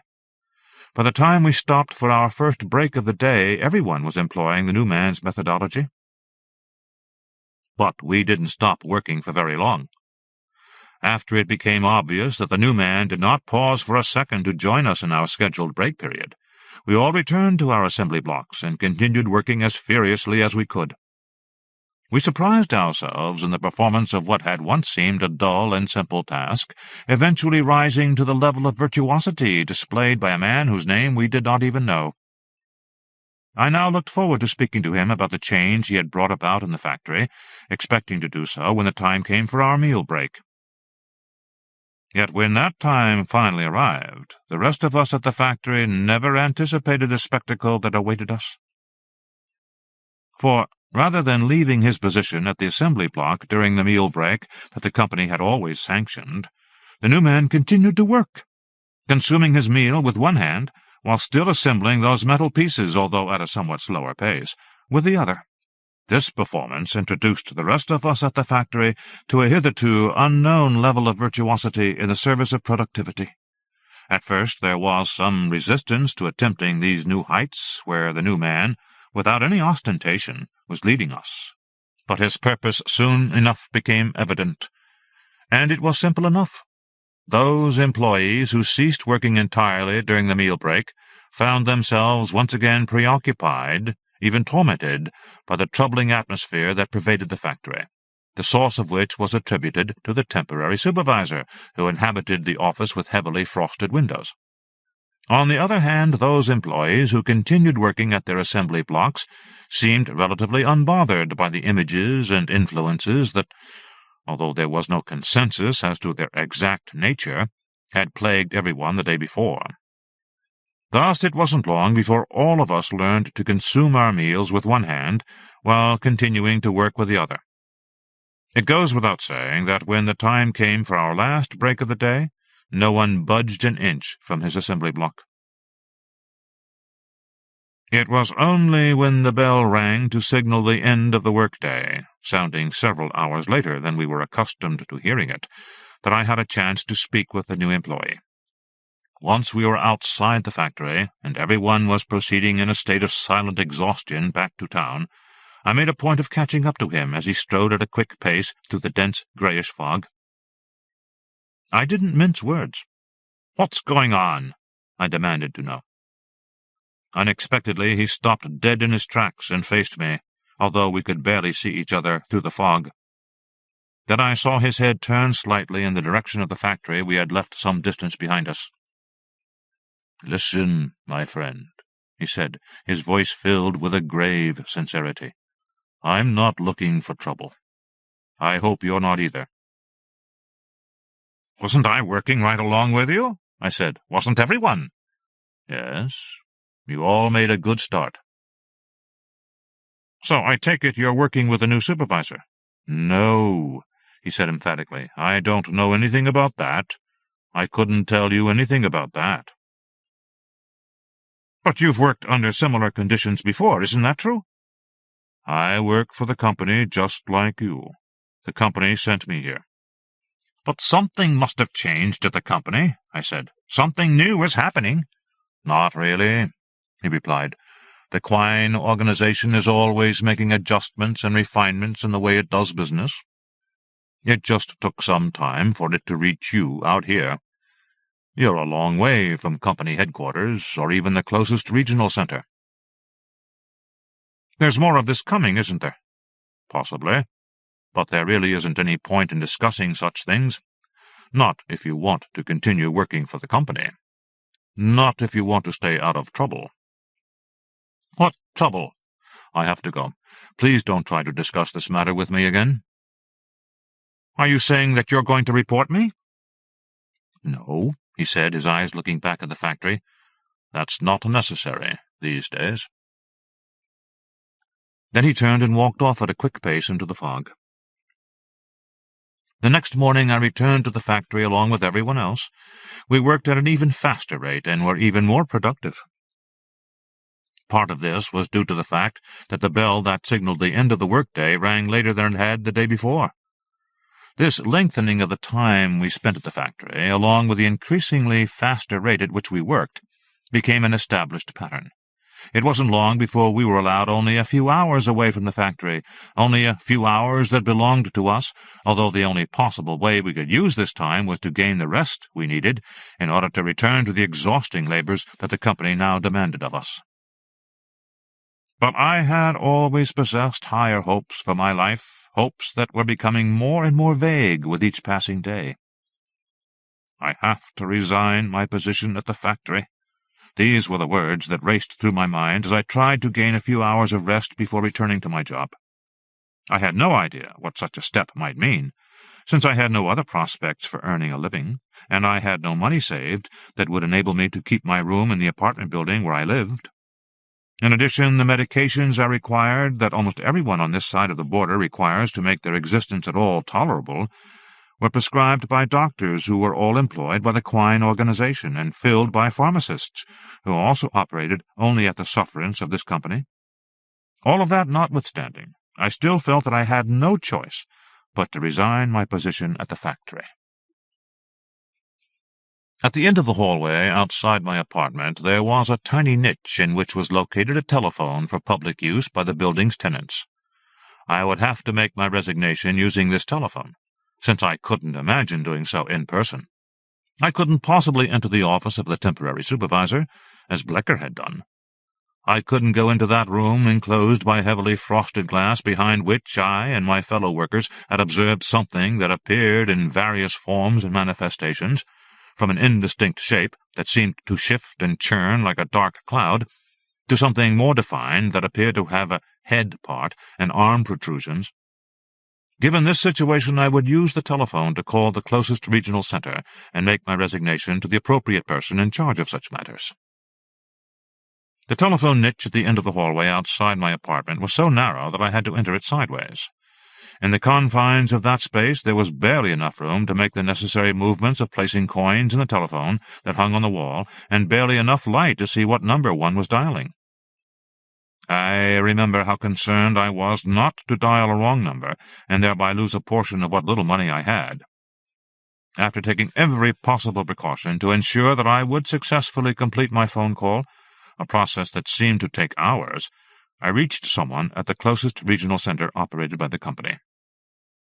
The phone rang so many times that I feared no one would ever answer. Finally the ringing stopped, and after a pause I heard a barely audible voice. It sounded thin and distant. "Quine Organization, Northwest Regional Center." "Yes," I began. "I would like to resign my position at the company," I said. "I'm sorry. Did you say that you wanted to resign from the company? You sound so far away," said the voice. "Yes, I want to resign," I shouted into the mouthpiece of the telephone. "I want to resign. Can you hear me?" "Yes, I can hear you. But the company is not accepting resignations at this time. I'm going to transfer you to our temporary supervisor." "Wait," I said. But the transfer had been made, and once again the phone began ringing so many times that I feared no one would answer. Then the ringing stopped, although no voice came on the line. "Hello," I said. But all I could hear was an indistinct, though highly reverberant, noise. A low, roaring sound that alternately faded and swelled, as if it were echoing through vast spaces deep within the caverns of the earth or across a clouded sky. This noise, this low and bestial roaring, affected me with a dread I could not name. I held the telephone receiver away from my ear, but the roaring noise continued to sound within my head. Then I felt the telephone quivering in my hand, pulsing like something that was alive. And when I slammed the telephone receiver back into its cradle, this quivering and pulsing sensation continued to move up my arm, passing through my body and finally reaching my brain, where it became synchronized with a low, roaring noise that was now growing louder and louder, confusing my thoughts into an echoing insanity and paralyzing my movements so that I could not even scream for help. I was never sure that I actually had made that telephone call to resign my position at the company, and if, in fact, I did make such a call, I could never be certain that what I experienced, what I heard and felt in that telephone niche at the end of the hallway outside my apartment, in any way resembled the dreams that recurred every night once I stopped showing up for work at the factory. No amount of medication I took could prevent the nightly onset of these dreams, and no amount of medication could efface their memory from my mind. Soon enough I had taken so much medication that I didn't have a sufficient amount left to overdose my system as Blecker had done, and since I was no longer employed, I could not afford to get my prescription refilled and thereby acquire the medication I needed to tolerate my existence. Of course, I might have done away with myself in some other manner, should I have been so inclined, but somehow I still retained higher hopes for my life. Accordingly, I returned to see if I could get my job back at the factory. After all, hadn't the person I spoke with at the regional center told me that the Quine organization was not accepting resignations at this time? Of course, I couldn't be sure what I had been told over the telephone, or even if I had made such a call to resign my position with the company. It wasn't until I actually walked onto the floor of the factory that I realized I still had a job there if I wanted one, for the place where I had stood for such long hours at my assembly block was unoccupied. Already attired in my grey work clothes, I walked over to the assembly block and began fitting together at a furious pace those small metal pieces. Without pausing in my task, I looked across the assembly block at the person I had once thought of as the new man. "Welcome back," he said in a casual voice. "Thank you," I replied. "I told Mr. Frawley that you would return any day now." For a moment I was overjoyed at the implicit news that the temporary supervisor was gone and Mr. Frawley was back managing the factory. But when I looked over at his office in the corner, I noticed that behind the heavily frosted glass there were no lights on, although the large-bodied outline of Mr. Frawley could be distinguished sitting behind his desk. Nevertheless, he was a changed man, as I discovered soon after returning to work. No one and nothing at the factory would ever again be as it once was. We were working practically around the clock now. Some of us began to stay the night at the factory, sleeping for an hour or so in a corner before going back to work at our assembly blocks.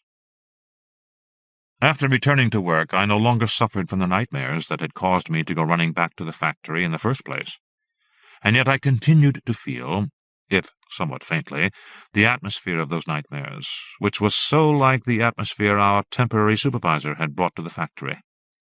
I believed that this feeling of the overseeing presence of the temporary supervisor was a calculated measure on the part of the Quine organization, which is always making adjustments and refinements in the way it does business. The company retained its policy of not accepting resignations. It even extended this policy at some point and would not allow retirements. We were all prescribed new medications, although I can't say exactly how many years ago that happened. No one at the factory can remember how long we've worked here, or how old we are, yet our pace and productivity continues to increase. It seems as if neither the company nor our temporary supervisor will ever be done with us. Yet we are only human beings, or at least physical beings, and one day we must die. This is the only retirement we can expect, even though none of us is looking forward to that time. For we can't keep from wondering what might come afterward, what the company could have planned for us, and the part our temporary supervisor might play in that plan. Working at a furious pace, fitting together those small pieces of metal, helps keep our minds off such things. Charles L. Grant, Whose Ghosts These Are. Charles L. Grant was named Grand Master at the 2002 World Horror Convention in Chicago. It was a well-deserved accolade for a writer and editor with more than 100 books to his credit and a mantelpiece filled with awards, including the World Fantasy, British Fantasy, and Nebula. His pseudonyms include Geoffrey Marsh, Pulp Adventure, Lionel Fenn, Funny Fantasy, Simon Lake, Young Adult Horror, and Felicia Andrews and Deborah Lewis, both romantic fantasies. His 1986 novel The Pet has been optioned by the movies. The story Crowd of Shadows was optioned by NBC as a TV film, while Temperature Days on Hawthorne Street was adapted for the syndicated series Tales from the Dark Side. His short fiction has been collected in Tales from the Night Side, A Glow of Candles, Nightmare Seasons, The Orchard, Dialing the Wind, The Black Carousel, and A Quiet Way to Scream. And recent books include When the Cold Wind Blows, the 5th volume in the Black Oak series, and Redmoor, Strange Fruit, a major historical horror novel from Tor which takes place between 1786 and the 1890s. When I was asked to contribute to another themed anthology, I decided to try another serial killer piece, explains Grant, except this time I made him a cop. The editor made a big deal about using the museum, so I did. As it turned out, though, hardly anyone else did. Go figure. The street does not change, morning to night. Shops open, shops close. Pedestrians walk the crooked sidewalks, with or without burden, peering in the store windows, wishing, coveting, moving on. Vans and trucks make their deliveries and leave, while automobiles avoid it because it curves so sharply, so often. To walk from one end to the other is like following the dry bed of a long dead stream that snakes from no place to nowhere. None of the buildings here are more than 4 stories high, though they seem much taller because the street itself is so narrow. They are old, these buildings, but they are not frail. They are well kept, mostly, almost equally divided between brick and granite facades, with occasional wood trim of various colors. Nothing special about them, nothing to draw a camera lens or a sketch pad, a commemorative plaque, a footnote, and a tourist guide. Stores, a few offices, at ground level on both ends, apartments and offices above. In the middle, apartment buildings with stone stairs and stoops, aged white medallions of mythical creatures over each lintel. Gateless iron spear fences, small plots of grass, flower boxes, trees at the curb. Nothing changes. And Hank Cabot liked it that way. He walked this tree-lined block and the surrounding neighborhood for close to 15 years, his uniform so familiar that in his civilian clothes people he saw every day sometimes had to look at him twice just to be sure he was who they thought he was. An almost comical look as well, as if he had shaved off a mustache and they weren't quite able to make out what was different about him. It was a partial anonymity, and he had never been able to decide whether it was good or bad. Retirement, on the other hand, was, in the beginning, good. He had loved his blue tunic and the brass buttons and the polished belt with its gleaming attachments, refusing promotions once he had reached sergeant because he'd wanted nothing to do with the politics of being an officer, nothing to do with other parts of the city, nothing to do with anything but his job as he had eventually defined and refined it. He was a beat cop, nothing more, nothing less. He wrote parking tickets and scolded kids who taunted other kids and old folks. He investigated minor break-ins and petty theft. He had heart-to-hearts with shoplifters and angry spouses. He broke up fights and arrested drunks and gossiped and swapped jokes and had once spent an hour on a damp stoop with a little girl trying to reattach the head of her doll. He was a beat cop. And now, at long last, in his mid-50s, he was something else, and he wasn't sure yet what that was. That was the bad part. In a way, it was kind of funny, that first day away from the job. He had slept in, a sinful luxury whose guilt he had cheerfully grinned away. He had made a slow breakfast and read the paper and done a little cleaning of a second-floor apartment, and when at last habit grabbed him by the scruff, he had taken out a new denim jacket and had gone for a walk. The street first, of course, then several others north and south. Not too far afield, but far enough. Restraining himself from checking closed shop doors, the timing on parking meters, the alleys between buildings, the empty lots. It had been an effort. It had nearly worn him out.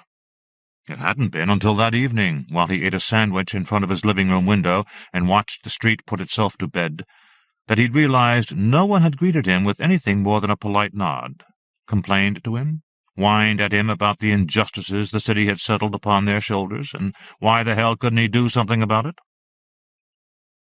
The good part was, he didn't have to answer them anymore. Didn't have to lie, or be a confessor, or a teacher, or a parent who happened to have a gun on his hip. The bad part was nights when he couldn't sleep because he was supposed to be on shift, nights when he slept and didn't dream and woke up feeling as if he'd walked 100 miles with a 100-pound pack on his back. Nights when nightmares of horribly distorted and twisted faces pressing close to his face made him sit up and scream, except the scream was only a hoarse croaking, and the nightmare itself eventually began to lose some of its terror when he figured they were the faces of the angry victims he couldn't help, and the angry culprits he had apprehended over the course of 30 years. Over a year later, he and the nightmares had become old friends. But his friends on the street still looked at him oddly. "It'll take some getting used to, you know," said Lana Hines for at least the 100th time, dropping into the chair opposite him at the Kohlberg luncheonette. She fanned an order pad at her neck as if it were muggy July instead of the cool middle of October. "For them too, I mean. All this time they don't know what you look like." "Oh, yeah, sure. I've lived here forever, right? I didn't have the uniform on all the time." But he thought he knew what she meant. He was, in or out of the blue, nothing special. Not tall, a slight paunch, a face faintly ruddy, red hair fading much too swiftly to grey. An ordinary voice. Cops hated people like him. No one ever knew what they really looked like. She grinned then, more like a smirk, and he felt a blush work its way toward his cheeks. This time he knew exactly what she meant. They had been lovers once, before he jilted her for the job, and now, for better or worse, they were friends. So much so, it seemed, that lately she had taken to ignoring him when he came in just to tick him off so she could tease him about it later. "Knock it off," he muttered at that grin, grabbing his burger quickly, taking a bite. "Why, Mr. Cabot, I am sure I do not know what you mean." A laugh soft in her throat, and she leaned forward, crinkling the front of her red-and-white uniform blouse, the one that matched the checkered floor, the tablecloths, the pattern around the edge of the menu. It drove her crazy, and frankly, he was getting a little tired of hearing about it. "The bill," was all he said. She scowled. "Screw you, Cabot." His turn to grin. "Been there, done that."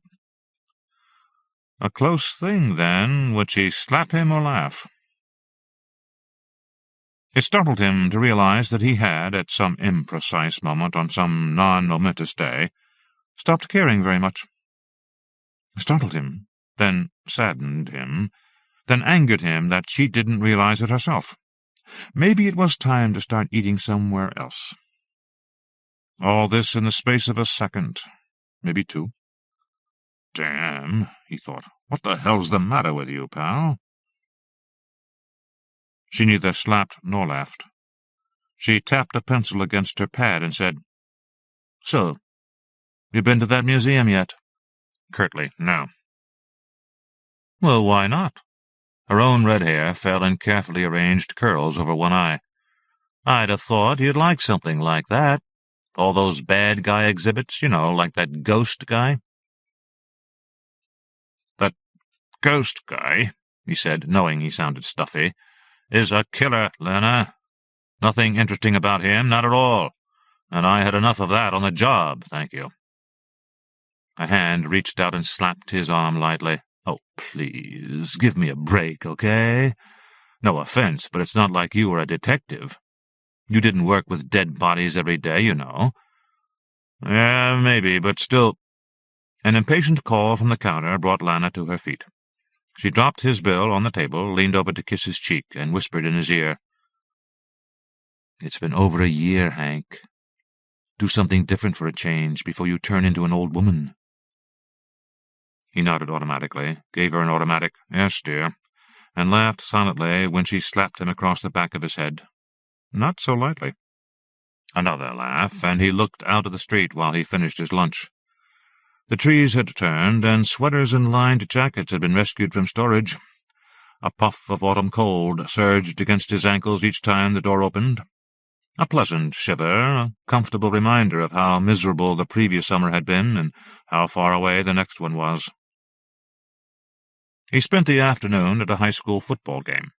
He didn't know the teams, didn't know the schools, just enjoyed the hot dogs and the soda and the cheerleaders who made him feel exceedingly old.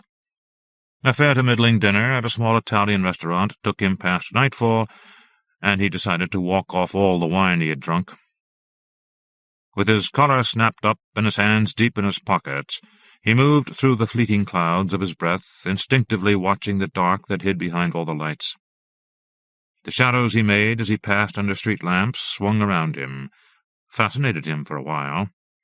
He wondered if, like fingerprints, everyone's shadow was different. When the angle was right, the light just so, his shadow took to a low brick wall and paced him a few strides. And he decided they weren't like fingerprints at all. They were like ghosts who gave you an idea what it would be like to be dead. Damn, he thought, and cast his attention out to the city instead, where he glowered at a young couple arguing under the canopy of a luxury apartment building, whistled softly at a cat watching him narrow-eyed from a garbage-can lid. A taxi nearly ran him down when it took a corner too tightly. His footsteps sounded too sharp, and for half a block he tried to walk on his toes. Halloween decorations everywhere, here and there mixed in with cardboard turkeys and cartoon-like pilgrims. One damn store even had its Christmas lights up. He felt his temper, so long with him that it was like an old, comfortable coat, begin, like that coat, to wear thin at the edges. A shift of his shoulders, a brief massage to the back of his neck, and he quickened his pace, anxious to get to the 3 rooms that were his. The second-hand furniture, the old-fashioned kitchen, the rust ring around the tub's drain that had been there when he'd moved in. It wasn't the warmth or the comfort. He just wanted to be away from the streets, the people, the traffic, the city. Breathing hard, watching his shadow, following his shadow until he blinked and found himself at the living-room window, staring down at the trees that smothered most of the night's artificial light, leaving specks of it on the pavement, shimmering as an autumn wind rose while the moon set unseen. A deep breath. A sigh for all the wine that had stolen some of his time, and he slept most of the day away. It felt good. It made him smile. Another habit broken, and he treated himself to dinner and a movie, and walked home again. He liked it so much he did it again a few nights later, and again the night after that, and a few nights after that, taking a childlike pleasure in once in a while losing track of the hour. No schedules, no meetings. Just him and the street that never changes, morning to night. A week after Halloween, he finally returned to Kohlberg's for an early supper. His usual table was already occupied, so he took a stool at the counter, waiting patiently for Lana to acknowledge him. When at last she did, with a look he knew well, "It's about time, you son of a bitch," he felt a momentary crush of guilt for ignoring her for so long. She was a good friend, after all. Probably, no, absolutely, his only friend. But his temper came instantly to attention when she slapped a cup and saucer in front of him, poured coffee, and said, "Well, look who's here. The lone stranger." "Sorry," he said flatly. "Been busy." "Too busy to stick your head in, say hi or something?" He shrugged a weak apology. "Been busy," he repeated. "Yeah, right." He tried a smile. "Hey, I'm retired, remember? Things to do, places to see. I'm going to the Riviera next weekend." Her expression suggested his eyes had changed to a none-too-subtle brown, and she moved away to place his order, take care of the only other customer at the counter, slip into the kitchen without looking his way again. She didn't return until his hamburger was ready, and she delivered it as if she were slapping his face with a glove. He leaned back and gave her a look. She stepped back and folded her arms across her chest and gave him a look. They stared at each other for several seconds before her lips twitched, and he pulled his lips in between his teeth. "Laugh and you die, Cabot," she said. He nodded. The tension vanished. She stepped back to the counter and leaned over it, forearms braced on the surface, her face only a few inches from his. "The thing is, Cabot," she said, keeping her voice down, checking to be sure no one could eavesdrop, "we don't like it when you disappear, okay? I know what you think, but we depend on having you here all the time just in case." "But I'm not a cop any—" She shook her head. "It doesn't make any difference. And they barely—" "It doesn't make any difference." "But—" She grabbed his chin and held it tightly. "Listen to me, you old creep, and none of your false modesty or any of that other crap. Okay? We're worried about you." She nodded sharply, once. "You are, whether you know it or not, kind of important to us. God knows why, but you are. When you go off like that without telling anybody, it makes us nervous. I mean, that damn ghost freak did it again last week. What, the 5th? The 6th time? Since July? They still don't know who the body belongs to." Her hand slipped away as she straightened, lay flat against her stomach. "We thought it was you, you son of a bitch. We thought he'd gotten you." He almost said, "We or you?" but for a change he kept silent. Instead he looked at his meal, tilted his head to one side in a brief shrug of not knowing what to say. All his complaining, and he had had no idea. None at all. She pointed at his plate. "Eat," she ordered. "Then get a goddamn hobby." "Oh, right, like Dutch?" Dutch Heinrich owned the butcher shop around the corner. This week, on top of his window display case, was a 3-foot-tall cathedral, fashioned entirely out of toothpicks, none of which were immediately visible because of the way the man had painted the model. It looked carved from stone. Finally she smiled.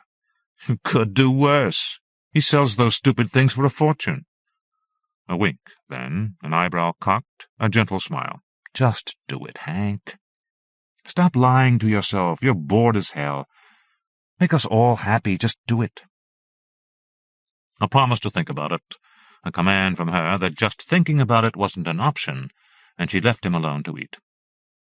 As he did, he wondered. When he left, he headed for the small park a few blocks up, and it wasn't until he realized he had spent a full hour watching two very nearsighted old men playing a truly bad game of chess that he finally understood his year-long vacation was over. 50-something, with probably another 30 to go. Good God, he thought. I'll probably shoot myself next Christmas, and won't Lana be pissed?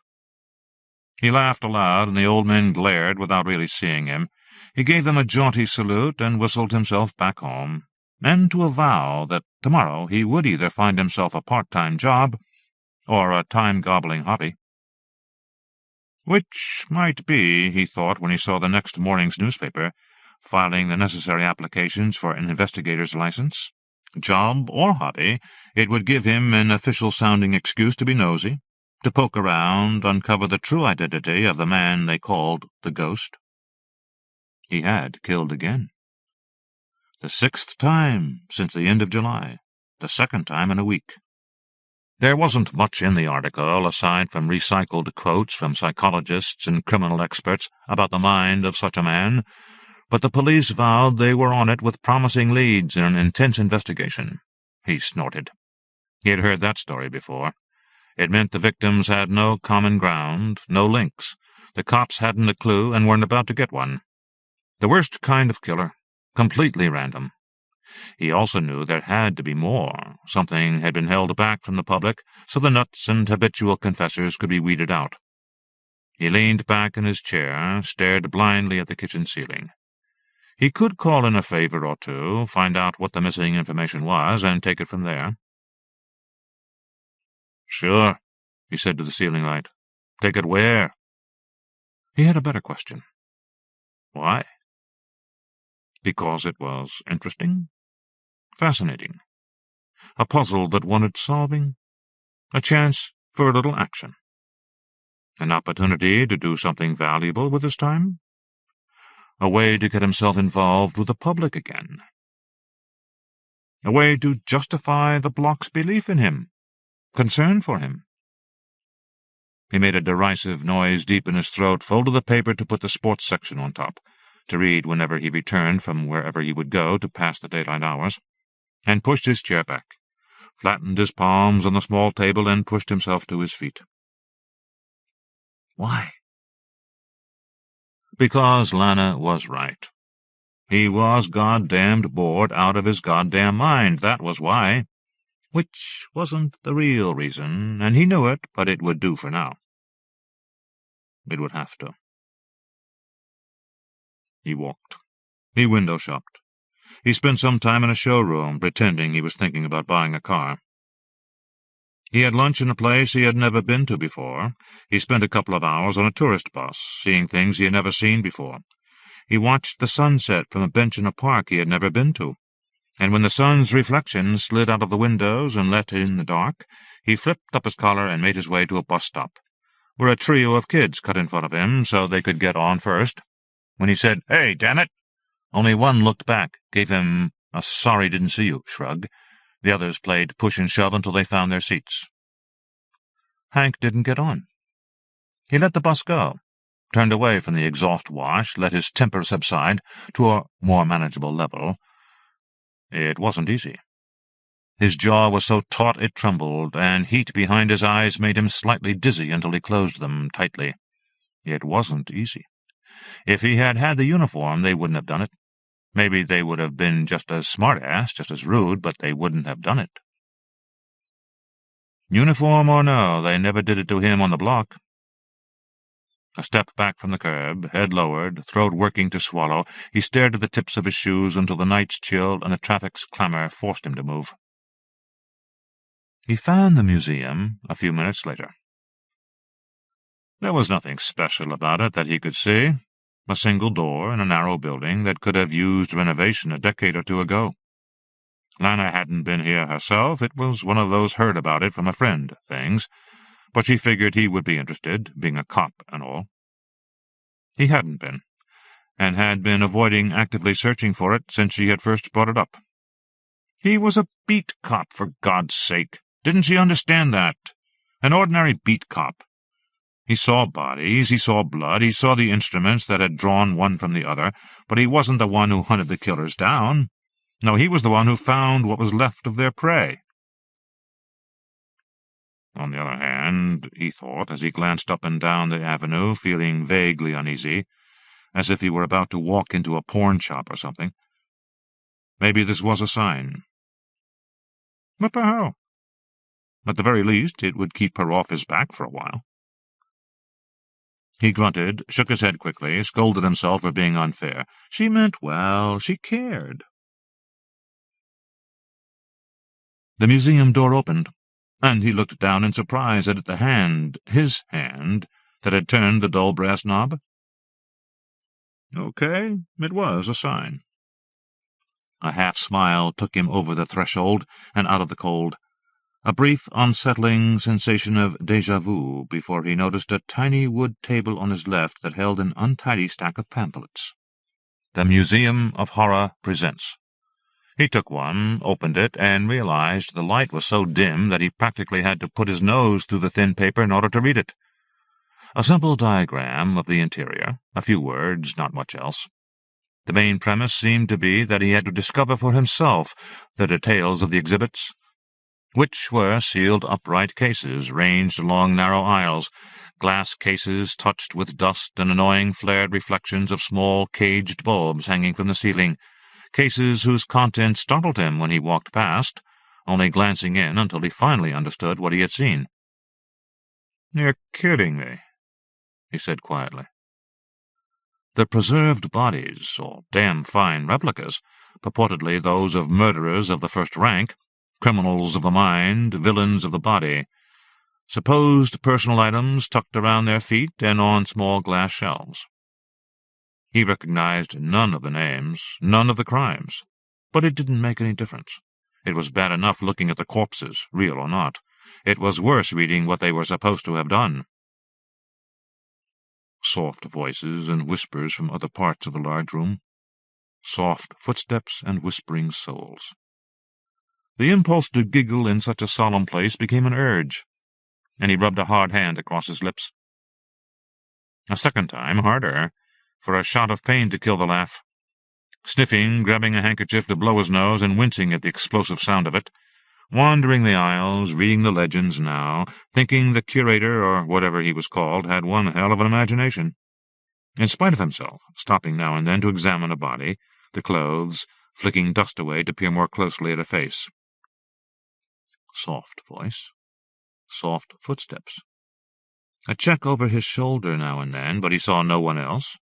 Only heard them, felt them, had almost convinced himself he was in here with ghosts when, rounding a corner, he nearly collided with a woman, a teenager really, whose eyes widened as large as her mouth when it opened to scream. "Jesus, where the hell did you come from?" He grinned. "I'm haunting the place." Too much makeup. Hair cropped unevenly. She sneered thick lips at him and huffed away. "Stupid creep," she muttered. He scowled at her back, half tempted to call after her and demand— What? What the hell was he getting so pissed about? They had startled each other. They were mad because they'd been scared. What's the big deal, Hank? He scratched the back of his neck, pulled at his nose, and looked at the case immediately to his left. It was empty. A little hazy because of the light dust, but still it was empty. Yet there was a card, just like all the others, and this one claimed that what he saw, or didn't see, was the mortal remains of the recent serial killer known as the Ghost. It took him a few seconds of frowning before he caught the joke and smiled. Nodded his appreciation.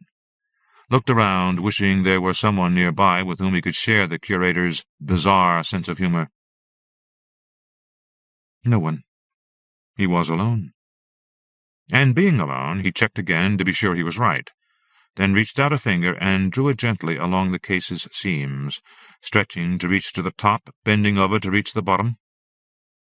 The glass felt warm, but comfortably so, and there was a faint vibration. The traffic outside, footsteps in here. It would be cozy inside, he figured, and almost laughed again. Cozy. Snug. The Ghost making faces at those who peered in, trying to make sense of what they weren't seeing. This time he couldn't stop the laugh and didn't want to. "Boo!" he said to his reflection in the glass, and feigned stark terror, clamping a hand to his heart, staggering backward, nearly colliding with the exhibit behind him. "Boo!" he said through a deep, rippling laugh, and wiped a tear from one eye, pressed a hand to his side where a stitch had stabbed him. He was coming apart, he knew it, and he didn't give a damn. "Boo!" one last time, and he made his way to the exit, giggling, shaking his head and chuckling. On the street, laughing so loudly he embarrassed himself, even though he was alone.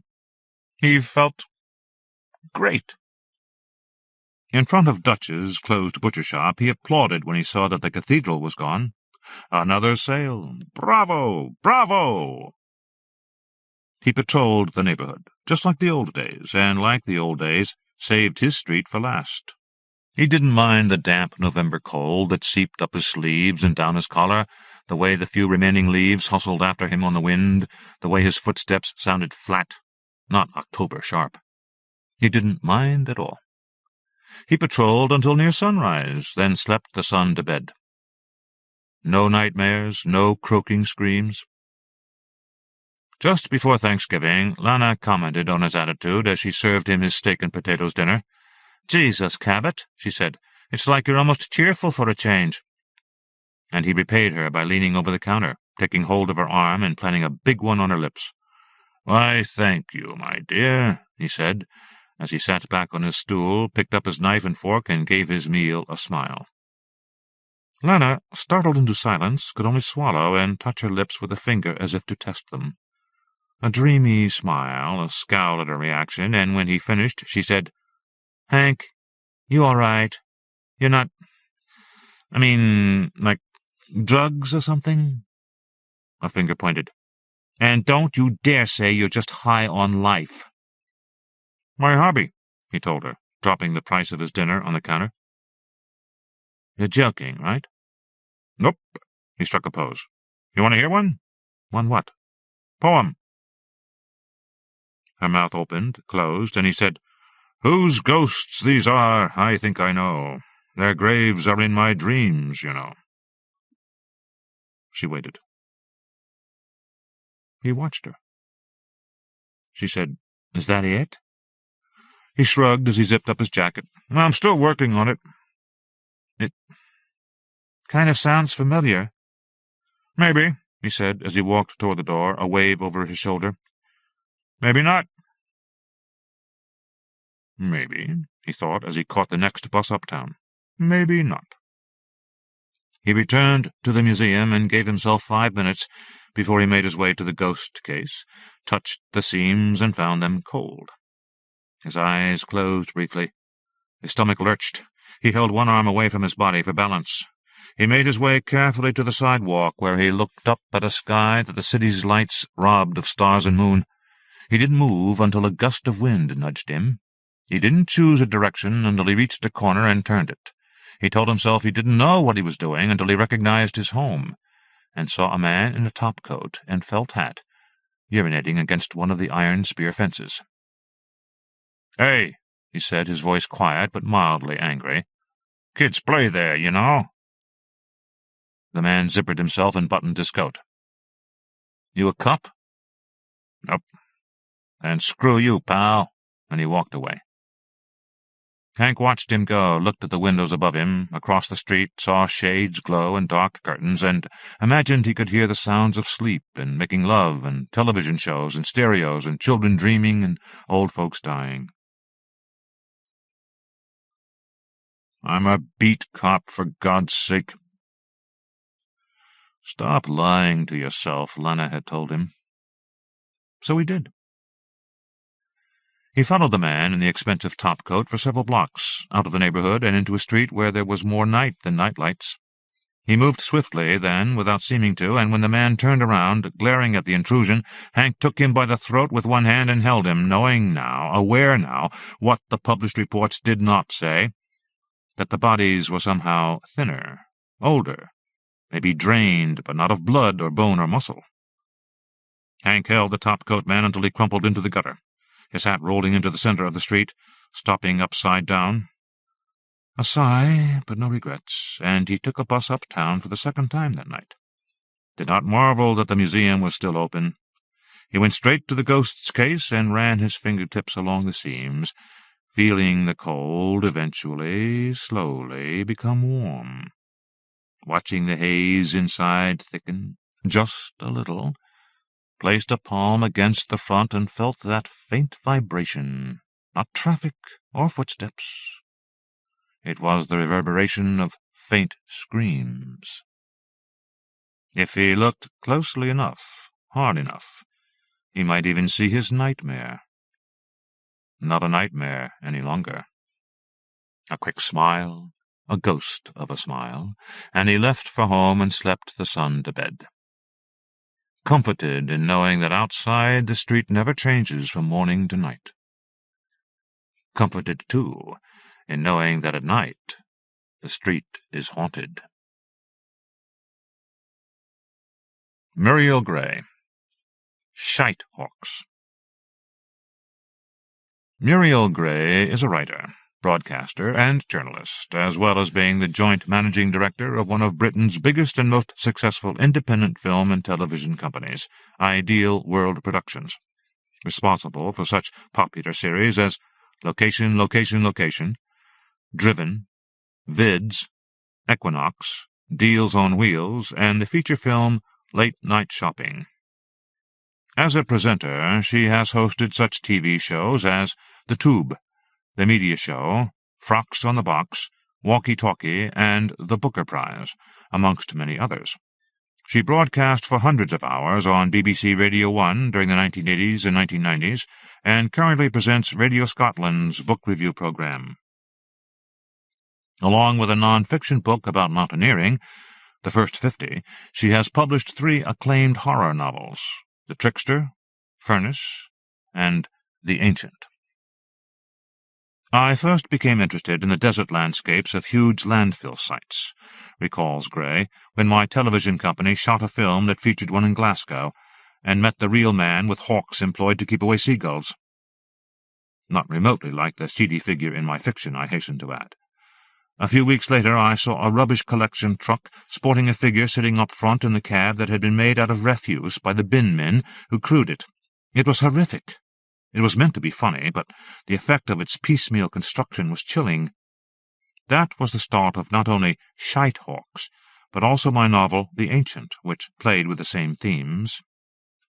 I'm interested in how society is childishly desperate to conceal and mask everything we break, use and discard, and think of as ugly, and there is a subtext in Shite-Hawks that suggests how that also applies to people. I hate the way Spanner watches me when I eat. It's fucking unnatural. It's not like he's looking at me. It's like he follows the food from the moment it leaves the plastic bag and keeps his eyes on it as it travels the last few inches into my mouth. And all the time he's holding his own sandwich, like it isn't really food at all, but some synthetic approximation of the real thing, the thing that I have and he doesn't. It bugs the fucking tits right off me. Especially today. "What the fuck are you looking at, you retard?" Spanner moves his eyes from the motion of the concealed food in my cheeks to my eyes and affects the look of a scolded child. "Oh, hey, there's no call for that now. No call for that at all." Belcher looks up from behind his tabloid and shoots me a look. "Mind your language, you wee cunt." He sees no humour in that, and the idle line of latent violence in his eyes tells me that even if I do, now is not the time to display it. I glare back at Spanner, whose stare is fixed back on my hand, the one with the remains of the cheese sandwich in it, and I turn in disgust to look out the window of the porta-cabin. I have to wipe an arc in the condensation to see out. It drips all day from the bloody Calor gas fire Belcher keeps on, summer or winter, but through the smear I can make out a figure. It's not like the hawk guy to be late for his lunch break. That fat moron's as lazy as a fucking woman. But here he comes, 10 minutes into the break, and only just appearing over the last mound of steaming rubbish, his scabby, hooded bird swaying on his wrist, trying blindly to compensate its balance for the bobbing and stumbling gait of its master. "Door," is the only greeting he gets from Belcher as he enters, and he shuts it behind him obediently. I watch as he fetches out the stupid refolding perch he keeps in the pocket of his donkey jacket, erects it on the table, and transfers the bird from his leather glove onto the 4-inch piece of doweling. It obliges him by dropping a viscous brown and white marbled shit on the table. "Oh, Jesus wept, man! We're eating here." Spanner has taken his eyes off my moving jaw long enough to regard the slug-shaped dropping only inches from his Tupperware box of sandwiches. "It's nature. What do you want him to do? Go to the fucking bog and wash his hands?" Belcher looks up again. The motion promotes an instant and respectful silence. "See anyone?" The hawk guy looks at each of us, turn. "Nah."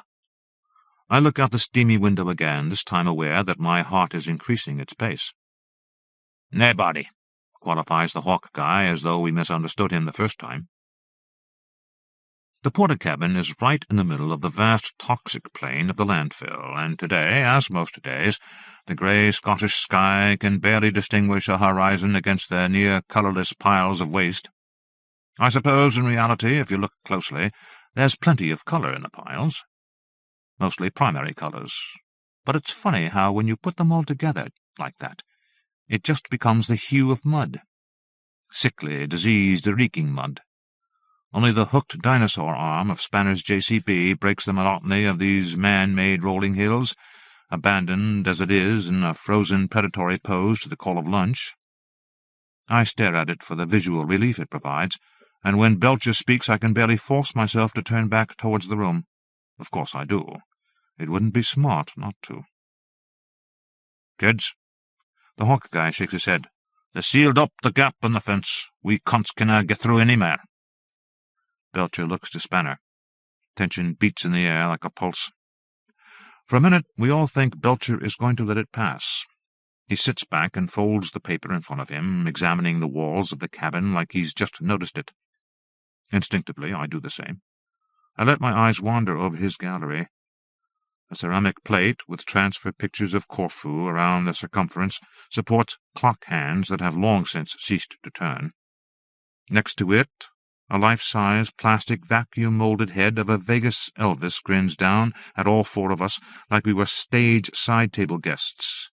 And beneath, the sellotape, holding up a silk pennant from Oban, is losing the battle to gravity as the red tassels droop and fold back, obscuring the N. But of course he's not looking at all that stuff. He's looking at that fucking doll. Blue-tacked to the wall, its feet resting on a little souvenir Swiss wooden shelf, specially mounted there for the purpose. I glance at Spanner, who's also looking at it, and I lower my eyes. "I tell't ye to open it up, Spanner." Belcher looks back lazily at the transfixed man. "I believe I tell't ye last week." Spanner opens his mouth and closes it again. One long wisp of oily grey hair that he combs across and that adheres to his bald pate shifts from its base and falls across his shiny face. He pushes it back with familiar attention. "I did." He's lying so nakedly, even the hawk guy looks away. "Someone from the estate must have fixed it again since." We all know it's a lie, especially me. I look steadily at Spanner to try and hide that. "There hasn't been a stranger on the landfill for over 3 weeks, not a kid looking for interesting discarded treasure, not a junkie or wino, not even the illegal dumpers who case the joint after the gates close. No one. Mind, there's nothing strange about that. There's no seagulls either. And that's no thanks to the fucking hawk guy who's getting paid a fortune to keep these non-existent gulls off the site with his scabby budgie. I sneaked a look at his invoice on Belcher's desk one day. East Glasgow Hawks, it said at the top of the paper. And then EGH claimed to be owed nearly £200 a week, just to keep that lazy bastard's mangy pet flying around all day, pretending to keep off imaginary flying vermin. Spanner says the guy's got a contract at the airport, too. Must be coining it in, the fat shite. And the worst of it is, the gulls wouldn't come here any more even if you were pumping fish out your arse. They wouldn't be so daft. The rats went months ago. That leaves us. Only us.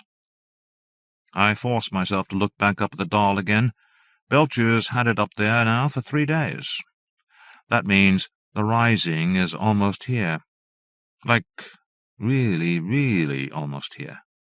He wouldn't dare have it out so long in case one of the council suits dropped by and happened to ask what the fuck it was. So it must be almost now. Shit. Almost time, and no strangers. I can't help wondering what the mad cunt's plan is. You can't tell by looking at Belcher. You can't tell anything very much. So I look at the doll. This is only the 3rd time I've seen it since I'm last in. Only been on the site 16 months. Been to college, blew out, landed here, and it took me at least 3 months to murder my bloody vocabulary so that he even talked to me. The undereducated thick bastards. So now I can talk in words of 1 syllable, or if it's Spanner I'm talking to, less. But I fit in now. I fit in fine. Only seen 2 risings, and I can't get the last one out of my head when I stare at that thing. At least the doll can't stare back, on account of having no eyes. The head is a bleached rat skull, delicate, nearly beautiful. It sits on top of a leather body, attached to it by a separate strip of leather that goes over the top of the skull, almost like a World War II flying helmet. And then that obscene fucking body dangles below it. I can't even bring myself to think about who might have made the thing, what pair of hands held it and stitched it into that shape. But the thought of the maker is worse than the finished work. I used to wonder if Belcher had done it, but one look at his massive, chapped hands would reassure you that those fingers would never be capable of any kind of craftsmanship. He can barely make a roll-up, and his fingers are so fat it's all he can do to force his forefinger up a nostril to pick the snotter out of their ugly nose. Somehow that brings me comfort. No matter how repulsive it is, the doll is a work of art, but the thought that its maker could be in this room would give me the dry broke. Its upper body has 2 thin arms dangling from it, the hands, or claws, I can't work out which, represented by tiny razor-sharp shards of tin cut meticulously from old cans. On the torso are 2 half-filled, pendulous breasts, the nipples made from the ends of condoms filled with God knows what, that give them a pink, fleshy appearance. Hanging below is its distended belly. Maybe it's supposed to be pregnant, maybe not, but there's a slit up it leaving an empty oval chamber about an inch in diameter that's blackened and hardened inside like the interior of a bad walnut shell. Just below is a 2-inch-long, thick, wrinkled cock. The legs that try and straddle the massive swollen organ are stick-thin again, and end with the same metal claws, and because they bandy out like an old guy with rickets, those tin claws make the doll's bottom half look reptilian. Belcher is looking at me now. I felt his gaze shift to my face as tangibly as if he'd stroked me. I look at the doll for a few beats more, resume chewing my sandwich, then try to look away casually. He'll have a plan. We all trust that he knows what he's doing. The hawk guy makes a weak kind of chuckling noise to his bird and strokes its tiny head with a finger, and a kind of affirmation that everything's going to be okay. But I don't know. It feels different this time. I know I've done wrong, but Belcher can't possibly know that. I'm just going to sit it out. The cheese in my mouth tastes like wax. I swallow. What about you? I blink, then swallow again. What? He waits, not honoring my reply with one of his own. Spanner has moved his eyes to my face. The hawk guy is still fingering his fucking bird. I take the back of my hand over my mouth. Same, Mr. Belcher, not a soul. This time Belcher gives a slight nod. He picks up his paper again, turns 2 pages, then folds it in half again, and starts to read the fat, origamied rectangle of newsprint as though he had never spoken. No one breaks the silence, not even the hawk, and that wee bastard can suddenly give an ear-piercing shriek when you least expect it. Even it senses Belcher's displeasure. We know him too well to think it's finished. Sun sets at 6:14. Meet at the beds at 6. He smooths the paper, still squinting at the type. And when I say 6, I mean 6, you dozy cunts. I've been driving the dumper all week. I like it fine, although it's Spanner who fills me up with his digger. I don't have to see or talk to the stupid bastard. We're safe in our respective cabs, the only communication a wave of a hand from a window or a flash of headlights. And this afternoon all I have to do is think about the rising. I'm not thinking about what Belcher has in mind. I'm thinking what we all might get this time. I never thought it would work the first go, and I still don't know if it did, but it felt like it did. And I suppose I need to believe that it did. Yes, I really do. I wanted that trail bike, and I got that trail bike. Maybe it wasn't quite the way I thought, but I still got it. It was in the auction, the one I saw, sitting up high on its pink shocks, the way an Arab racehorse stands on tiptoe before a gallop. I wanted it so badly, and even more badly when it didn't reach the reserve price and it got wheeled away. And then the one I got, just exactly like the one in the auction, was on the site a few days after the rising. Just left there, paint as good as new, even sporting 2 day-glow mudguards I hadn't bargained for. Well, okay, maybe it wasn't the exact same one. And so the fuck what that? It had no back tire and the carburetor was shot. It only took me 60 quid to fix, and that was several hundred notes short of what I'd have needed to buy the thing proper. See, we all want things. Spanner wanted that woman from his estate. Christ knows why. What a dog. Dyed hair, 3 kids by 3 different guys, and her tits nearly down at her ankles. And even though she made Mother Teresa look like a supermodel, she wouldn't spit on Spanner if he was on fire. But he wanted her. And 1 week after the rising he told me, as we shuffled, that he was getting pissed with her and shagging her from behind in that pit of a flat she has above the shops. You see, that can't be coincidence, can it?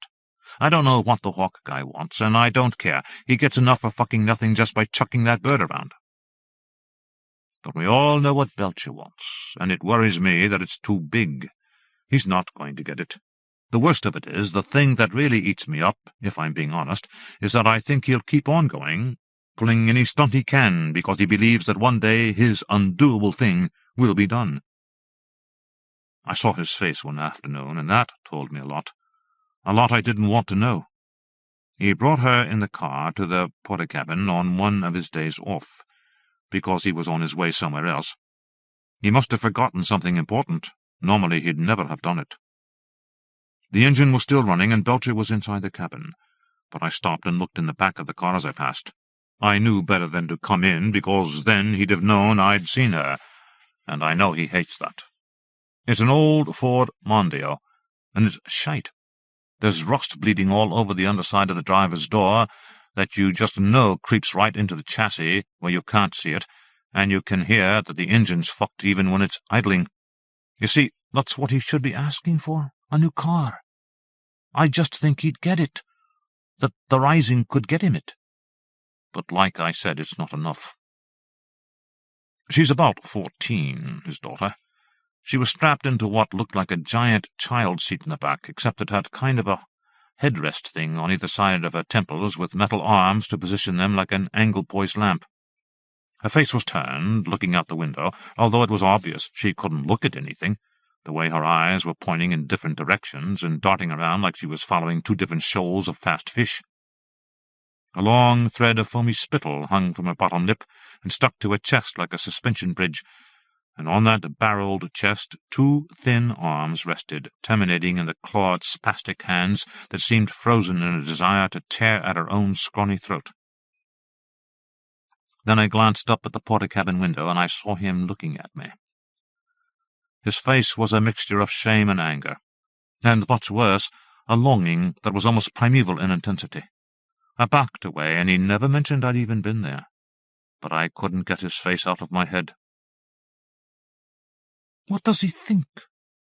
Does he think that after 14 years she'll just get up out of that padded contraption and walk? That she'll open her slack, twisted mouth and suddenly say, "Daddy"? That she'll untangle her misshapen, wasted body and join the other teenagers on the street in choosing clothes and laughing and drinking and living and shagging boys, and one day even make him a grandfather? It's too much. Way too much. It's why I closed up that fence. His face, that empty longing, the knowledge that he'd do anything. I didn't see the first guy, or the first rising, I mean. I knew who he was, though. A good choice. They're all scum, that family of builders that always try and dump when we're on night shift. They used to drop him off by car at the gate. Didn't park, you say, so the night watchman or the cops who passed regularly couldn't get a license plate. And then he'd come in and scout about, choose the site, then scarper with the details for the truck to follow in the days after. You see, we change the main pit every few days. Move it round. You have to know where we're burying. Fly bastards. Don't know where they picked him up again, but no car meant we could never spot him. So they never knew where he went, you see. And when the cops came round, we'd never seen him. Like I say, that was the truth for me, anyhow. I genuinely never saw him. Just where he was taken, and of course the bit of him that Belcher has to put in the doll's slit belly. Looked like the tip of a finger. Maybe not. I could be wrong. It was the tip of something, though. But I saw the second guy, and all I can say is that fucking junkie was better off wherever he is now than walking the earth with decent people. Junkies make me boke. I can barely look at their sallow, sunken faces in the pub where I drink without wanting to walk up and punch their fucking lights out. So I watched, and I nearly saw it rise before I had to look away, but I wasn't shamed that it took the bastard and that I'd helped this time. Those scumbags rob old ladies just to feed their veins. True, I was more ashamed I didn't see what came for him, because I was afraid. Anyway, That was when I got my bike. But kids, I don't know. I just don't think so. I've watched them, the dirty, underfed, neglected little shits, pissing around on the heaps of rubbish by the fence in their shiny chain store sportswear, and I could see what Belcher meant. But then you chase them, and behind those pinched wee masks of adult defiance that called you things you didn't know or in the English language, there were still glimpses of something like children. So I closed up the fence. I took care, of course, to climb over and do it from the other side, so it'd look like one of those Hackett hard-faced mothers from the estate had done it, the ones with necks so fat their thin gold-chained crucifixes look as though they're choking them to death, instead of protecting their immortal souls. Belcher'll never know it was me. Of course, that's left us without a stranger for this time, but he knows what he's doing. He's the one that really wants something. He'll find a way. I let myself think about what I want this time, and there's no contest. In fact, I don't want it. I need it. Spanner interrupts my dreaming by missing the back of the truck by 10 miles, and piles of shit spill over the edge and spew around my cab. "You blind, you fucking maniac!" He can't hear me, but I shout anyway and drive off half full just to bug him. On my way to where this pile of crap needs to be, I pass the beds, the mechanically smoothed runways on top of the deepest piles of rubbish that Belcher named, where we'll be meeting in half an hour, and I think about it again. It's a Cosworth. Sex and power. 4 doors, black, with a spoiler and alloy wheels. Jerry Kelly, the smooth fucker who works at the bookies, is selling it for near on $7 grand, and never in a million years can I get my hands on that kind of cash. But I want it. And you see, a thing like that can't just turn up on the site. Cars don't get dumped on the site. So it'll be interesting to see how I manage to get it. That is, if the rising really does work. Maybe I want to know for sure that it works more than I actually want the car. Maybe. I think about it some more as I dump the quarter load that the shit-for-brain Spanner has tossed into the back, and then I drive back slowly, imagining who I could shag in the back seat of that car and where we could go and how fast. And before I know what time it is, I see the Hawk guy and Belcher making their way to the beds, and I pull up the dumper beside Spanner's digger, parked at an angle that'll force him to do a difficult reverse, and go and get ready to join them. Of course, there's no sunset. This is Glasgow. The grey sky just turns a darker grey, then the street lights of the city come on and stain it a sickly orange. That's how it works. But if Belcher says it's 6:14 when the invisible sun pegs out and heads west, then it must be right. The air is thick with methane, so much tonight you can hardly breathe. That happens when the air is still, and even after 16 months I sometimes think I won't be able to take it. But you do. You get used to anything. Belcher is holding the doll casually, letting its legs hang from his square fist the way a toddler would take a teddy to bed, and he stops walking at some unspecified spot and waits. Spanner and the Hawk guy stand on either side of him, but a step behind, and so when I reach them I choose the Hawk guy's side and do the same. It's nearly dark now, but the halogens that ring the perimeter fence are picking us out and lighting up the beds like a football pitch. The shadows are so harsh that the ragged skin of the rubbish almost looks comforting in comparison. Although it's been compacted, inexpertly, by Spanner, obviously, you can still make out the variety of human debris that makes up this unnatural surface. Cartons and plastic containers, broken bread crates, bits of abandoned machines, handles, telephone handsets, rotting vegetables, dried coffee grounds, ripped mattresses. It doesn't ever do to look too closely. It's best to treat it all like it was one thing. The one big thing that humanity has decided it doesn't want anymore. The thing that's been eaten and shat on and torn up and soiled, and needs to be buried and covered by people like us, kept well out of sight. I think I can feel something already under my feet, although, to tell the truth, it might just be my excitement. I never could wait for things.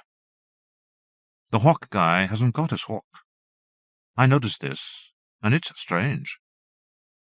It's also strange there isn't a stranger. But I don't make the rules, and I don't even know the rules. Maybe it's not always necessary.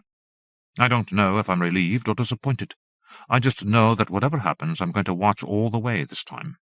Not chicken out. Keep looking until it comes and goes. We wait in silence, hands held in front like we were at church, and then Belcher rubs his face with a hand not holding the doll. I fucking hate it when you wee cunts mess me about. He says this so quietly and wearily, I wonder if he's talking to himself, or even to the doll. But he stops mashing his face and turns to look directly at me. My head feels hot, and I can start to hear my pulse beating in my ears, the way you can sometimes when you're pissed and your pillow's too hard. I stay silent. There might be a mistake. I might be misreading him. The other two are looking at their feet. I wonder if I should also lower my eyes, but Belcher's gaze is too intense. I mean, what the fuck was that about? You think anybody would miss one of the wee bastards, eh? I know, and he knows I know, that he's referring to the fence. I try and hold his gaze. Well, do ye? He's nearly shouting. That's not like him. I have to answer. I start with a shrug. Just thought there'd be a fuss, Mr. Belcher. You know, kids and that. The cops, you know, the mothers. He steps right up to me, and I can feel his breath on my face. His voice drops again. Those fat whores didn't even know how many fucking kids they've got. Even if you could drag them out the pub long enough to line them up and show them, there's no telling they'd recognize them. He closes his mouth, and his back teeth grind together and make his jaw move. He speaks next in a near whisper. Don't know the meaning of the fucking word parent. When he says this, his voice breaks on the word parent, and I use my embarrassment as a decent excuse to lower my gaze. This disgusting personal display, somewhere between sentimentality and rage, is making me more nervous than when he's just plain mad. I'm praying he'll stop it and go back to being a one-word fucker. Maybe the prayer works. He's calming down, the hardness back in his voice when he speaks again. All trace of the break healed. I watched ye close up the fence, you stupid wee arsewipe. I think about lying, and then he's saying something chilling. Ye were last in. As I look quickly back up again, three things happen. Belcher closes his eyes and nods like he's fallen asleep. Spanner and the Hawk guy grab me by each arm, Spanner surprisingly strong for such a crap wee guy. Then Belcher takes out his knife and slices the top of my left ear off. I don't even cry out with the pain.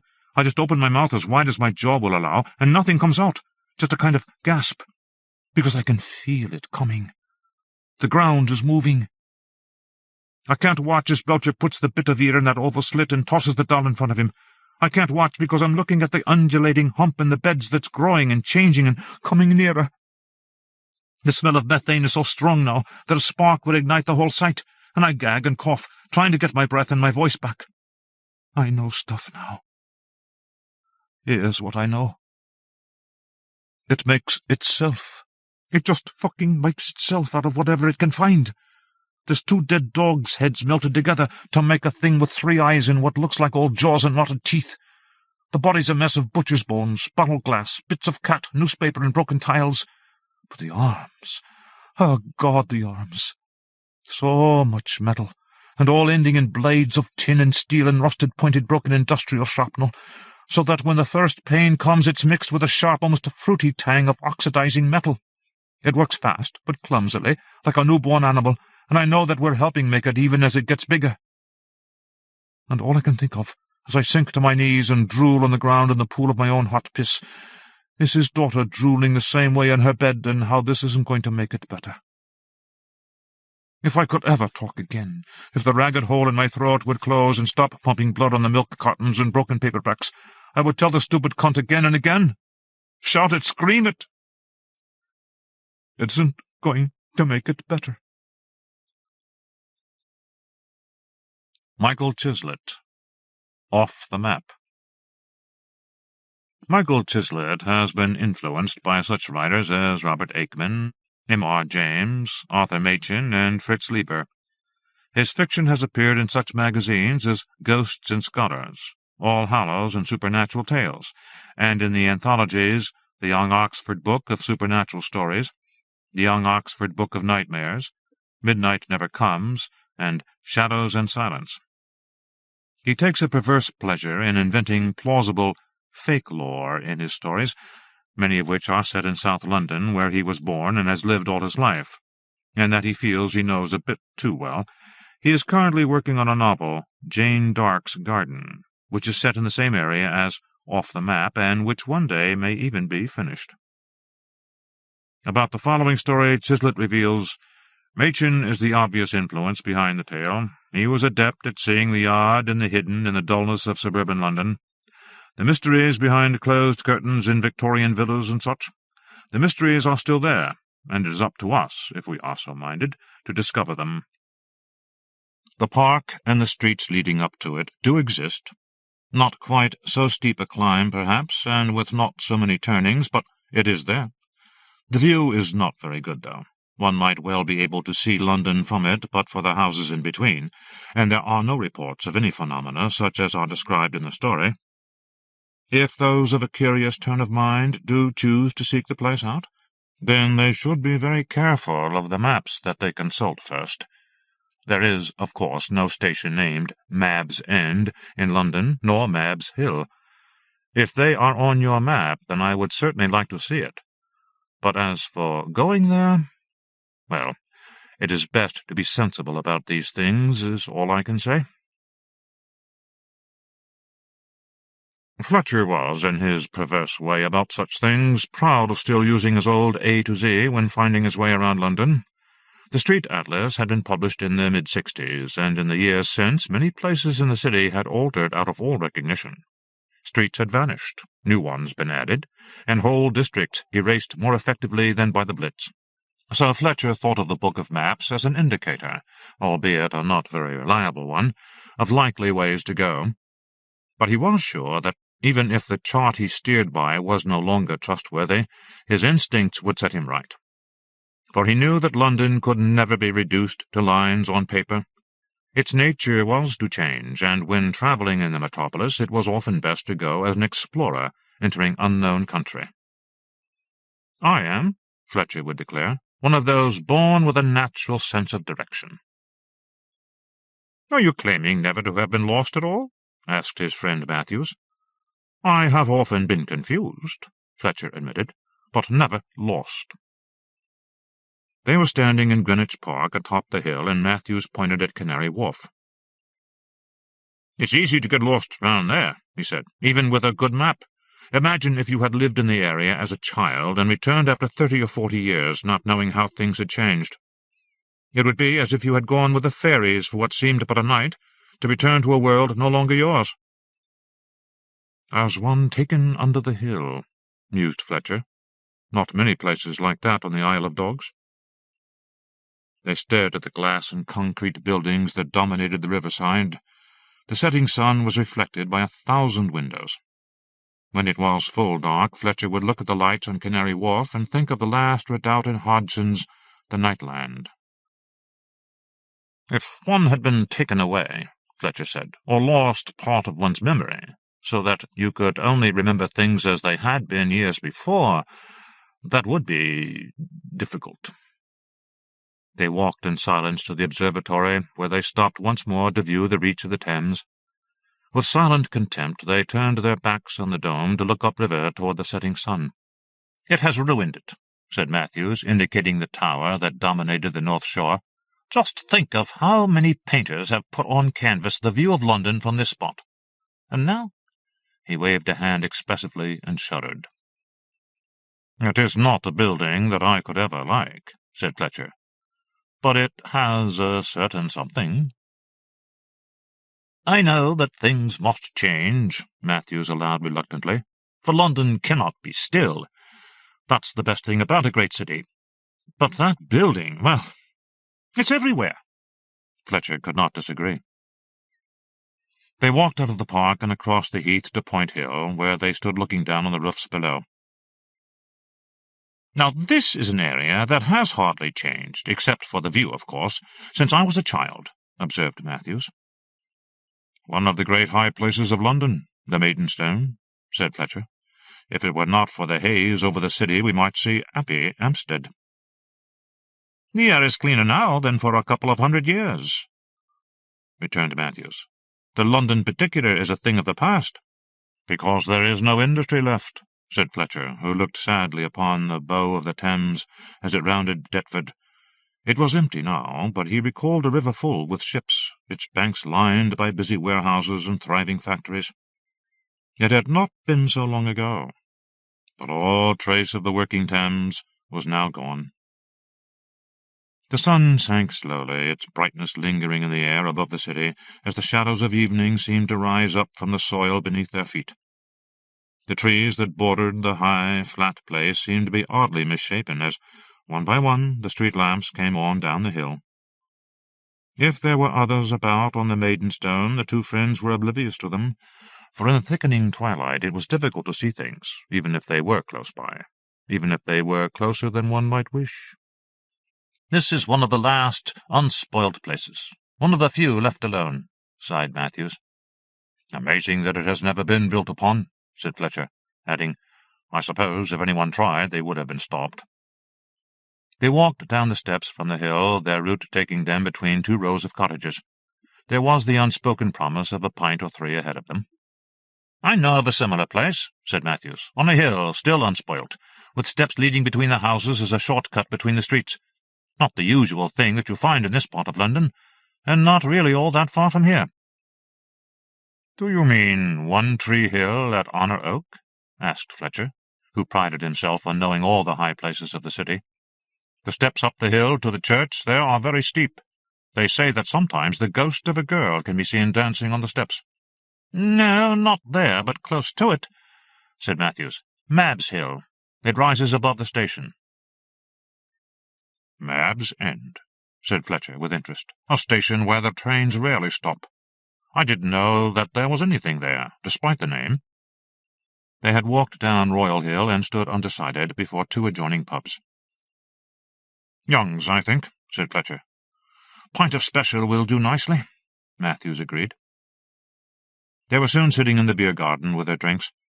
The summer night had grown humid, and the lights strung from the trees and on the fence between the pubs glowed like fireflies. Fletcher had taken out his A to Z and studied the volume, with its tape-repaired spine in the dim, uncertain light. "Now, just where is this place?" he asked. "I have the station here." Matthews peered at the open book.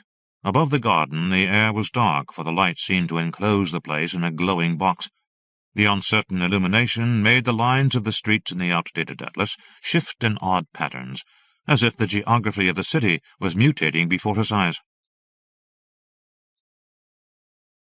"I can't remember the name of the road, but one walks up the hill from the station and into a twisting street of Victorian houses.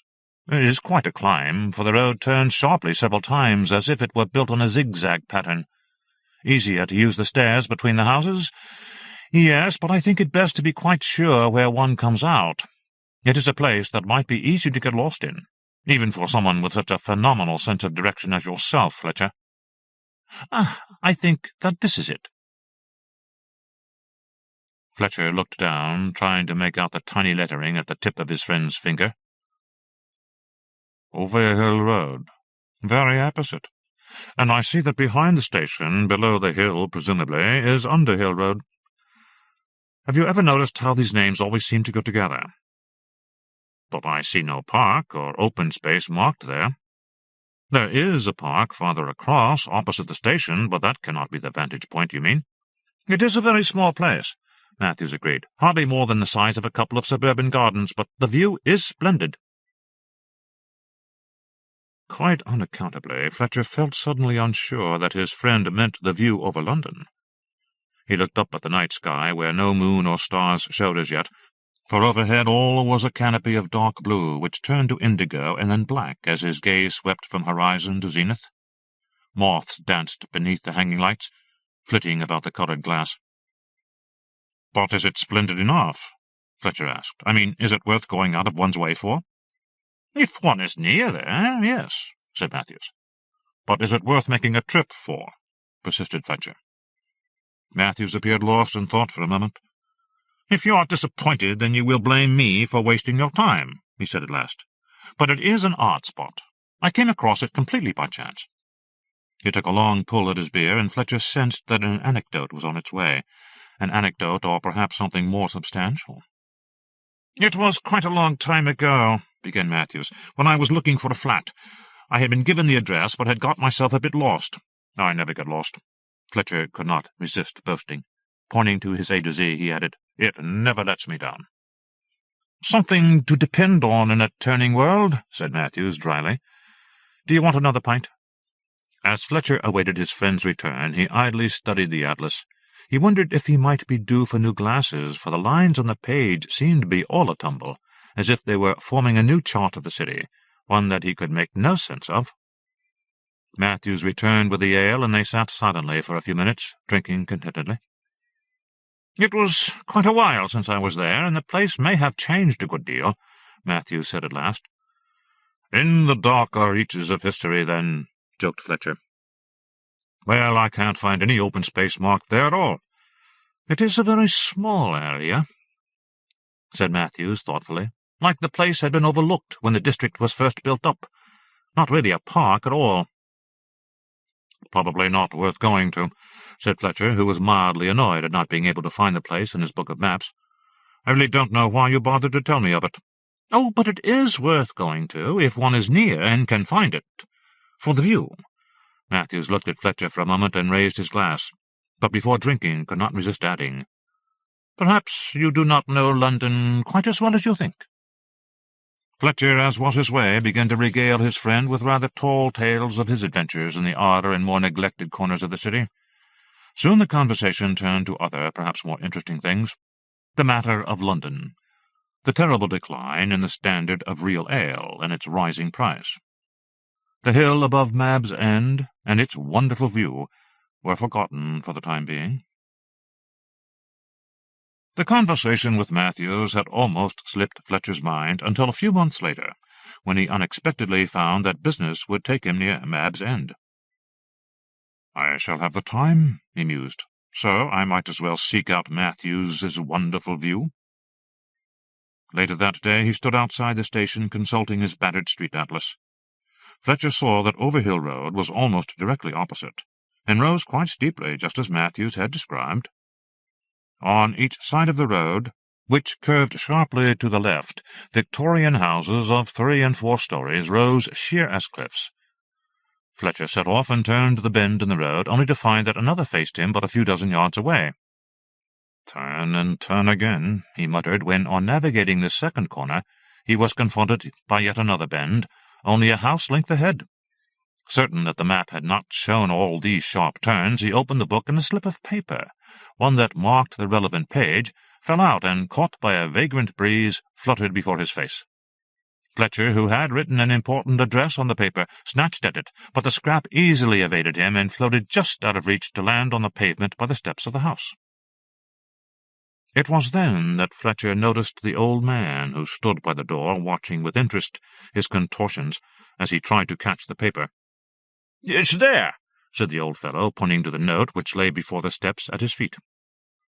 As he retrieved the slip, Fletcher suppressed the urge to retort that he was not blind, and instead thought it prudent to inquire if he was on the right road. "Excuse me," he said, "but is there a piece of open ground near here? A sort of park at the top of this road?" Scratching his head thoughtfully, the old man looked up the hill, which rose ever more steeply above them. "Don't know," he said, adding by way of explanation, "I've never been up there." "Oh, don't you live here, then?" asked Fletcher. "Yes," answered the old chap, "right here." He pointed, rather unnecessarily, to the house. "I've never needed to go up there." Fletcher was at a loss to understand how someone could not take the trouble to walk to the end of their street. Was the man entirely rational?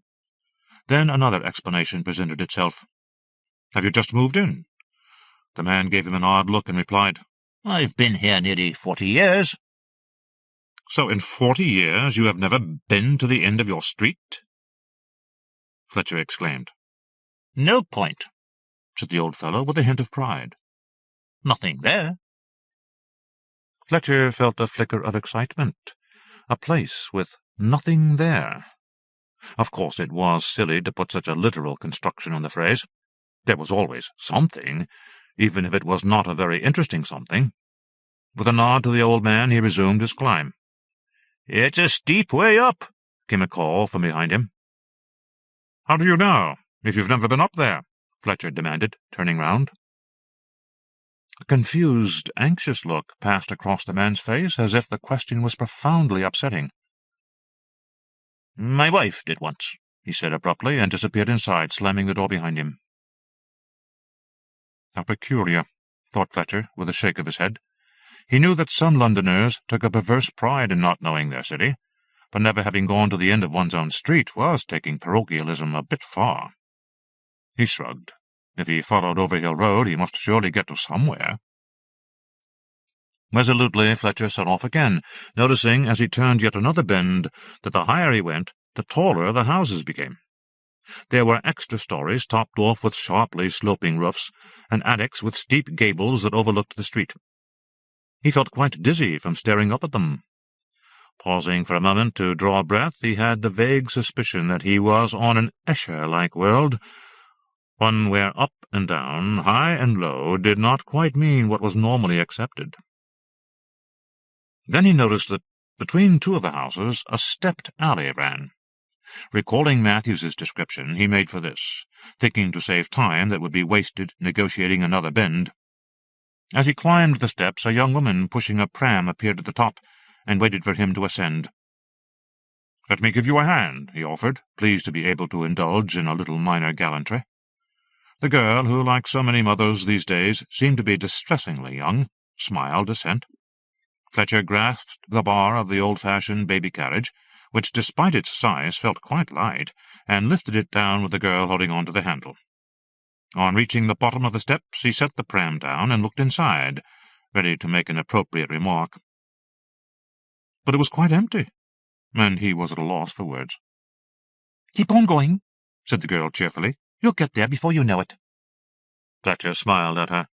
He had begun to puff and pant rather, and he thought he must be somewhat red in the face. "The road does seem to go on forever," he said ruefully. "It can do, if you let it," said the girl, turning to head downhill. "It's all right for you," Fletcher laughed, "with an empty pram." She turned her head and grinned back at him. "It'll be full on the way back." So saying, she disappeared around the abrupt bend. Fletcher thought her smile, while by no means unwelcome, was rather too knowing. She was certainly right about his stamina. The climb was proving much more difficult than he could have anticipated. Matthews really had not properly described how absurdly steep the hill was. Fletcher was beginning to feel worn out and testy. "There had better be something at the end of this," he muttered darkly, and took out the A to Z again. As he opened the dog-eared paperback, a page came loose. He looked at it in bewilderment. Despite its age, the street atlas was in good condition, and this was the first time that it had shown signs of disintegration. Fletcher looked at the errant page, trying to see what part of the city had come adrift. He could not recognize it at all. Hood Lane, Hobbs Street. None of the names were familiar. Ah, here was a station, Pook End. He had never heard of it. Then, as he stood shaking his head, Fletcher noticed something even stranger. The road seemed to have changed, for the slope had somehow levelled. For a moment he had the feeling that he might not have walked up the street but had gone down, and that he now stood in a dip or valley between two rises. Closing his eyes in bewilderment, he began to wonder if he had overexerted himself.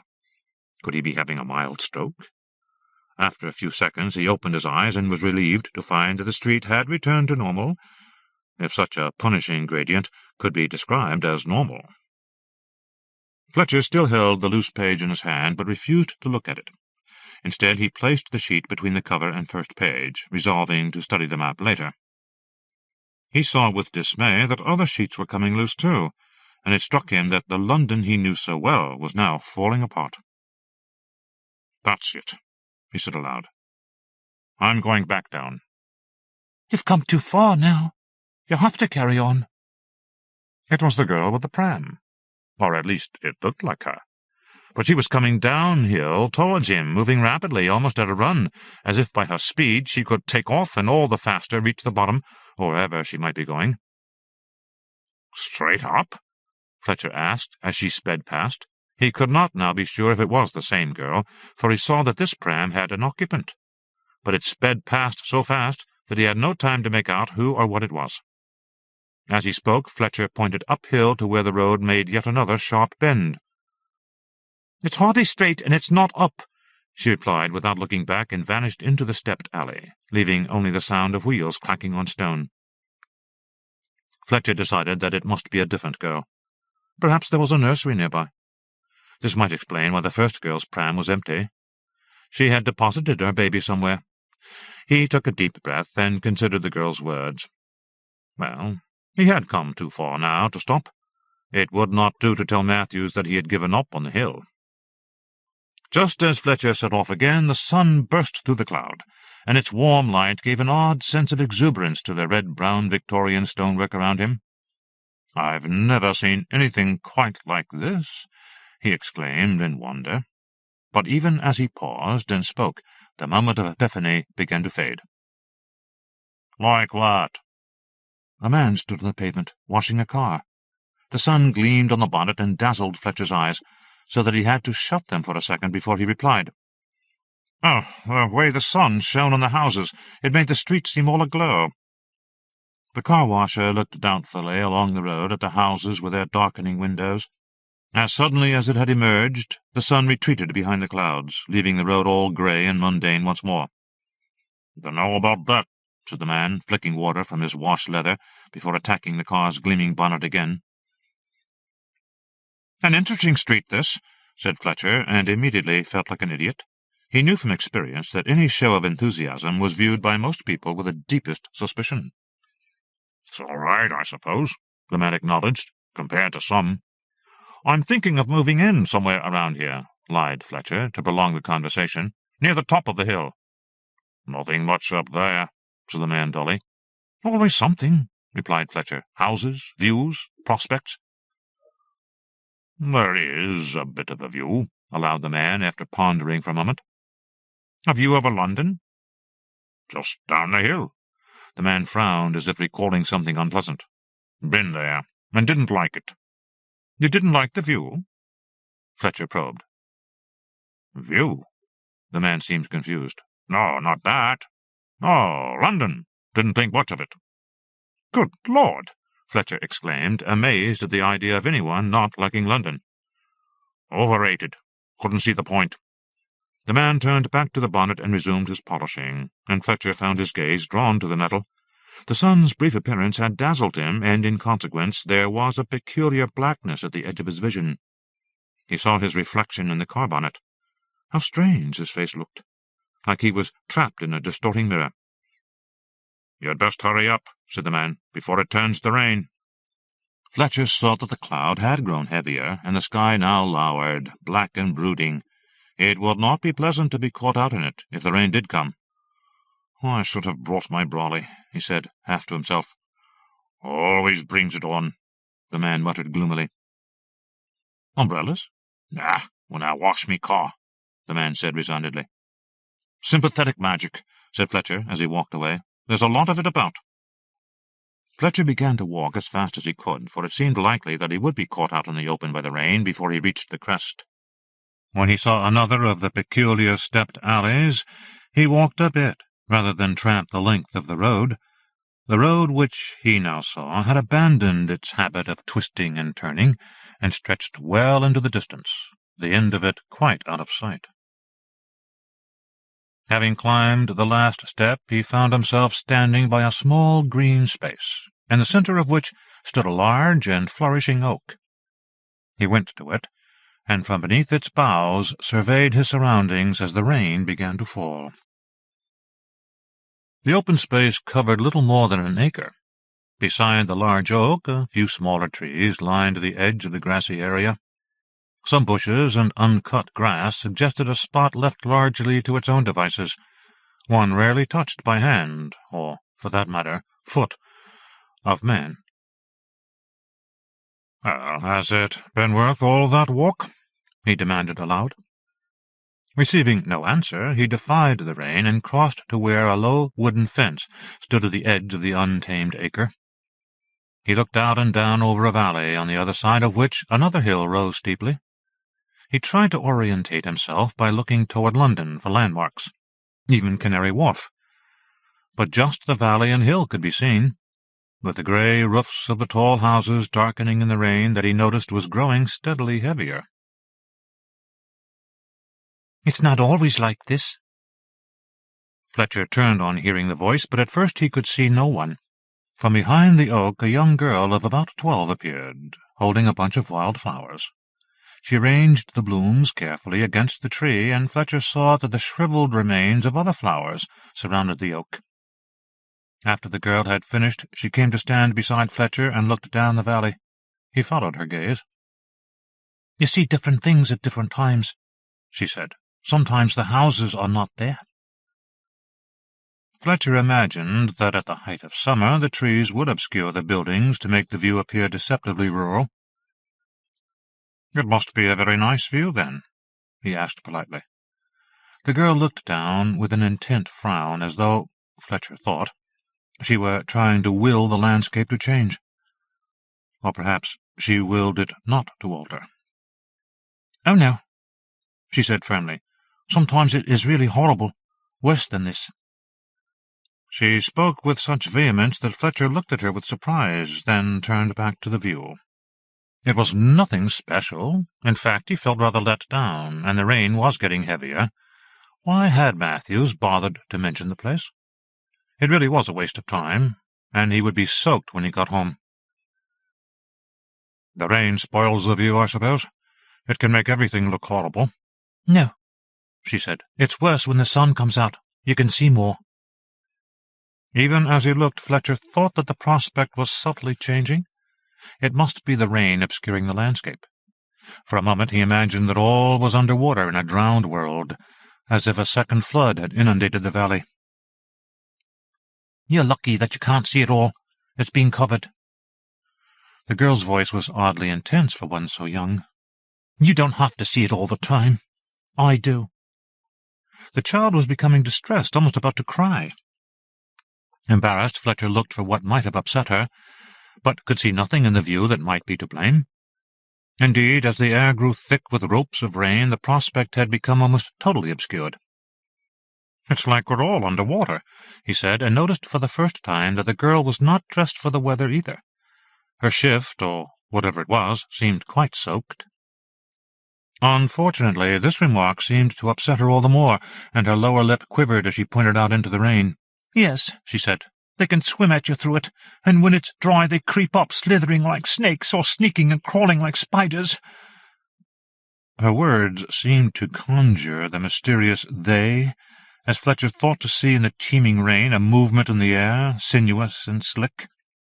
Shapes did move there, though what they were he could not quite decide. Rain dragons? Didn't the Chinese have them? He looked again, and the rain was like smoke, and things crawled in its obscurity. He could not help but recall an obscure passage from Blake about vast spiders crawling after their prey, making smoky tracks in the firmament. Powers of the air, indeed, and it was said by some that hell was full of spiders. "Wriggling and creeping," she said, "and hot like fires gone dead, but they can still burn you." Fletcher wondered if this was what Matthews had seen, or something like it. No, he would surely have warned him. "What do they do?" he whispered, fearful now for himself and the child. "They show me things," she answered, "and tell me things too. It's not fair. That's why I'm here all of the time for listening to them. I do wish that I hadn't." And she began to cry bitterly. The landscape wavered in the subaqueous dimness. It was changing again, more rapidly. The houses had disappeared entirely, to be replaced by what at first Fletcher thought to be human-like figures of monstrous size. He took a fearful step backward, about to flee, but the girl stood still, now wearing a rapt, half-frightened expression. He stayed and looked out again, to see that the menacing forms had changed into— or might they have been so all of the time— giant standing stones like those of Stonehenge or Karnak. There were many of them, but they formed no apparent pattern. "They move," she said, "if you don't watch them, and sometimes they move anyway." "But how? Why?" Fletcher exclaimed. "What are they?" "Dolls," That's what the others told me. But they're nothing like dolls. Do you mean dollmen? Then Fletcher recalled that he had heard of dolls, D-H-O-L-S, before, somewhere. Who are these others? His mind raced with wild conjecture as the floating nebulous shapes shifted and changed, looming above the alley. The shapes seemed well able to reach out a casual paw and swat at them, and Fletcher felt a sudden urge to protect the girl. But then she looked up at him, and he wondered how he could ever have mistaken her for a child. "They showed me the ceremonies," she said. "The white one, the green one, but the best of all—" Fletcher walked rapidly away, almost running, out from what now seemed a dark wood to where the road should have been. Should have been, but was not. Although he clapped his hands over his ears, the voice of the false child still sounded in them as he fled. "The scarlet ceremony! That is the best!" The street he had walked up was gone, replaced by a landscape of such buildings as he had never imagined. Temples and palaces, perhaps. Part of a new or very, very old London. Flowers that rarely bloomed in our world spoke to him in insinuating whispers. "I am not going mad," Fletcher said aloud. "I am not seeing or hearing this." "Oh, but you are." He did not look to see who or what had spoken, but the gloating voice pursued him through the landscape of bloody hinges and monstrous standing stones. Why had he not seen it when he had walked up? Why had he not listened to those who had, in their own fashion, tried to warn him? There were others now who followed him, all childlike in stature, adding their tones to the chorus. "There is so much to see, and we have not even started the ceremonies." Fletcher raced through the avenue of stones that shifted about him, as if seen through a mist or in the depths of a smoky mirror, until they changed without warning into an ordinary suburban street. He stopped to stare, amazed and wondering at the new transformation. He looked back to the grassy space where trees shivered in the rain, just a few trees. What he had thought a great oak was a stunted relic that marked the center of a dull plot, not worth the effort of visiting. Some instinct made Fletcher reach for his A to Z. The pages were all loose now, so carefully he tried to find the street on which he stood. He could not. For not only were the leaves all out of order, but he saw whole districts that were unfamiliar to him, and he could not help but think that he did not know the city quite as well as he had thought. The strange pages would have to be shown to Matthews. What would his friend make of it all? Fletcher fumbled with the loose sheets, trying to get them back between the covers. Some fell from his hand, and he bent to retrieve them before they were soaked by the rain. But even as he gathered them up, the print began to run before his eyes, the ink smudging and smearing his fingers. "What could it be?" he exclaimed. "Where have I been?" As he spoke, the girl pushing the pram appeared from around the corner of the stepped alley. "It's easier going down than going up," she told him, and pointed to the alley. "You'd best be quick. It might all change again." Thanking her, Fletcher was about to ask the girl if she knew where he had been, but looking down at what the pram contained, he thought better of it. A broom lay there, an old-fashioned one with a head of what looked like birch twigs. A coverlet had been laid over it, reaching to just below where the twigs were tied to the stick. "Isn't it lovely?" the girl said, and smiled. "He's my little poppet." She reached out and took the remains of the A to Z from him. Fletcher did not resist. She threw the book up into the air, and the pages came adrift and floated in the rain, hovering like birds. A vortex began to shape the loose, swirling pages into an almost recognizable form. Not waiting to see what his once familiar street atlas had become, he walked down the steps, his pace increasing to a trot down the hill, not looking back until he reached the road by the station. Then he turned to see an ordinary street rising up a hill, to end in a piece of waste ground of no interest, except for its offering a view over London. "Not at all what I saw there," said Matthews, who had listened without interrupting until his friend had finished. "Just a rather nice view of the city. I took the trouble of going there this morning. I thought that I had better after getting that very odd phone call from you, and it was just as I remembered. Victorian streets rising up a rather steep hill, with steps connecting them. There were some sharp bends in the road, but not as many as you recall. The whole walk up from the station took barely 10 minutes. There was nothing too unusual." "What do you mean, too unusual?" Fletcher demanded. "When I reached the top, I sat down on a bench beneath a stunted oak. I rather thought that it might have been lightning-blasted. There were some flowers around its base. Well, as I sat there, a girl pushing a pram came along and sat down beside me, and we exchanged a few pleasantries, as one does, and I looked into the pram to admire the baby."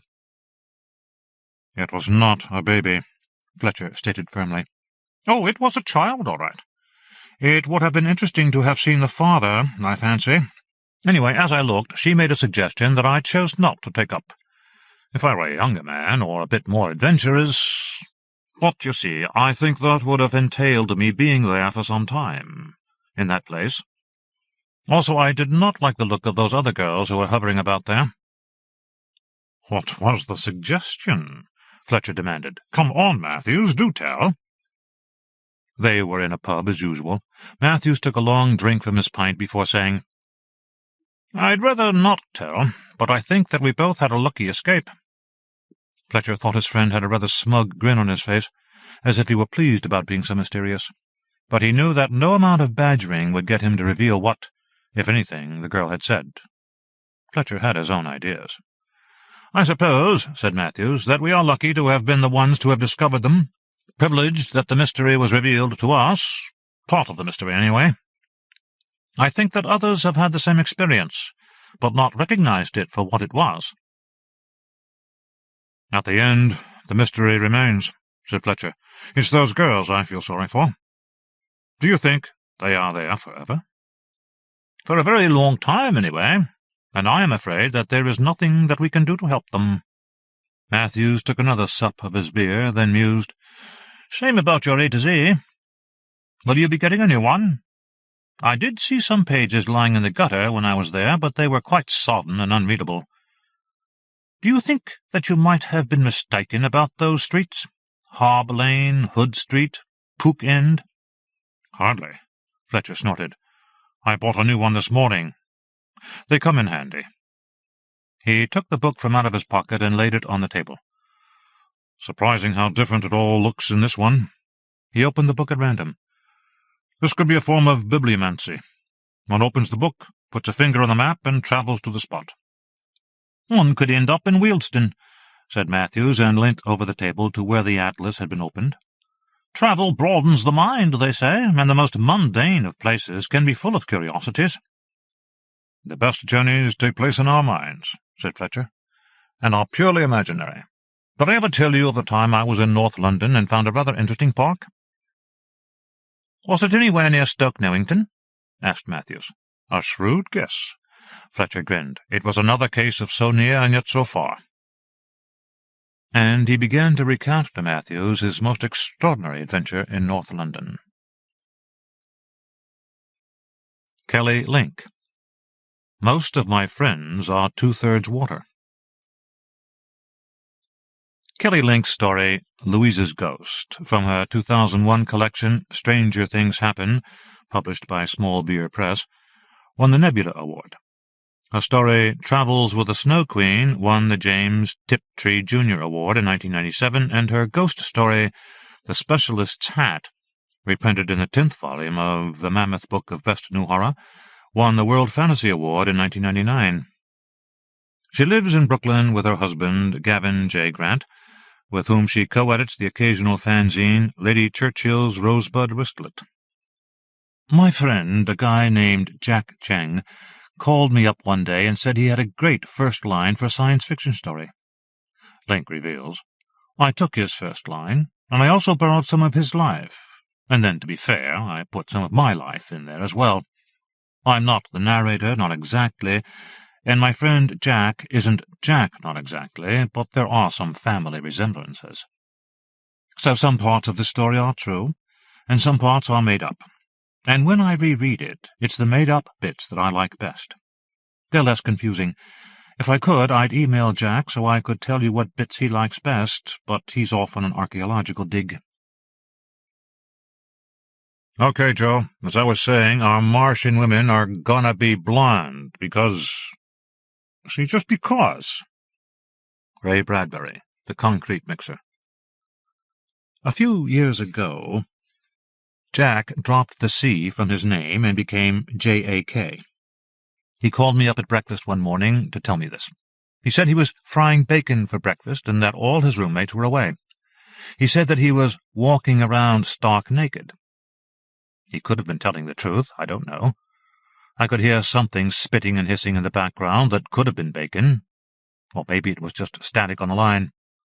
Jack keeps a journal in which he records the dreams he has about making love to his ex-girlfriend Nikki, who looks like Sandy Duncan. Nikki is now married to someone else. In the most recent dream, Jack says, Nikki had a wooden leg. Sandy Duncan has a glass eye in real life. Jack calls me up to tell me this dream. He calls to say that he is in love with a woman who does the brown coffee-maker commercial, the one with the short blonde hair like Nikki, and eyes that are dreamy and a little too far apart. He can't tell from the commercial if she has a wooden leg, but he watches TV every night in the hopes of seeing her again. If I were blonde, I could fall in love with Jack. Jack calls me with the first line of a story. Most of my friends are 2/3 water, he says. And I say that this doesn't surprise me. He says no, that this is the first line. There's a Philip K. Dick novel, I tell him, that has a first line like that, but not exactly, and I can't remember the name of the novel. I'm listening to him while I clean out my father's refrigerator. The name of the Philip K. Dick novel is Confessions of a Crap Artist, I tell Jack. What novel? He says. He says that he followed a woman home from the subway, accidentally. He says that he was sitting across from her on the No. 1 uptown, and he smiled at her. This is a bad thing to do in New York when there isn't anyone else in the subway car, traveling uptown past 116th Street, when it's 1 o'clock in the morning, even when you're Asian and not much taller than she is, even when she made eye contact first, which is what Jack says she did. Anyway, he smiled, and she looked away. She got off at the next stop, 125th, and so did he. 125th is his stop. She looked back, and when she saw him, her face changed, and she began to walk faster. Was she blonde? I ask, casually. I don't remember, Jack says. They came up onto Broadway. Jack just a little behind her, and then she looked back at him and crossed over to the east side. He stayed on the west side, so she wouldn't think he was following her. She walked fast. He dawdled. She was about a block ahead when he saw her cross at LaSalle towards him, towards Claremont and Riverside, where Jack lives on the 5th floor of a run-down brownstone. I used to live in this building before I left school. Now I live in my father's garage. The woman on Broadway looked back and saw that Jack was still following her. She walked faster. He says he walked even more slowly. By the time he came to the corner market on Riverside, the one that stays open all night long, he couldn't see her.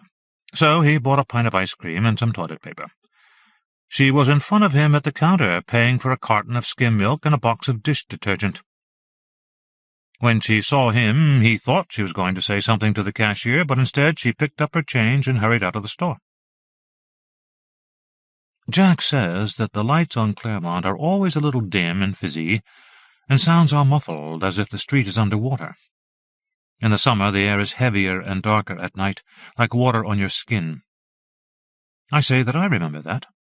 He says that up ahead of him the woman was flickering under the street light, like a light bulb.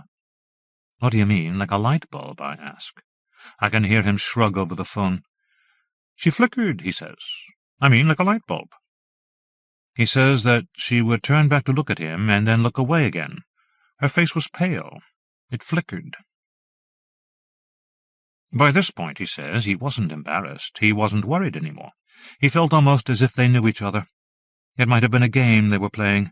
He says that he wasn't surprised when she stopped in front of his building and let herself in. She slammed the security door behind her and stood for a moment, glaring at him through the glass. She looked exactly the way Nicky looked, he says, when Nicky was still going out with him, when she was angry at him for being late or for misunderstanding something. The woman behind the glass pressed her lips together and glared at Jack.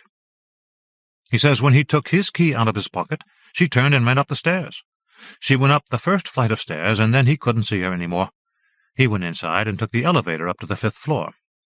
On the 5th floor, when he was getting out, he says that the woman who looked like Nicky was slamming shut the door of the apartment directly across from his apartment.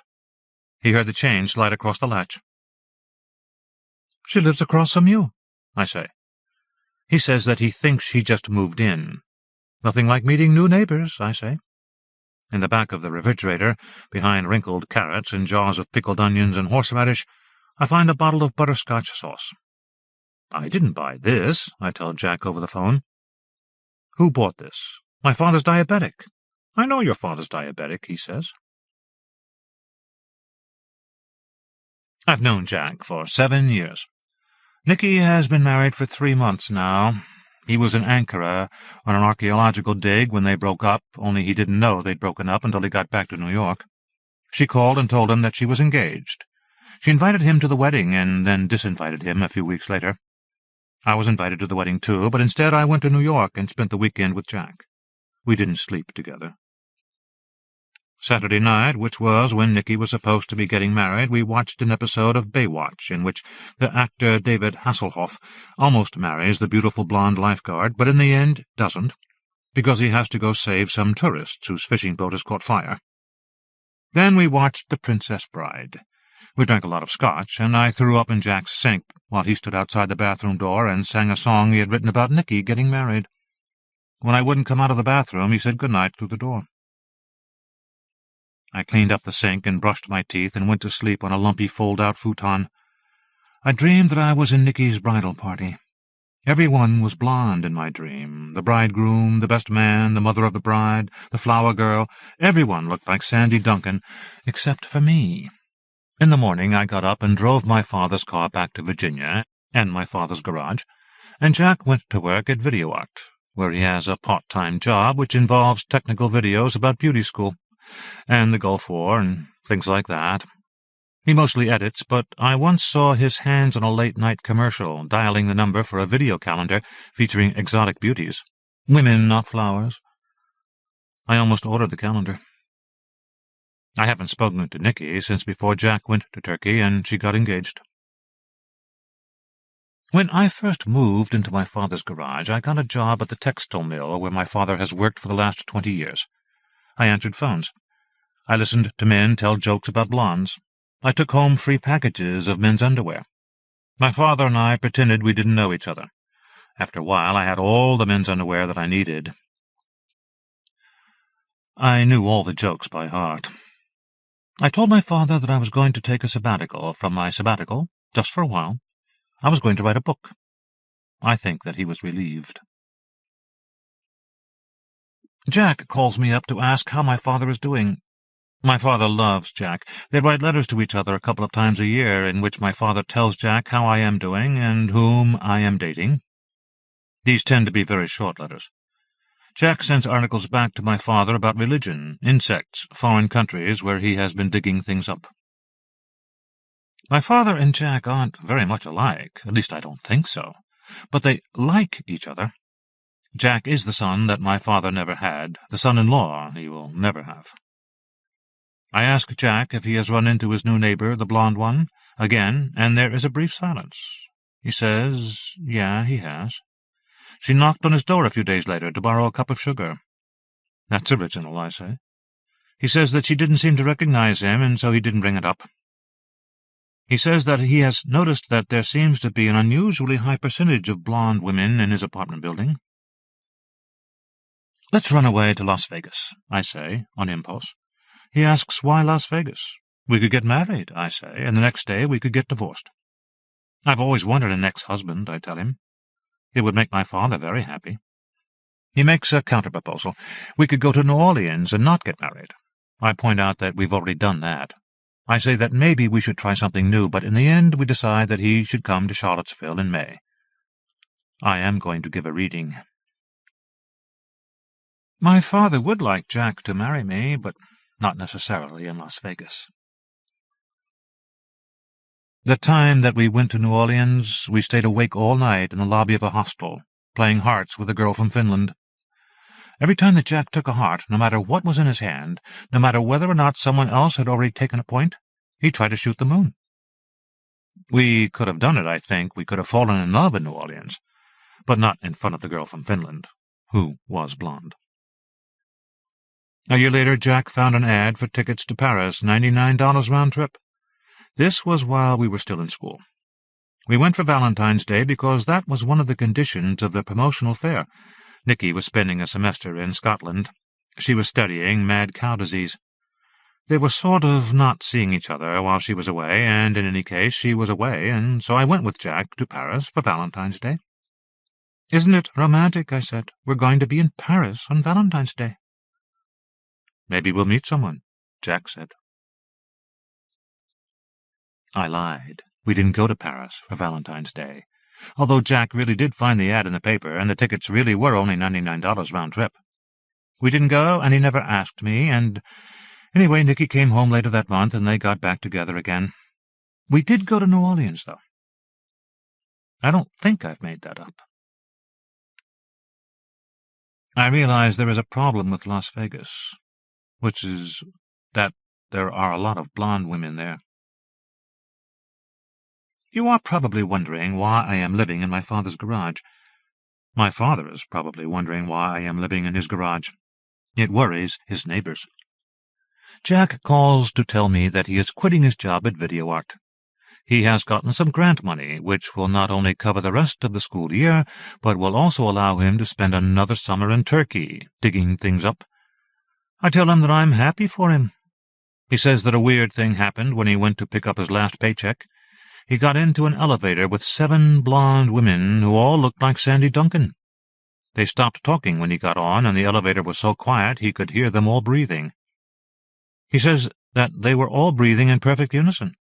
He says that all of their bosoms were rising and falling in unison, like they had been running, like some sort of synchronized Olympic breast event. He says that they smelled wonderful, that the whole elevator smelled wonderful, like a box of Lemon Fresh Joy soap detergent. He got off on the 30th floor, and they all stayed on the elevator, although he was telepathically communicating with them that they should all get off with him, that all 7 of them should spend the day with him. They could all go to the Central Park Zoo. It would be wonderful. But not a single one got off, although he thought they looked wistful when he did. He stood in the hall, and the elevator door closed, and he watched the numbers, and the elevator finally stopped on the 45th floor, the top floor. After he picked up his paycheck, he went up to the 45th floor, and this is the strange thing, he says. He says that when the elevator doors opened and he got out, the 45th floor was completely deserted. There was plastic up everywhere, and drills, and cans of paint, and bits of molding lying on the floor, like the whole top floor was being renovated. A piece of the ceiling had been removed, and he could see the girders in the sky through the girders. All the office doors were open, and so he walked around, but he says he didn't see anyone at all. So where did the women go, he says. Maybe they were construction workers, I say. They didn't smell like construction workers, he says.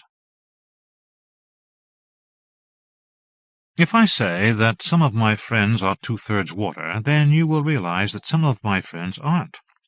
That some of them are probably more, and some are probably less than 2/3, that maybe some of them are 2/3 something besides water. Maybe some of them are 2/3 Lemon Fresh Joy. When I say that some women are blondes, you will realize that I am probably not. I am probably not in love with Jack. I have been living in my father's garage for a year and a half.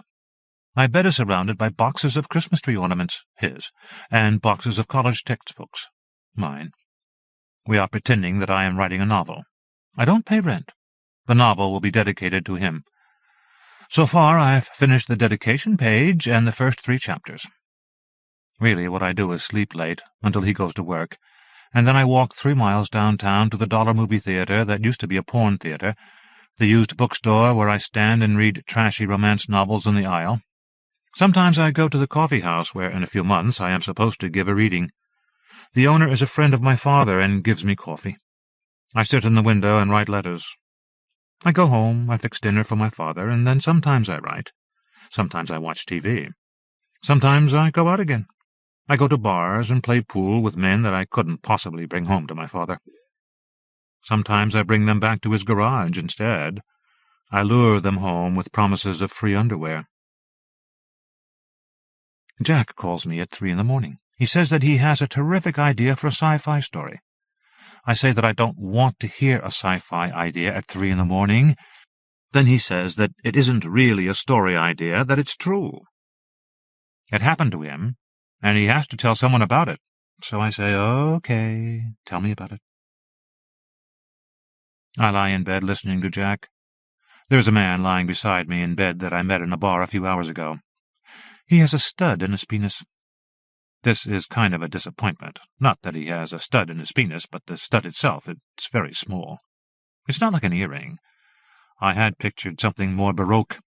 A great big gaudy clip-on like the ones the grandmothers wear, when he told me about it in the bar. I made the man in my bed take the stud out when we had sex, but he put it in again afterwards because otherwise the hole will close up. It was just 3 weeks ago when he got his penis pierced, and having sex at all was probably not a good idea for either of us, although I don't even have pierced ears. I noticed him in the bar immediately. He was sitting gingerly, his legs far apart. When he got up to buy me a beer, he walked as if walking was something that he had just learned. I can't remember his name. He is sleeping with his mouth open, his hands curled around his penis, protecting it. The sheets are twisted down around his ankles. I can't remember his name, but I think it started with a C. "Hold on a minute," I say to Jack. I untangle the phone cord as far as I can until I am on the driveway outside my father's garage, closing the door gently behind me. My father never wakes up when the phone rings in the middle of the night. He says he never wakes up. The man in my bed, whose name probably begins with a C, is either still asleep or pretending to be. Outside, the asphalt is rough and damp under me. I'm naked, I tell Jack. It's too hot to wear anything to sleep in. "No, you're not," Jack says. I'm wearing blue and white striped pajama bottoms, but I lie again and tell him that I am truly actually not wearing clothes. "Prove it," he says. I ask how I'm supposed to prove over the phone that I'm naked. "Take my word for it, I just am." "Then so am I," he says. "So, what's your great idea for a sci-fi story?" I ask. "Blonde women are actually aliens," he says. "All of them?" I ask. "Most of them," Jack says. He says that all the ones that look like Sandy Duncan are definitely aliens. I tell him that I'm not sure that this is such a great story idea. He says that it's not a story idea, that it's true. He has proof. He tells me about the woman who lives in the apartment across from him, the woman who looks like Nikki, who looks like Sandy Duncan, the woman that he accidentally followed home from the subway. According to Jack, this woman invited him to come over for a drink, because a while ago he had lent her a cup of sugar. I say that I remember the cup of sugar. According to Jack, they sat on her couch, which was deep and plush and smelled like lemon fresh joy, and they drank most of a bottle of scotch. They talked about graduate school. He says she said she was a second-year student at the business school. She had a little bit of an accent, he says. She said she was from Luxembourg. And then she kissed him. So he kissed her back for a while, and then he stuck his hand down under the elastic of her skirt. He says the first thing he noticed was that she wasn't wearing any underwear. He says the second thing he noticed was that she was smooth down there, like a Barbie doll. She didn't have a vagina. I interrupt at this point and ask him what exactly he means when he says this. Jack says he means exactly what he said, which is that she didn't have a vagina. He says that her skin was unusually warm, hot, actually. She reached down and gently pushed his hand away. He says that at this point he was a little bit drunk and a little bit confused, but still not quite ready to give up hope. He says that it had been so long since the last time he slept with a woman, he thought maybe he'd forgotten exactly what was where. He says that the blonde woman, whose name is either Cordelia or Anna Marie, he's forgotten which, then unzipped his pants, pushed down his boxers, and took his penis in her mouth. I tell him that I'm happy for him, but I'm more interested in the thing he said about how she didn't have a vagina. He says that he's pretty sure that they reproduce by parthenogenesis. Who reproduce by parthenogenesis? I ask. Aliens, he says. Blonde women. That's why there are so many of them. That's why they all look alike. Don't they go to the bathroom? I ask. He says he hasn't figured out that part yet. He says that he's pretty sure that Nikki is now an alien, although she used to be a human back when they were going out. Are you sure? I say. She had a vagina, he says. I ask him why Nikki got married then, if she's an alien. Camouflage, he says. I say that I hope her fiancé, or husband, I mean, doesn't mind. Jack says that New York is full of blonde women who resemble Sandy Duncan, and most of them are undoubtedly aliens, that this is some sort of invasion. After he came in Chloe or Anna Marie's mouth, probably neither name is her real name, he says that she said she hoped they could see each other again and let him out of her apartment. So, what do the aliens want with you? I ask. I don't know, Jack says, and hangs up. I try to call him back, but he's left the phone off the hook. So I go back inside and wake up the man in my bed and ask him if he's ever made love to a blonde, and if so, did he notice anything unusual about her vagina? He asks me if this is one of those jokes, and I say that I don't know. We try to have sex, but it isn't working, so instead I open up a box of my father's Christmas tree decorations. I take out tinsel and strings of lights and ornamental glass fruit. I hang the fruit off his fingers and toes and tell him not to move. I drape the tinsel and lights around his arms and legs and plug him in. He complains some, but I tell him to be quiet or my father will wake up. I tell him how beautiful he looks, all lit up like a Christmas tree or a flying saucer. I put his penis in my mouth and pretend that I am Courtney, or Anna Marie, or whatever her name is, that I am blonde, that I am an alien. The man whose name begins with a C doesn't seem to notice. I am falling asleep when the man says to me, "I think I love you." "What time is it?" I say. "I think you better leave before my father wakes up." He says, "But it's not even 5 o'clock yet." "My father wakes up early," I tell him. He takes off the tinsel and the Christmas lights and the ornamental fruit.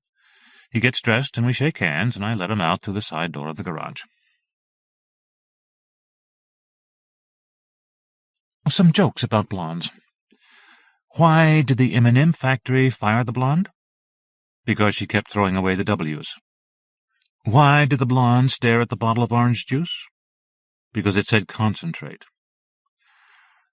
A blonde and a brunette work in the same office, and one day the brunette gets a bouquet of roses.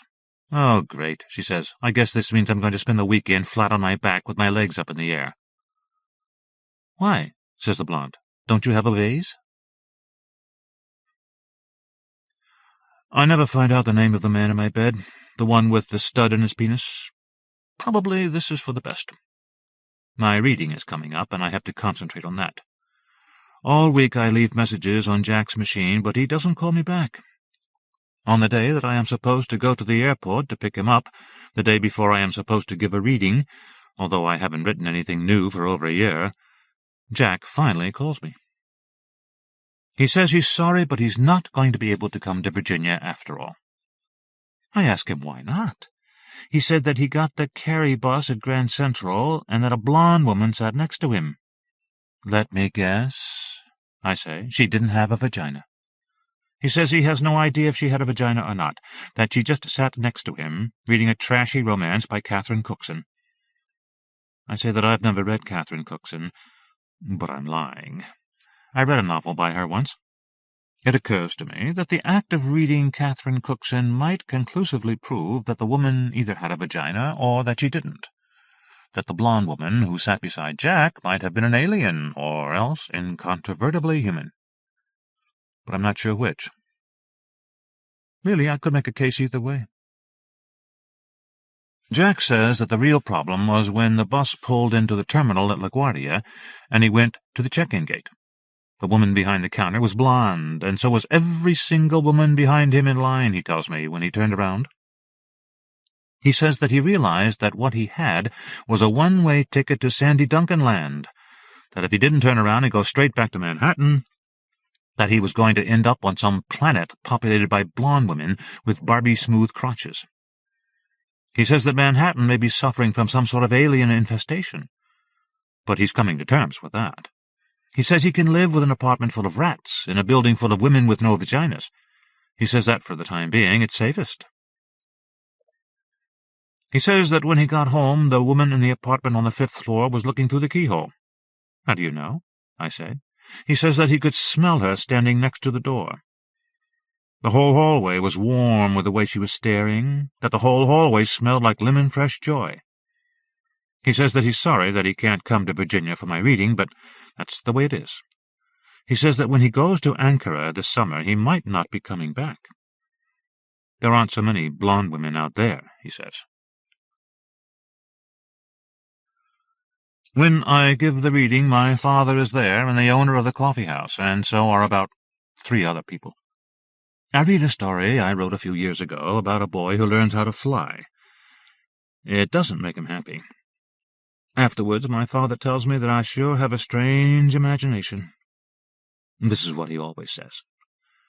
His friend tells me that I have a nice, clear reading voice, that I enunciate very well. I tell her that I've been working on my enunciation.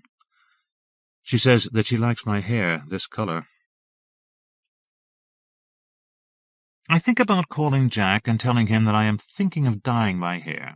I think about telling him that this might not even be necessary, that when I wake up in the mornings I am finding blonde hairs on my pillow. If I called him and told him this, I might be making it up.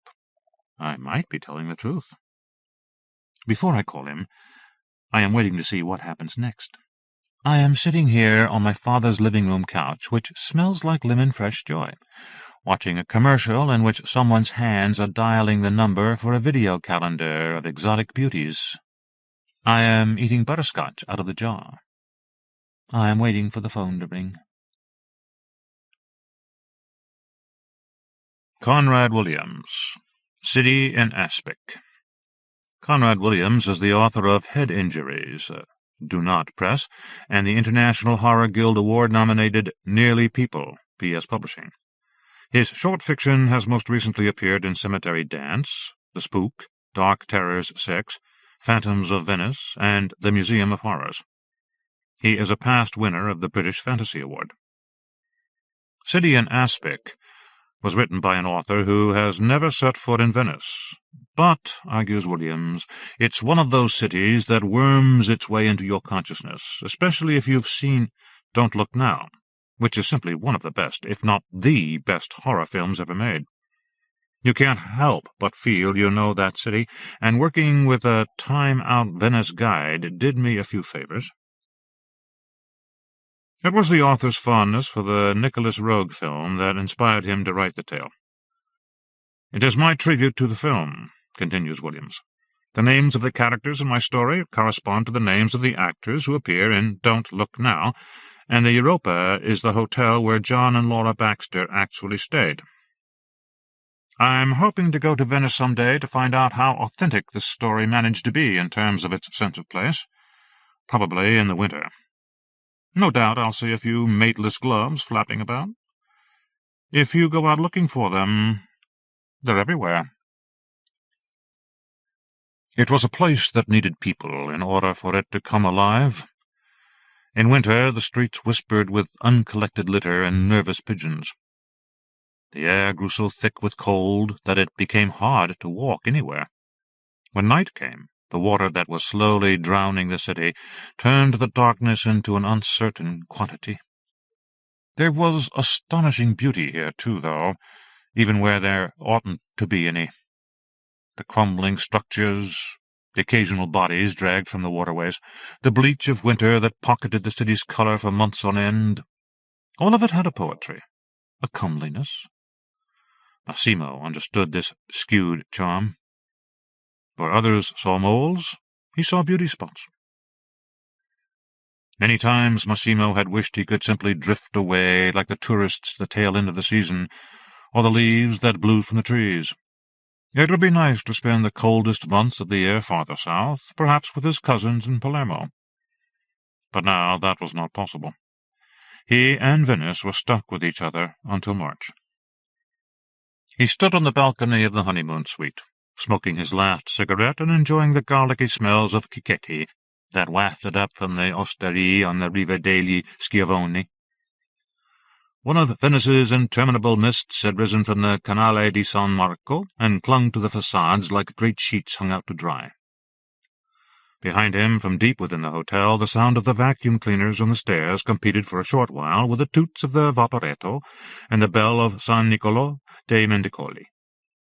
The last of the guests had checked out that morning, and in a little while Maria, the cleaner, would be finished, and he could lock the great doors of the Hotel Europa until next year. He could have his dinner here, on this balcony, every evening if he so wished. The corridors would be his alone to patrol. A different bed to sleep in whenever he liked, though such a choice disturbed him, perhaps more than it ought. Deaths had occurred in some of the Europa's rooms. Children and divorces had their origins on a number of those mattresses. He flicked his cigarette end in the direction of the canal and returned to the room where he smoothed the bedspread before taking the stairs down to the ground floor. His father, Leopoldo, had told him that this was a job of great responsibility. If he went about it with professionalism, then he would be considered for the post of reception clerk. He was under no illusions. He was a security guard, no more. In the 70s, his father had run the Europa with a touch of elan and much warmth. Tourists who stayed at the Europa came back the next year and the year after that. And then the hotel had been taken over by men in suits with large bellies and eyes that gleamed when they assessed his father's profits. They paid a hefty sum to take over the hotel. Massimo's father was tired. A stroke had robbed him of his personable nature. Though the hotel was Massimo's birthright, Massimo agreed that they should take the money in order that it should fund his father's senescence. But his father, though crippled by the stroke, clung to life, and the money was running out. Maria, who had been a cleaner here for as long as Massimo could remember, patted his arm before she left and told him that spring would be here before he was aware. "Take advantage of the rest," she advised him. "You'll be busy again too soon." Perhaps seeing the bitterness in his eyes, she smiled at him. "Your father would be proud of you." And now, alone. The magazines had been read and the puzzle books completed. The evening stretched before him like the interminable carpets on the 5 floors above. He took a cursory stroll of the ground floor, checking the window catches in each room and the locks on the doors. The furniture was shrouded with dust sheets that reduced everything to the same lumpen shape. He was about to return to the lobby and rewatch an old football video when he saw the single glove draped across the newel post. The stairwell reached up into darkness, those risers beyond the 6th step lost to a night that had fallen on the city as stealthily as snow. It was a lady's glove for the left hand, made from black leather and scuffed with age. The inside smelled of perfume. Maria must have come across it while she was preparing the rooms for the winter. He pocketed it and drew the curtains across the front entrance, but not before noticing that the street was empty. He didn't like the way that Venice was abandoned each year. It was as if sunshine and long days were the only things of interest to visitors. Newly married couples ran the gamut of clichés before returning to their homes. The way the tourists clung to St. Mark's Square or were punted around in boats suggested that Venice had nothing else to offer. Irritated by this train of thought, Massimo turned off the television and went out into his city, a place where he could still get lost in the dark, a place that thrilled and comforted him like no other. The somnolent lap of the water against the gondolas was the beat of a mother's heart. It was not merely a comfort. It justified him. It fastened him like a bolt to the earth and gave him substance. He stopped for coffee and grappa at the Trattoria al Canestrello and watched from the window the black water as it ribboned beneath the Ponte di Rialto. One of his favorite occupations was observing people, but at this time of the year the only people around were the old and infirm. They drifted through the streets as if the weight of their experience was shoring Venice up, as much a support for the ancient city as the countless larch poles that cradled it beneath the waves.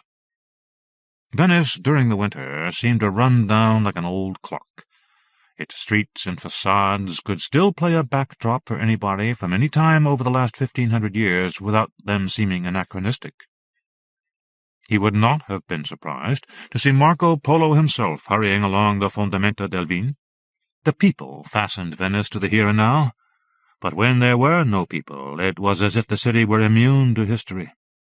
Venice had the quality of an eternal ghost.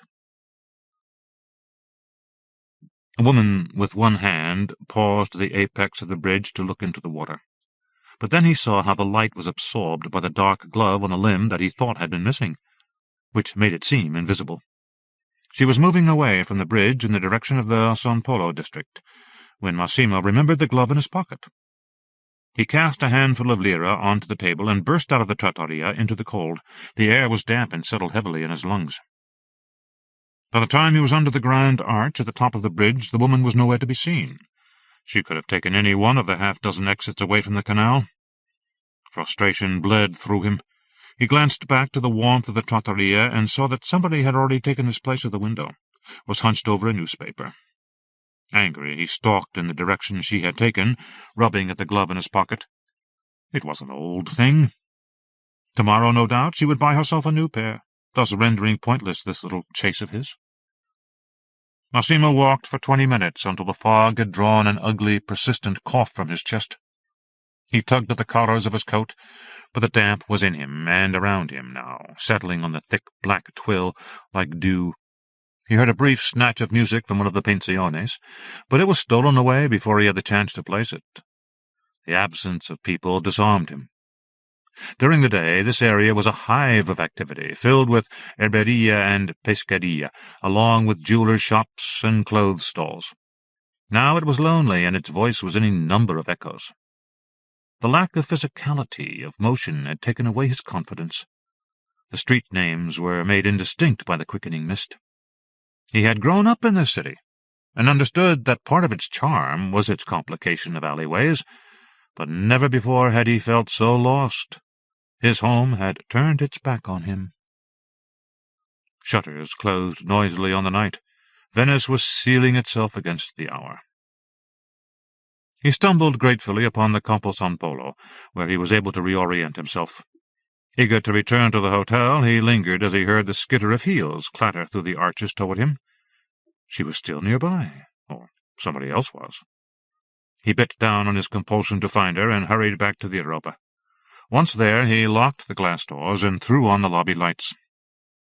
He placed the glove behind the reception desk and checked the phone messages.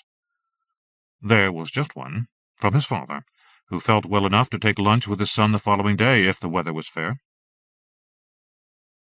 In bed, Massimo allowed the creaks and sighs of the old hotel to lull him. At least here, among these well-known and much-loved sounds, he could feel at home, even if his city had shown him its inaccessible side tonight. He slept and dreamt of hands reaching out from the sacrament-black waters.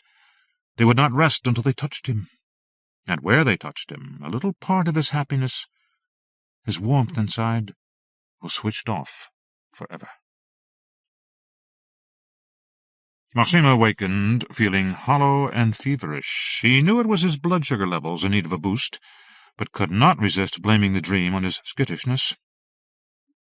He wished, as was so often the case with other dreams, that he had been unable to remember it.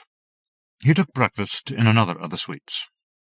White dust sheets covering the furniture and brightening the room, while also making it cold through its lack of definition.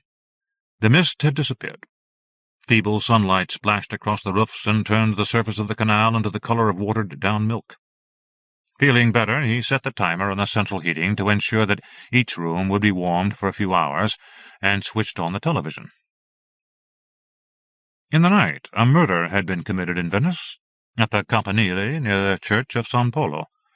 According to the reporter who was standing by the Palazzo Sorrento in the square, his nose red from the cold, the woman had been found just after midnight by a man walking his dog. The camera switched angles to show the crime scene, which was dominated by a white tent erected by the carabinieri, a number of whom were standing around with submachine guns hanging loose over their arms. Bystanders watched as a stretcher was shunted into an ambulance. a crimson blanket covering the body. Shaken, Massimo switched off the bulletin and showered. He had picked up a sniffle after last night's adventure, and he felt too ropey to go out. He considered calling his father to cancel lunch, but the old man did not take the air much these days. He would be looking forward to spending a little time in the sunshine with his boy. Massimo toured the hotel, desultorily checking windows and locks.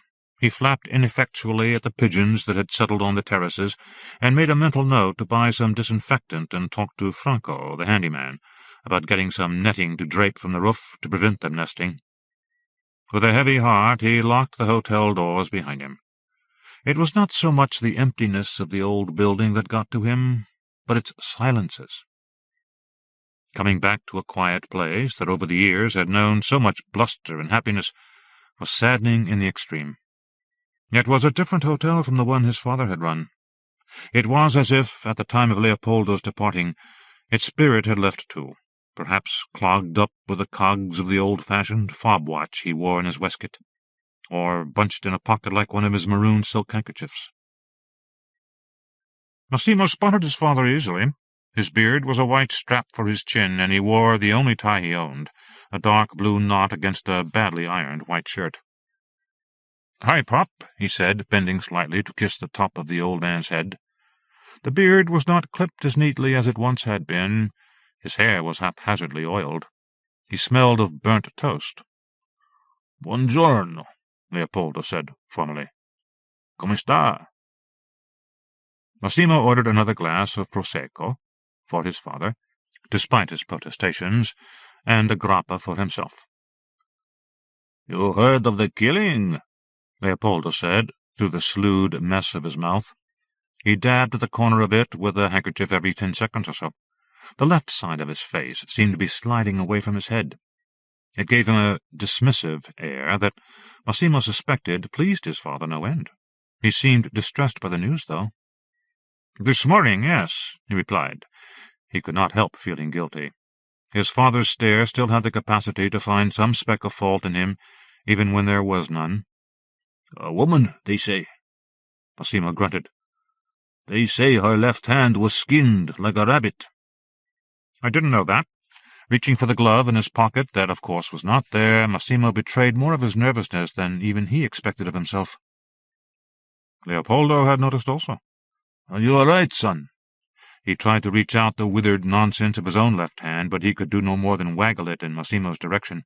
"I'm fine. It's the hotel. Strange to be there with nobody else around." "It is a good hotel. She will protect you." "I know, Pop, I know." They were halfway through lunch when Massimo thought of something. "How did you know about the hand?" he asked. "You said it was skinned." "So they say." "Who were they?"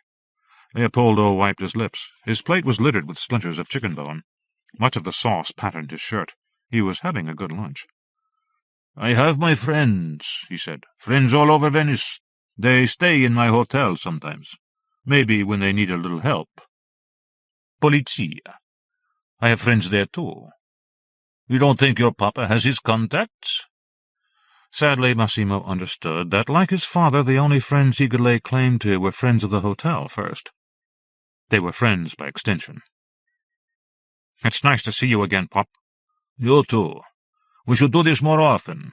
You should come visit me." I will. Massimo walked his father to the Vaporetto and waved him off before deciding to investigate the murder site for himself.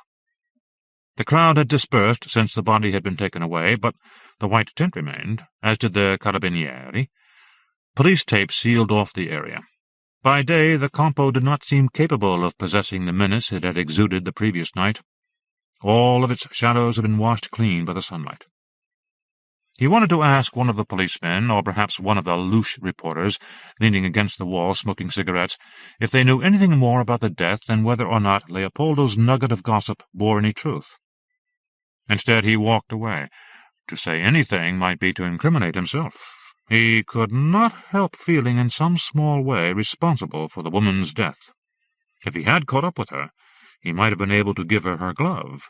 His presence alone might have been enough to dissuade her pursuer from attacking.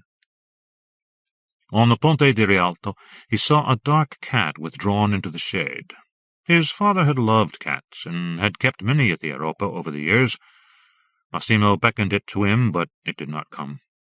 It was only as he drew nearer that he realized it was not a cat at all. It was another glove. Massimo did not go out that evening. He ate his dinner in the hotel kitchen and played patience in the lobby while the television murmured. He paid it no attention, but its burble was of some comfort. He thought about calling some of his old friends, people he had not seen for many years, and asking them round for drinks, but he did not possess the courage. It would be too much to find that they had moved away from Venice, or worse, that they had remained but did not remember him. The hotel had nailed him to this city. He might be taking care of it at the moment, but he saw now how it had more than taken care of him. He stopped dealing cards and looked up at the paintings on the walls, the worn carpet leading from the door to the reception area, the sofas under their dust sheets, the ashtrays on the fake marble tables. He suddenly despised the hotel, and the way his father had shackled him to it. He envied the old man's freedom. All of Massimo's formative years had been poured into the hotel, and while it had remained robust, fashionable even, he had found himself at the doorway to his 40s, his promise, his potential dwindling like the hair at his temples. Venice was like an ill-matched spouse that one gets used to, that one learns to, if not love, then abide. Its waters lapped slowly at one's resolve. Massimo had been worn down by it. He had capitulated. Evening had lost its ripe colours to the night. Faint drifts of cloud were scrapes at the bottom of a bowl of dark chocolate. A cold wind, a taste of winter, was coming in from the north, inspiring shapes among the twists of litter. Massimo sat back in his chair and reached for the bottle beneath the desk. His hand brushed against the gloves. He took 2 quick shots of grappa and picked up the telephone. His fingers remembered the number before he had fully mustered it in his thoughts. He was surprised by the readiness of this memory. "She can't still live there," he thought, as the line burred with a ringing tone. The lights in the hotel dimmed and then grew very bright. He was about to hang up, embarrassed by this asinine plot, but he was startled into saying something when a voice leapt down the receiver at him. "Pronto?" Adelina Gaggio remembered him. How could she not, she had argued, though it had been 30 years since they had last spoken at length. When they had both been at school, their conversation had been spiced and easy, as if they had never lost touch. Her voice had been a soft hand enclosing his, bringing him in from the cold. Yes, she had eaten, but she was at a loose end tonight, and would be thrilled to come and see him. She too lived in the Sestiere Castello, in Calle Dietro Te Deum, and would be with him within the hour. Massimo hurried around the lobby, stripping back the sheets to try to rouse some colour and warmth from the old building. He changed into clothes that were not so tired-looking and relieved the wine-cellar of a few bottles of Bartolino. It was as he was wiping them clean and trying to remember which bunch contained the key for the dining room, where the glasses were stored, that he heard 2 very loud thumps above his head, as if somebody struggling to remove his shoes had managed to kick them across the room. The spit vanished from his mouth. He had nothing in the way of a weapon, other than a broken snooker cue from the games room that had been waiting months for a repair that would never happen. He took the lower half of it tight in his fist and padded along the corridor to the stairs. Throwing the switches to illuminate the upper floors might scare the intruder off, but the coward in Massimo could not bear to ascend in darkness. He was halfway up the second flight, the suite of rooms where the sound had come from, in view, when the lights went out again, staggered as though a finger was deliberately flicking off each set. Massimo's hand would not settle on the butt of the cue. He paused, his breath coming harder than this simple exertion ought to inspire, while his eyes accustomed themselves to the fresh dark. A pair of pigeons had flown into a window, confused by the reflections in the glass. The electrics, old and unreliable in such a building, had fused. Hadn't they suggested their unpredictability to him downstairs just now? He clung to the possibilities like a child of the tit. But if the circuits had fused, shouldn't the lights go out as one? There were different sets of switches, the ones he had thrown at the foot of the stairs, and separate consoles for each floor. If there had been an intruder up here, then he was still up here. Where was the sense in breaking in, dashing downstairs, and then killing the lights after the caretaker had gone to investigate? Massimo removed his attention from the inked-out column behind him and forced his focus to fix on the shadows ahead. Nothing moved up there that he could see, but now he could hear the slam of a window in its frame as the wind increased. He swept up the final flight and stood at the end of the corridor. The door to room 29 was ajar. Biting down on his fear, he approached the room. He would swing first and ask questions later. The thought of violence encouraged his heart to beat faster. 6 feet shy of the door, a moan slipped out of him as the gap in the doorway shrank and the door snicked softly shut. Downstairs, the entry buzzer rasped. The torpor of fear fell away from him like a chrysalis. Refreshed by the promise of an ally, he hurried back down the stairs and unlocked the doors. Adelina was standing hunched against the wind, a smile fading. She had taken off one of her gloves to press the buzzer.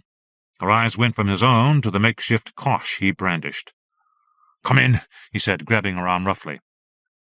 She stiffened under his fingers. He apologized quickly and told her what was wrong. "Call the police," she said, as if she were explaining something simple to a child. "I can't, I'm not sure." She rolled her eyes, the first expression she had shown him that he remembered from their youth. Time had bracketed her face with a kind heaviness that nevertheless had fogged his recollections of her until now. She marched past him and took the stairs 2 at a time. He noticed that the lights had come back on. "Wait," he said, and hurried after her.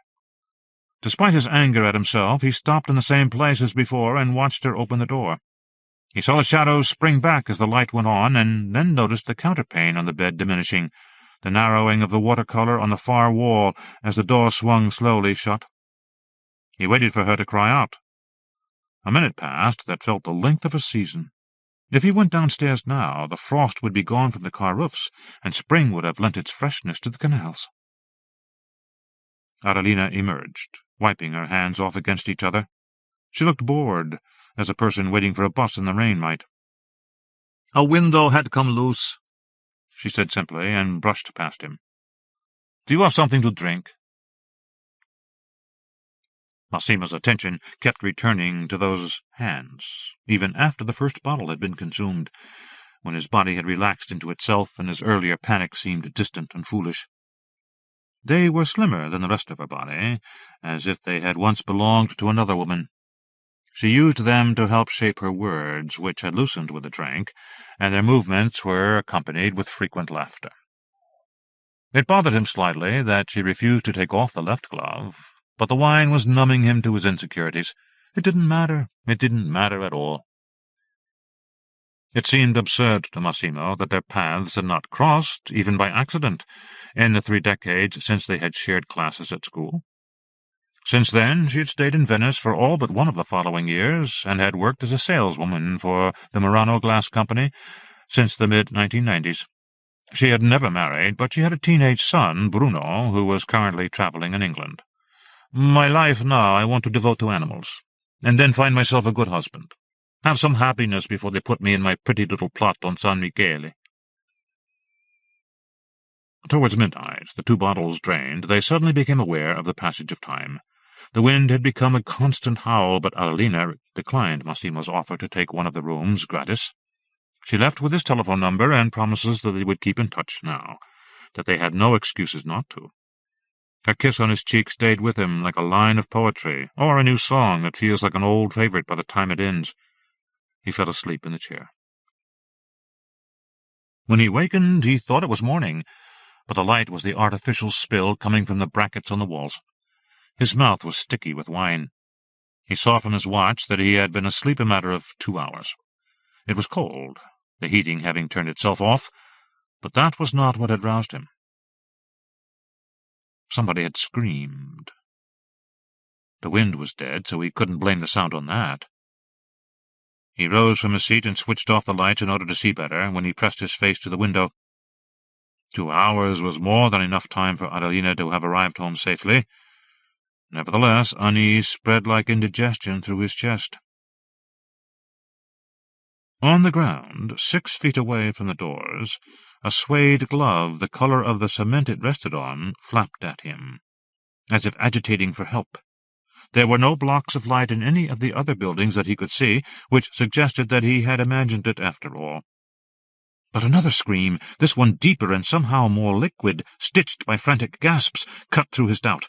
He closed his eyes and pressed his forehead against the cold glass, as if its chill might numb the distressed part of his mind. What could he do to help? The scream had been severed and originated from the maze of streets off the main drag. He could spend half an hour looking for its author, enough time for a body to be dumped in the canal and a killer to become a ghost.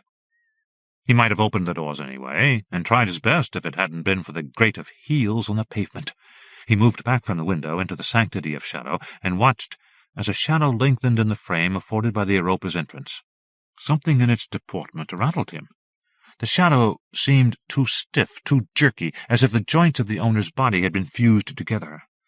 It became, in the second or two, when he realized the figure was going to pass into view, dreadfully important that he did not look at who it was, regardless of the fact that the other would not be able to see him in the gloom. He turned away, like a child, from a bad dream, and sensed eyes burn into him, scorching him away, layer by layer.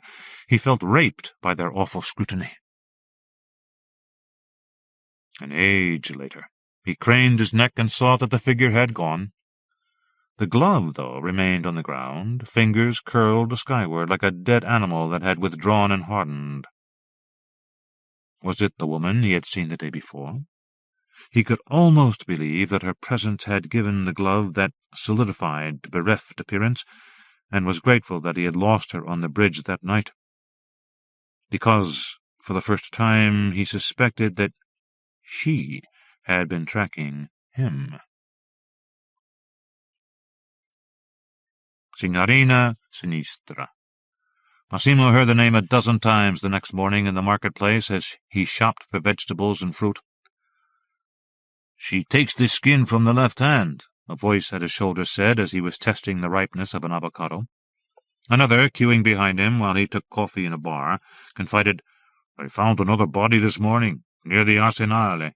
A man this time. His hand, oh my lord, his hand." Another body. That made two. A little premature, he thought, to start giving the killer a moniker, providing a myth before its time. And how could they be certain it was a female murderer? But then he thought of the footsteps outside the hotel, and he shuddered. He must hurry back and burn the gloves that he was keeping under the desk. God only knew why he had bothered to collect them in the first place. They had brought him nothing but trouble. He suspected that his complicity in the murders had begun with the recovery of the first one, as if that simple act had been some kind of secret signal, a green light of sorts. A police car was parked outside the hotel when he returned. A sombre-faced man with doughy jowls standing by the passenger door tried to smile at him, but the curve of his lips only served to turn his mouth into a flat line. Massimo's heart lurched when he saw that the entrance doors to the hotel were open. Two policemen were standing inside. Massimo said, "I'm sure I locked that this morning." The sombre-faced man, who introduced himself as Inspector Scarpa, shrugged. "It was for the best that we should stay until you returned. You are Leopoldo's son, yes?" Massimo nodded. Inspector Scarpa aped him. "My first job," he said, "when I joined the police was here at the Europa." "Oh?" Massimo moved away from the other man into the warmth of the lobby. The two policemen looked at him as if he were trespassing. He saw a third policeman now, standing behind the reception desk, with his hands clasped behind his back, watching the television screen. A football match was playing. "Yes," said the inspector, following Massimo into the hotel. "A most terrible case. Your father must remember it. Some people staying here, two men. They tortured a woman, a young girl, in fact, in one of the rooms. But they escaped." "I don't believe you." Massimo spat, horrified that his hotel could be guilty of such a secret. His father had never mentioned such a thing to him. "You must have been no more than a boy. It was in all the newspapers 28 years ago. A big, big story. The girl died, as I recall. A complication. She developed infections. Nasty business." He shrugged again, as if it was a game. The policeman had grown bored of the football match and was picking through the coffee cups and notepads on the desk. "Do you have a search warrant?" Massimo barked, and then smiled awkwardly at the inspector, hoping he would take the outburst as a joke. Inspector Scarpa's eyebrows had raised. Now the policeman had seen something. Massimo could tell from his expression what it was. "Well, thank you for looking after my hotel. I'm grateful to you. I'll make sure I'm more careful in future." "Careful in what way?" Inspector Scarpa said, as the officer lifted the gloves into view and all eyes turned on Massimo. He asked for a glass of grappa, and they brought him one. The inspector looked like an indulgent uncle who has caught his nephew watching a pornographic film. The face seemed born to police work. "Tell me all about it," was its message. It was big enough and friendly enough to absorb lots of information. The inspector was a sponge. Massimo told them everything, right up until the previous night when he had seen the woman in the street. The only details he changed concerned the checking of the second-floor room. He could not admit to Adelina searching it for him. The inspector had made a barely imperceptible gesture with his hand when he mentioned Adelina's name, and thereafter his concentration was qualified with a slight frown, as if he couldn't quite understand Massimo's dialect. When he was finished, Inspector Scarpa said, "Can we see the room?" Massimo swallowed the last drops of the grappa. His "sorry" was strangled slightly by its fire. "The room you checked, where you heard the intruder." "There was no intruder, just a window that wasn't locked properly." "Can we see it?" "I don't see why this is so—" Inspector Scarpa held up his hand. In a soporific voice he said, "Per favore, Signora Poerio, please indulge us. We shan't take up too much more of your precious time." The first sting of sarcasm. It hit home more acutely, coming from Inspector Scarpa's affable mouth. They suspected him of something. Well, let them. "This way," he said brusquely, and set off for the stairs without waiting for them to gather. On the second floor he slipped the bunch of keys from his waistband and hunted for the relevant master. As he did so, the inspector ran his fingers along the slender knuckles of his opposing hand, eliciting cracks from the joints with little tweaks and twists. The sounds were unbearably loud in the corridor. Massimo dropped his keys. Nobody seemed to mind. "Adelina, you say?" muttered the inspector in a faraway voice. "Adelina." "Yes, what of it?" Another shrug. "It's familiar. It's familiar to me." Massimo opened the door and stood back to let the other four men into the room. In the mirror, before he could enter, he saw them looking down at a body. The crimson rug that it lay on had once been white. He reacted more quickly than he believed he could have, closing the door and locking it before the police had a chance to stop him. Fists pounded the door, yet still there was no rage in Scarpa's voice. He sounded saddened. Perhaps he and his father had been closer than he let on. What was it Pop had said? "You don't think your papa has his contacts?" Massimo hurried downstairs and pulled on his coat. His mind would not stand still long enough for him to formulate a plan. He should pack a suitcase. He should contact Adelina. Perhaps he should steal the police car. Instead, he locked the hotel doors behind him and scurried west along the canal. Once past the Piazza San Marco, he paused on the Calle Valreso, listening for sirens. In Harry's bar, he pushed past the lunchtime gathering and found a telephone. He dialed and let it ring for a full 3 minutes, but his father did not answer. Then he tried Adelina's number. An Englishman answered. "Adelina," Massimo said. "I need to speak to Adelina." "Non capisco, amico." His Italian was frustratingly poor.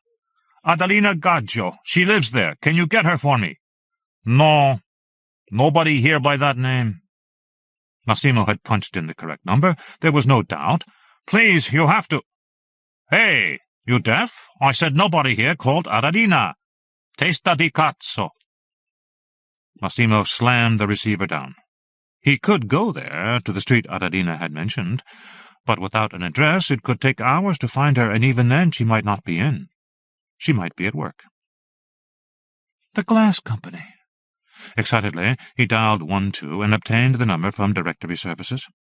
When he got through to the receptionist at Murano, her contact list did not contain any reference to Adelina Gaggio.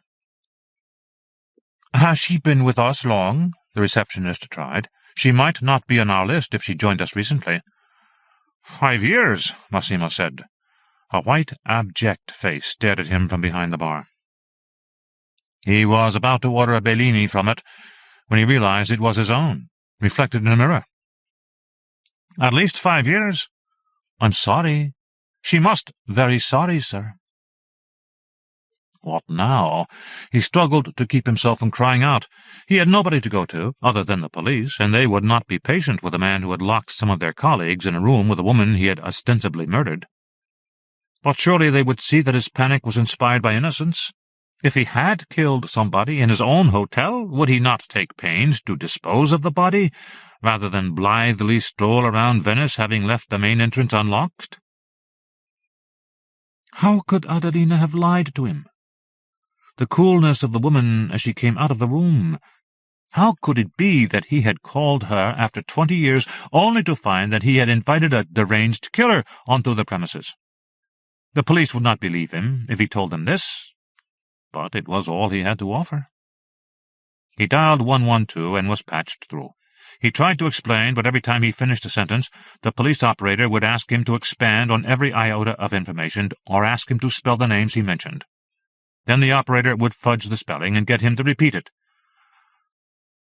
"Adelina," the voice buzzed. "What's that? A-D-A?" It dawned on him then, and he replaced the receiver gently. He glanced out of the front windows, but how could he chance it? Then again, they would have any rear exit covered too. They would not expect him to leave by the front door. He saw a group of suits standing to return to the office, and he hurried after them, catching up with them and purposefully barging into a middle-aged woman. He put on a big smile and apologized profusely as they filtered on to the street. He put his hand on her arm. There was wine in her. She was happy and forgiving. She covered his hand with her own and said it was perfectly all right. He asked her what she had had for lunch. He asked her the name of the perfume she was wearing. In this manner he passed along the street with his new friends. He didn't look back until he was in sight of a safe alleyway he could move down. Only now were the police cars drawing up outside Harry's bar. He ran. This time his father did pick up the phone. But he heard a click, as soft as a pair of dentures nestling together, and he understood that what ought to have been the safest house of all was now the most dangerous. "I'm okay, Pop," he said. "I'm all right." "Massimo," his father said. "I'm sorry." Massimo killed the connection, hoping that even those few seconds had not been enough to expose him to the authorities a second time. He had been running for days, it seemed, but it could only have been a matter of hours. The sunlight was failing now. The light on the canals was turning the color of overripe peaches. From the east, a wedge of flat grey sky was closing upon Venice like the metal lid to a box of secrets. Freezing air ran before it, as though the weather, too, was trying to escape the city's confused sprawl.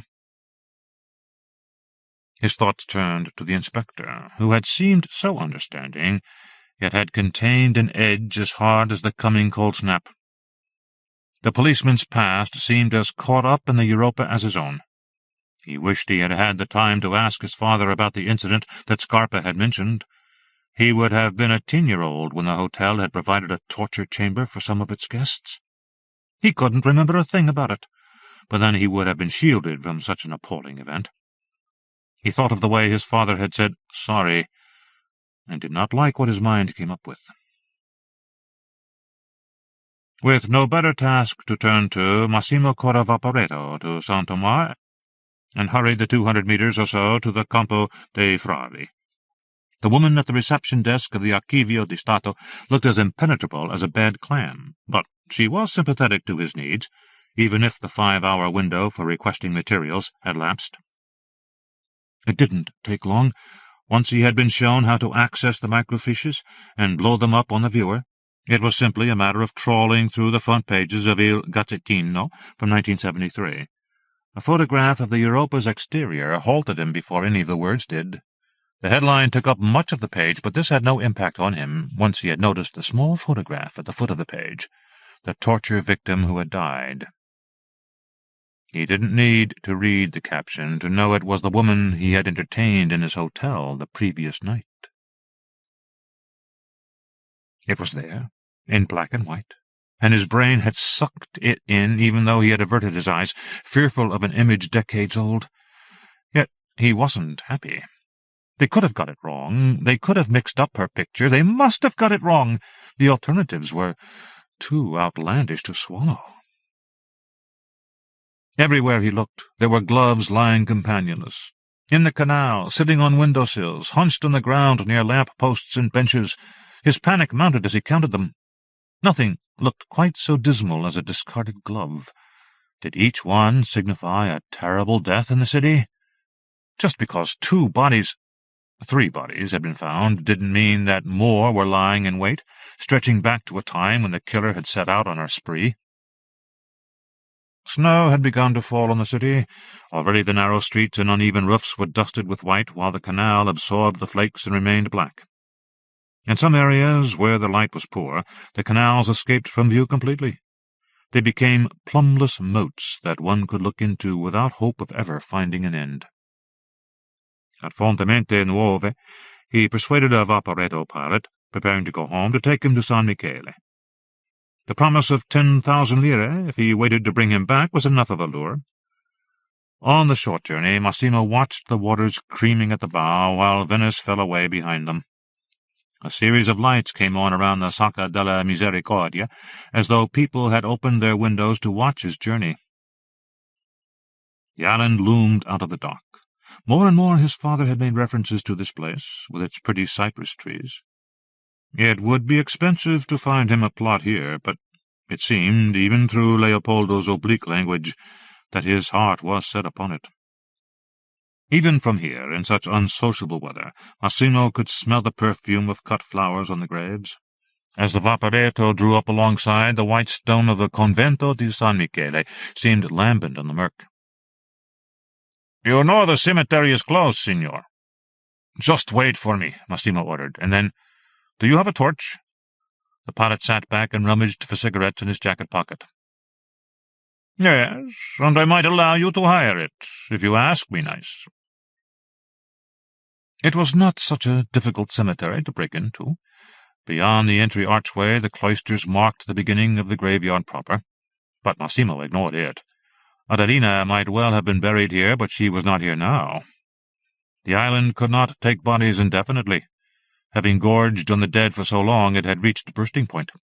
Now the bones of the resting were lifted every 10 years or so for another final journey to an ossuary on the mainland, in order to make way for the next wave of cadavers.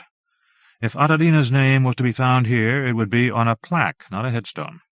Massimo trained the feeble torchlight on the neatly arranged plinths, readying himself for a long night's hunt.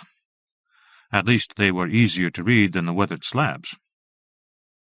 The snow that had begun to fall on the heart of the city found its way out here after half an hour. Massimo blew on his hands to keep them warm and tried to ignore the impatient hoots from the Vaporetto horn. The pilot was going nowhere. His pockets would remain empty if he did. He covered the cemetery in a slow, strafing movement, his hopes lifting with every plaque that did not bear her name. Perhaps simply he was going mad after all.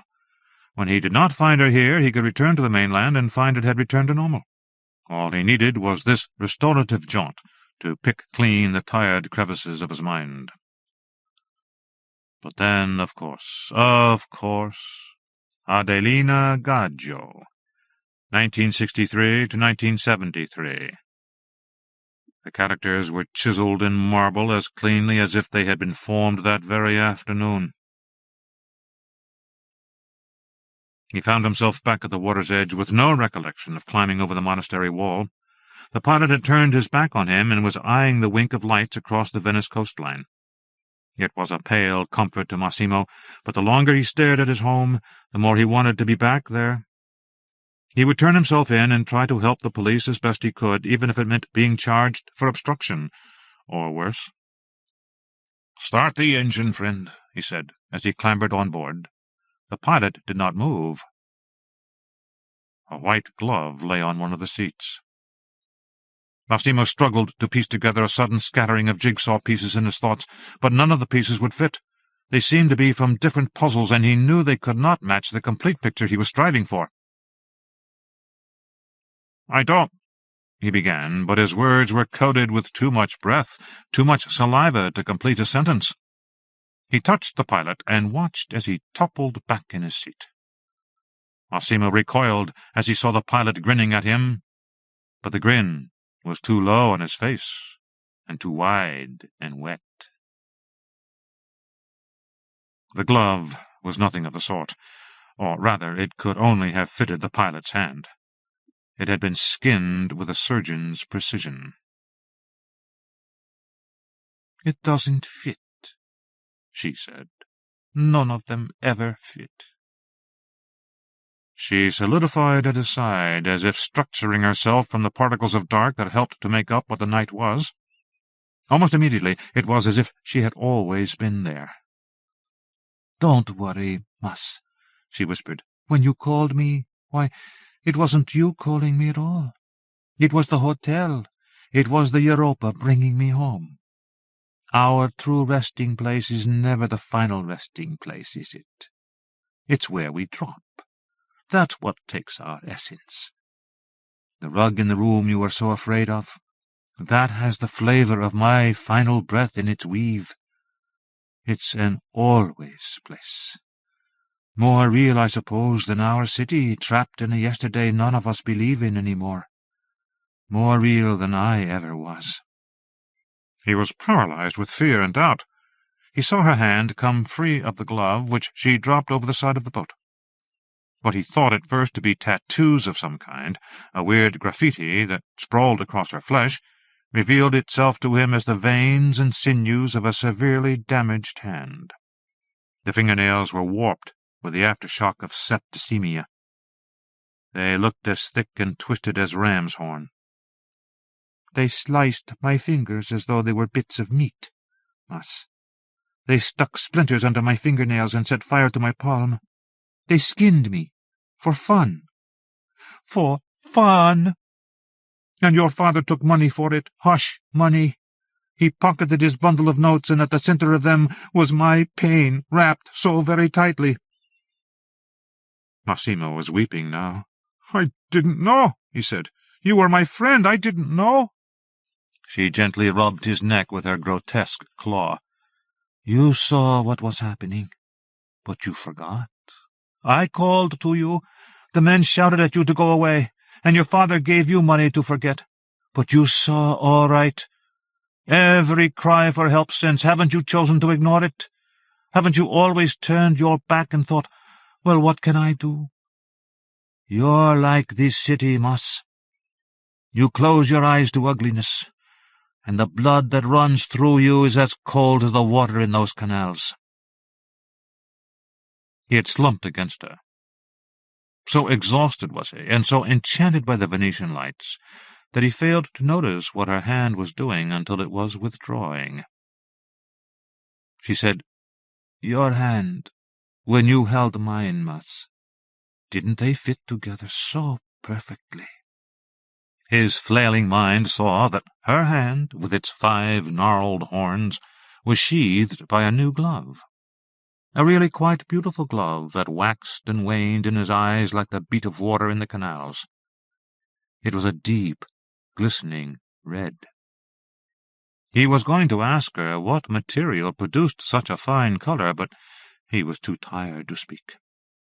The last thing he saw before he became indivisible from the night was the flash of a cleaver as she pulled back the deep corners of her cloak. And even that was beautiful.